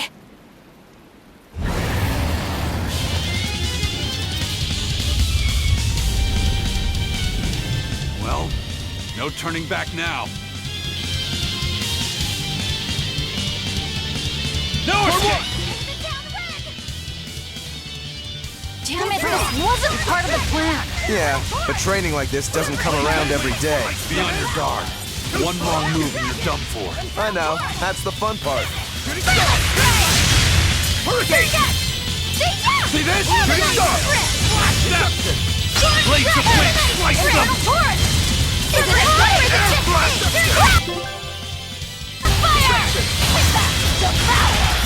No escape! You three!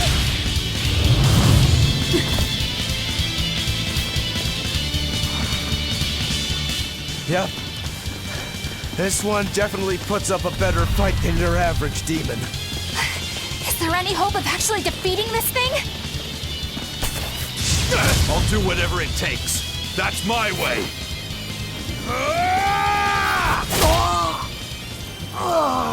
Sabine! Yeah. I see you're out for blood, as usual. You knew, didn't you, Eisen?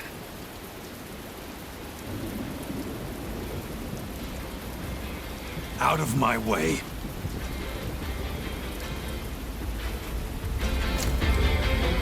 What? Are you protecting the dragon? She's not a dragon!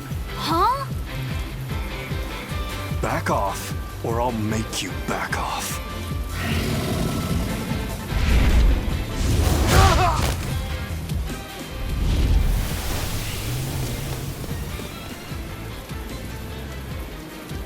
Damn, it got away.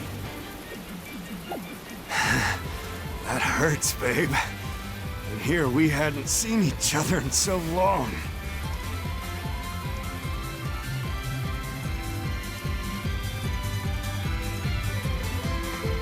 Hold it.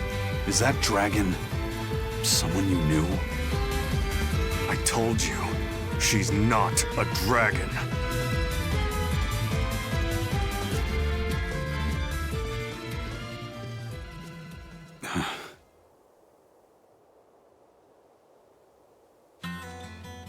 So, it seems old Check Out My Pecs and the dragon have some kind of close ties. Did I hear you right? We're talking about a dragon here. I know what I said. But how could that be? When Malakim are tainted by malevolence, a dragon is what ultimately results. So you're saying that dragon was a Malak Zavid once knew? She must be who he was praying for back in town. Yeah, most likely. But do Malakim put out malevolence like humans do? No, not by themselves they don't. But if one remains in contact with humans or demons who do, it will eventually taint her, and she will become a dragon. What about you, kiddo? You feel anything weird after you got thrown into the Earth Pulse at the Empyrean's throne? I did, yeah. Can't say I'm surprised. The air there was thick with malevolence being sent on its way to Enominat. If I'd stayed there, I might be a dragon too. Is having a vessel not enough to prevent a Moloch from transforming?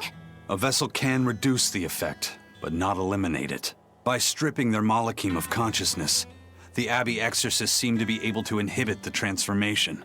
But nothing in this world is guaranteed. Can a dragon ever be changed back into a Moloch? Nope. Just like with demons, there's no going back. Do they still hold on to some part of who they were? You saw that dragon. What do you think? Well, that's... But Zavid still won't kill it. Must be his creed at work. Eisen, listen. Whatever business you and Zavid have with that dragon, I don't care. Do what you have to. But I won't tolerate you getting the rest of us involved in it again. Do I make myself clear? You've got it. Good. Now, let's get back to the Therian hunt. We'll regroup in Titania.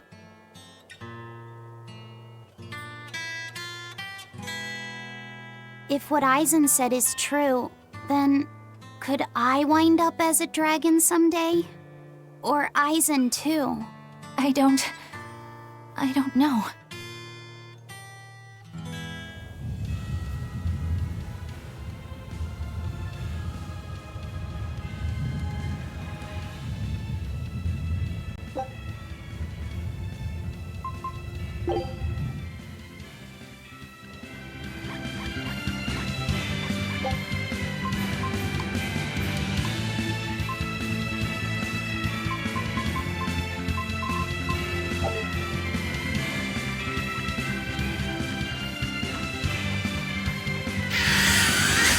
You'll be rust on my blade.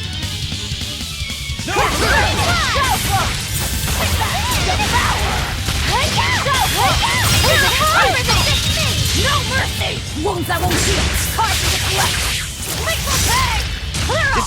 Pressure! What in the world? Double haze! Die! Devour! Crash through! Sword dragon! Little force! Severus wave! When intended! Lock it there! Blaze of wind! Slice them! Sword dragon! For three! You're wide open! Sword! Strike! No escape! You're wide open! Come on, really?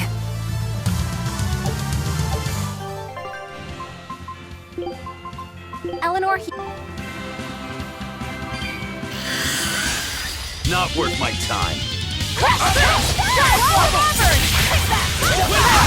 mercy! Wounds I won't heal! Carve to the flesh! Lethal pay! Out of my way! Die! This is the reason power! No escape! Crash through! Shadow flow! Take the catapult!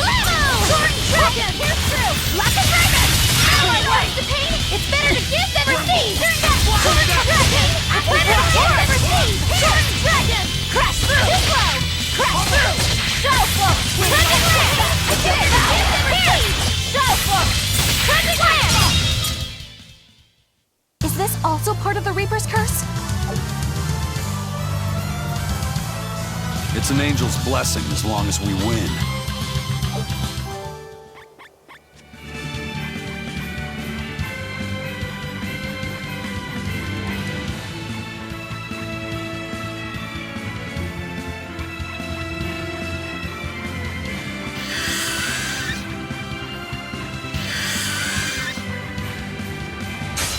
You're fighting the Reaper! Crash through! Too slow!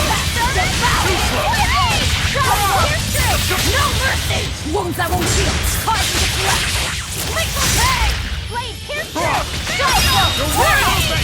Crash through! Shadow flow! Devour! Shadow flow! Sword dragon! Lava dragon! Devour! Crash through! Shadow flow! Sword dragon! Crash through! Finish! Lava dragon!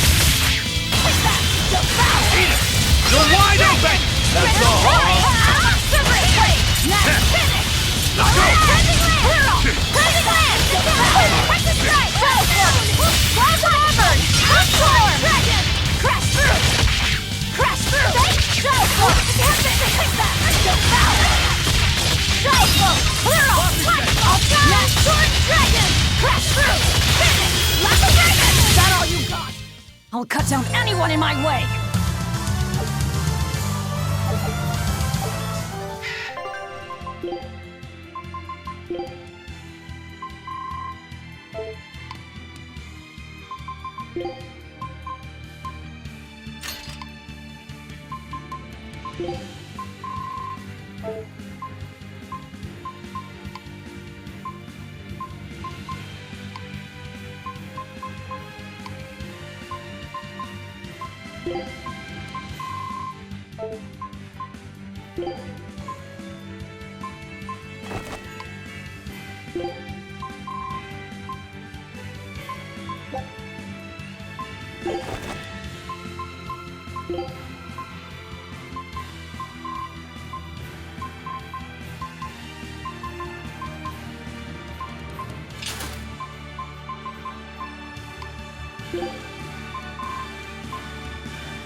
Don't get careless! Frost! No!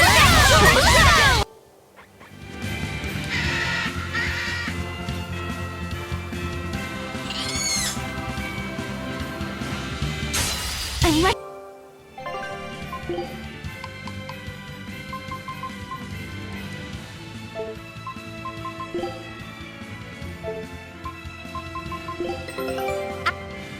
I knew this would be big. What a treasure!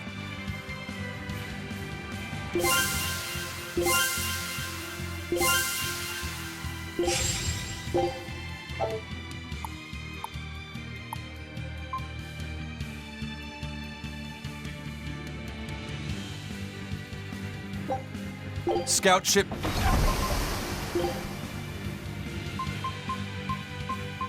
There are lilies blooming inside.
Turtles, keeping tight circles. Oh, perfect timing, Eisen. I's got a letter for yous. A letter? Did you get a reply to that letter you sent? What's it say? What's it say? I know everything that you've done. Repent for your horrendous deeds, you monster. What did you do, Eisen? No idea. There's no sender written on here either. Who would write something so awful? Who cares? If I gave a damn about other people's feelings, I wouldn't be a pirate. I suppose that's true. Forget about it. What's the status of the other stuff? The Palmier made it just fine. But we've run into some troubles finding the Nordals. My deepest apologies. What are Nordals? Nordals used to be given out by Empyrean temples. If you collect a set of 4, you'd find happiness. Oh, so they said. Nowadays, there's only 4 left. Red, blue, green, and black. Even worse, nobody hardly knows nothing about them. Dolls of the Empyreans. Do you think they're like that one we saw of Aminoch in that shop in Isolt? Kind of. But these are less gloomy looking and more, how can I describe it?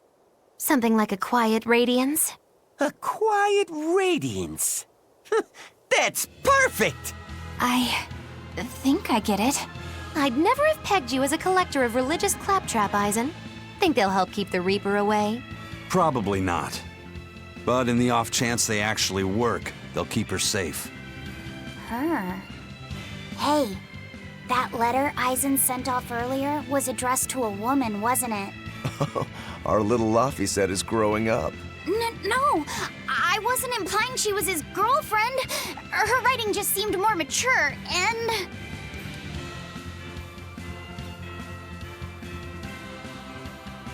It's nothing like that. She's my younger sister. I didn't know you had a sister. She's the only family I have left. She and I live apart for various reasons. I'm guessing your death curse is one of them, huh? Magilou! So that's why. I'd be happy to help you look for those dolls, Eisen. Are you sure? Yeah. Okay, then. Thanks.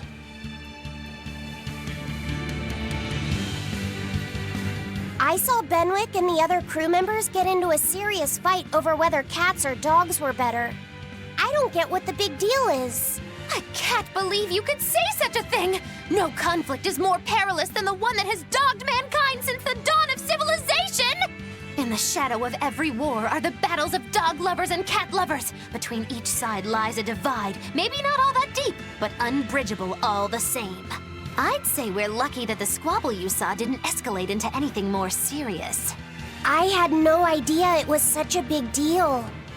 So what side do all of you fall on? I am, without a doubt, a cat person. Cats and witches have a long history together. Personally, I prefer dogs because they can cohabit with humans while following rules. But I like cats too, because they're cute. What about you, Rokuro? Shigure liked cats, so I don't. But I like dogs even less. Always wagging their tails for their masters. I feel the same way. Dogs will trade anything for food. Learning tricks, wagging their tails, getting friendly, and in time, even forgetting to howl. I think that's too cynical. Dogs make efforts to please humans so that we can live together. They're friendly and compassionate creatures. Then does that make you a cat person, Eisen? Actually, I like squirrels best. When I lived with my sister, the nearby forest had lots of nice, fluffy squirrels that would let me pet them. This isn't about squirrels. It's about cats and dogs. You have to pick a side. If I had to choose, yeah, it'd be cats. There's something lovable about the way they act, especially when you spoil them. Reminds me a lot of my sister. What about you, Velvet? Cats or dogs? Dogs. They don't betray you. You always have to be so serious, don't you? So Velvet and Eleanor like dogs, while Magilou and Eisen prefer cats. And Rokuro doesn't care for either one. That makes you our tiebreaker, kiddo. The fate of this showdown is in your hands. It is? Now that you're no longer the Abbey's dog, perhaps you're thinking of being one for Velvet's column? What has that got to do with anything? We're just talking about which animal we like. If you're getting so angry over this, he's going to have no choice but to pick dogs. I just told you. No more fighting! This is clearly getting out of hand, so why don't you all agree that you're Bienfu people and make up already? And what makes you special enough to have Bienfu people? Because I can be loyal like a dog, but also do my own thing like a cat. If you pick me, everybody wins. I don't think it works that way.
I guess a dragon was a bit much to take on, even for the Reaper.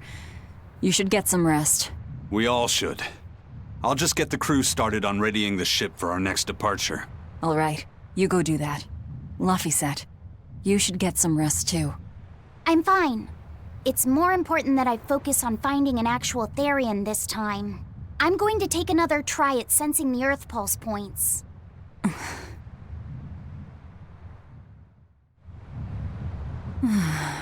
You're as stubborn as ever, Fee.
Don't push yourself too hard now, Laphicet.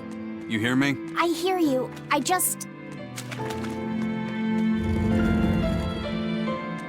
told everyone I could find the Therians, but I've only sent us to the wrong places. Aizen, is there any way to boost Amalok's powers? I guess it's okay for me to tell you this. The majority of Malakim today have their consciousnesses sealed away to be used as mere tools for the exorcists. But originally, Malakim were beings who received prayers from people, and in return bestowed their blessings upon nature and mankind. So you're saying that when humans pray to a Malak, the Malak receives great strength? Yes, in general at least. Some Malakim, like me, buck the system and bring about misfortune rather than divine grace. Oh, that's unfortunate. But who would ever pray to me? Maybe you didn't lead us to any Therians, Fee, but it's not like we came back empty-handed. We found Orichalcum to use against Shigure, and we also learned we can hold our own against a dragon. Velvet. So where should we go next, Fee? Northgand! There's a big Earth Pulse point north of Helavis! Works for me. Aizen? We can leave whenever you want. Doesn't matter to me. And I'm all set. Let's make our way to the harbor. When I say prayers, I don't mean outright worshiping. All I'm talking about are earnest thoughts and feelings directed at you. I see. So I'm already receiving prayers then.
Our next target is north of Helives, near the Faldes ruins. In light of everything we know, I'd say it's highly likely we'll find a Therian there.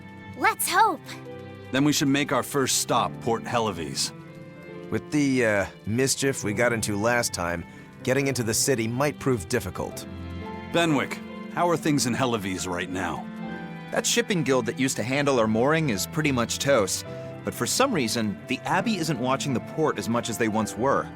Unfamiliar ships have been hauling in relief supplies, so if we pose as one of the transport ships, I think we can slip in.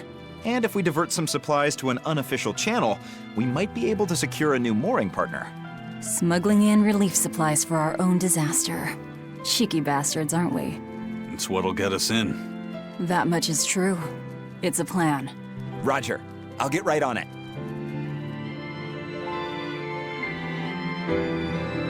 Hey, Eleanor. Abbey exorcists don't pray to their tethered Malachim, do they? You mean something besides our oaths? An oath is a magical formula that grants you power in exchange for binding you to a rule, right? Yes, though that is simplifying it a bit.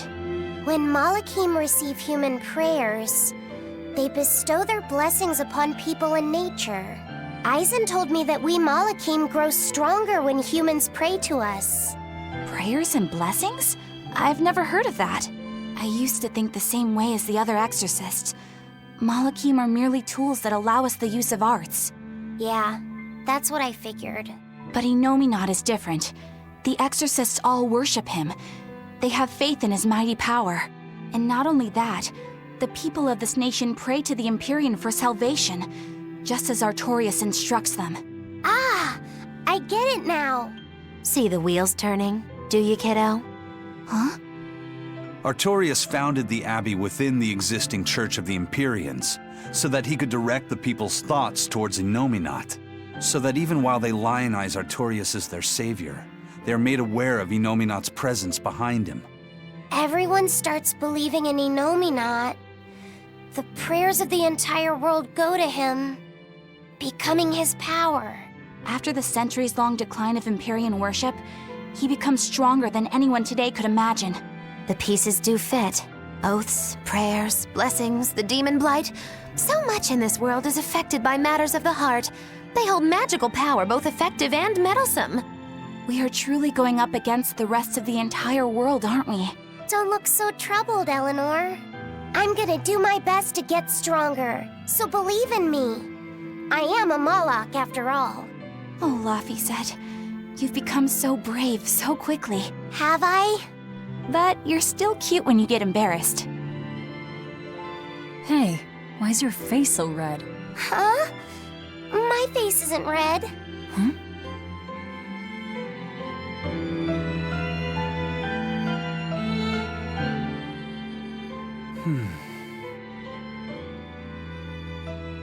Hey, Aizen. What's it feel like to get a letter? I don't feel anything, nor do I want or need to. There's no joy in receiving these things. Huh? Why not? Don't be so shocked. Look, it's just an invoice from the turtles. What's the big deal anyway? Do you wish you get letters too? Yeah. But I don't have anyone to send letters to. Let alone anyone who would send me any. Laufey said, I've got a letter for you. What? Really? Who could it be from? The sender is... Bienfu? Yep. You got a letter from yours truly. I figured you'd be wanting someone to send you a letter right about now, so I wrote one up for you. What do you think? You're happy, right? Oh, yeah. Thanks, Bienfu. I'll even read it for you. Dear Moloch Laufeyset, I hope that this letter finds you in good health and high spirits. Thankfully, I'm doing well myself, with no major changes to report. Bienfu's taking all this so seriously. It's so rare to actually see him like this. As you're aware, I've been spending my days ironing Magilu's outfits, sewing her buttons, and washing her hat and tremendously long socks. Recently, however, I made the mistake of remarking to her that she might not have been quite as slender as she once was in her younger years. She hung me upside down from the roof in the middle of the cold. I nearly became a frozen Normansicle. It was so horrible that I couldn't stop my tears from flowing down my little cheeks. There's the Bienfu we know and love. But all you wrote about in that letter was yourself. And you even read it out loud yourself. That's okay. Thanks, Bienfu. It feels nice to get a letter. That's so kind of you to say. I think I might cry again.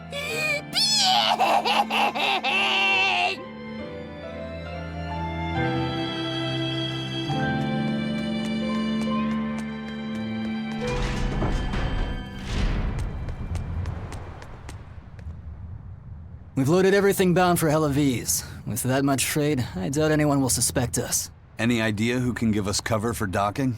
Not anyone in particular, but recently the power and influence of the Helaviz Fishermen's Guild has caught my eye. The Fishermen's Guild, huh? Let's bring them some extra relief supplies. Fuel, drink. And as for the drink... 12-year-old amber draft. The sailors of Helaviz have an eye for the stuff. You heard that from Dial, I take it. He's got a sharp eye. He took a bottle in payments, but I say we turn a blind eye to it. We thought we were the best at this kind of thing, but having him around has been a real eye-opener. Okay, but tell him if he takes a second, he'll pay for it. Eye for an eye. Aye, aye. I'll keep an eye on him so that he doesn't sneak off with another bottle.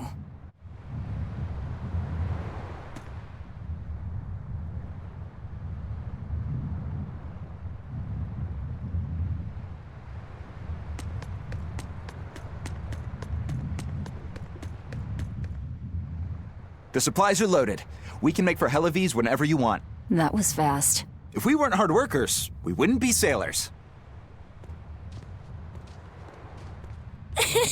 Eleanor! Oh, what's wrong, Kamoana? She said she had a dream about her mom. When Mommy saw me, she said I looked scary. That she didn't want a scary little girl like me. Your mother would never say that, sweetheart. But how can you be sure? Well, how do I put it? I know because I know. You're just lying to make me feel better.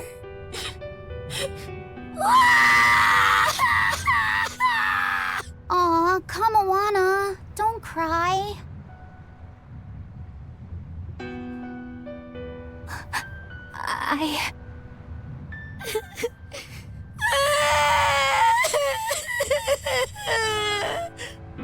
Oh, this is the part I hate about little kids.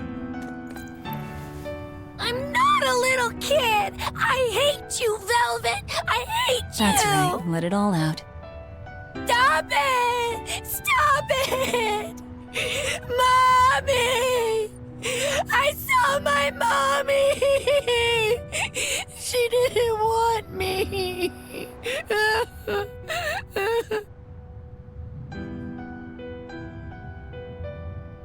She managed to cry herself to sleep. They're not rational creatures. Sometimes you just gotta let them cry it out. You seem used to it. I guess you could say that. Luffy usually kept himself together when he was younger.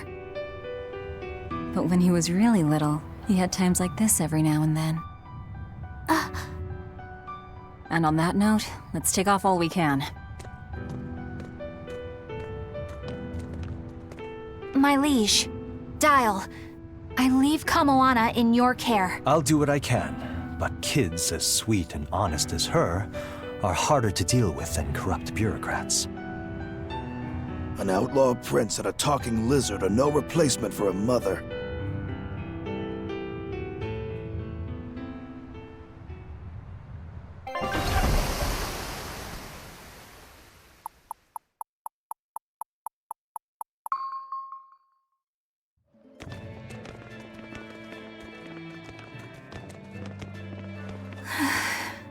I do hope Kamoana isn't crying anymore.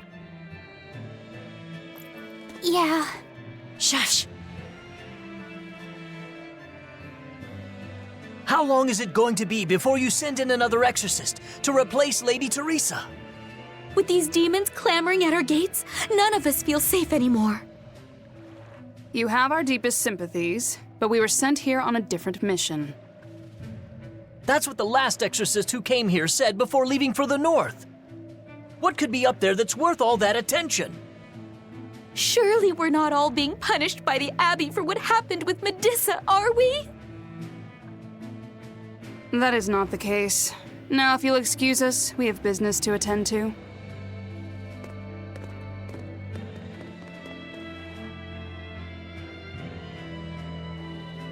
So the exorcists are just passing through town and heading straight north. Odd.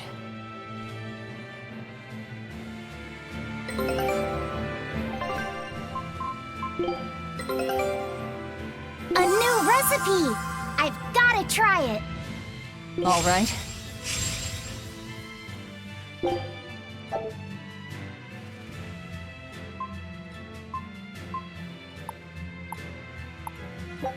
Show him how.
Show him how I...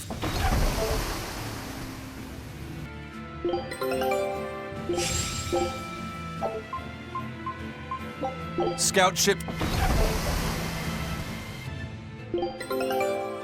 All right.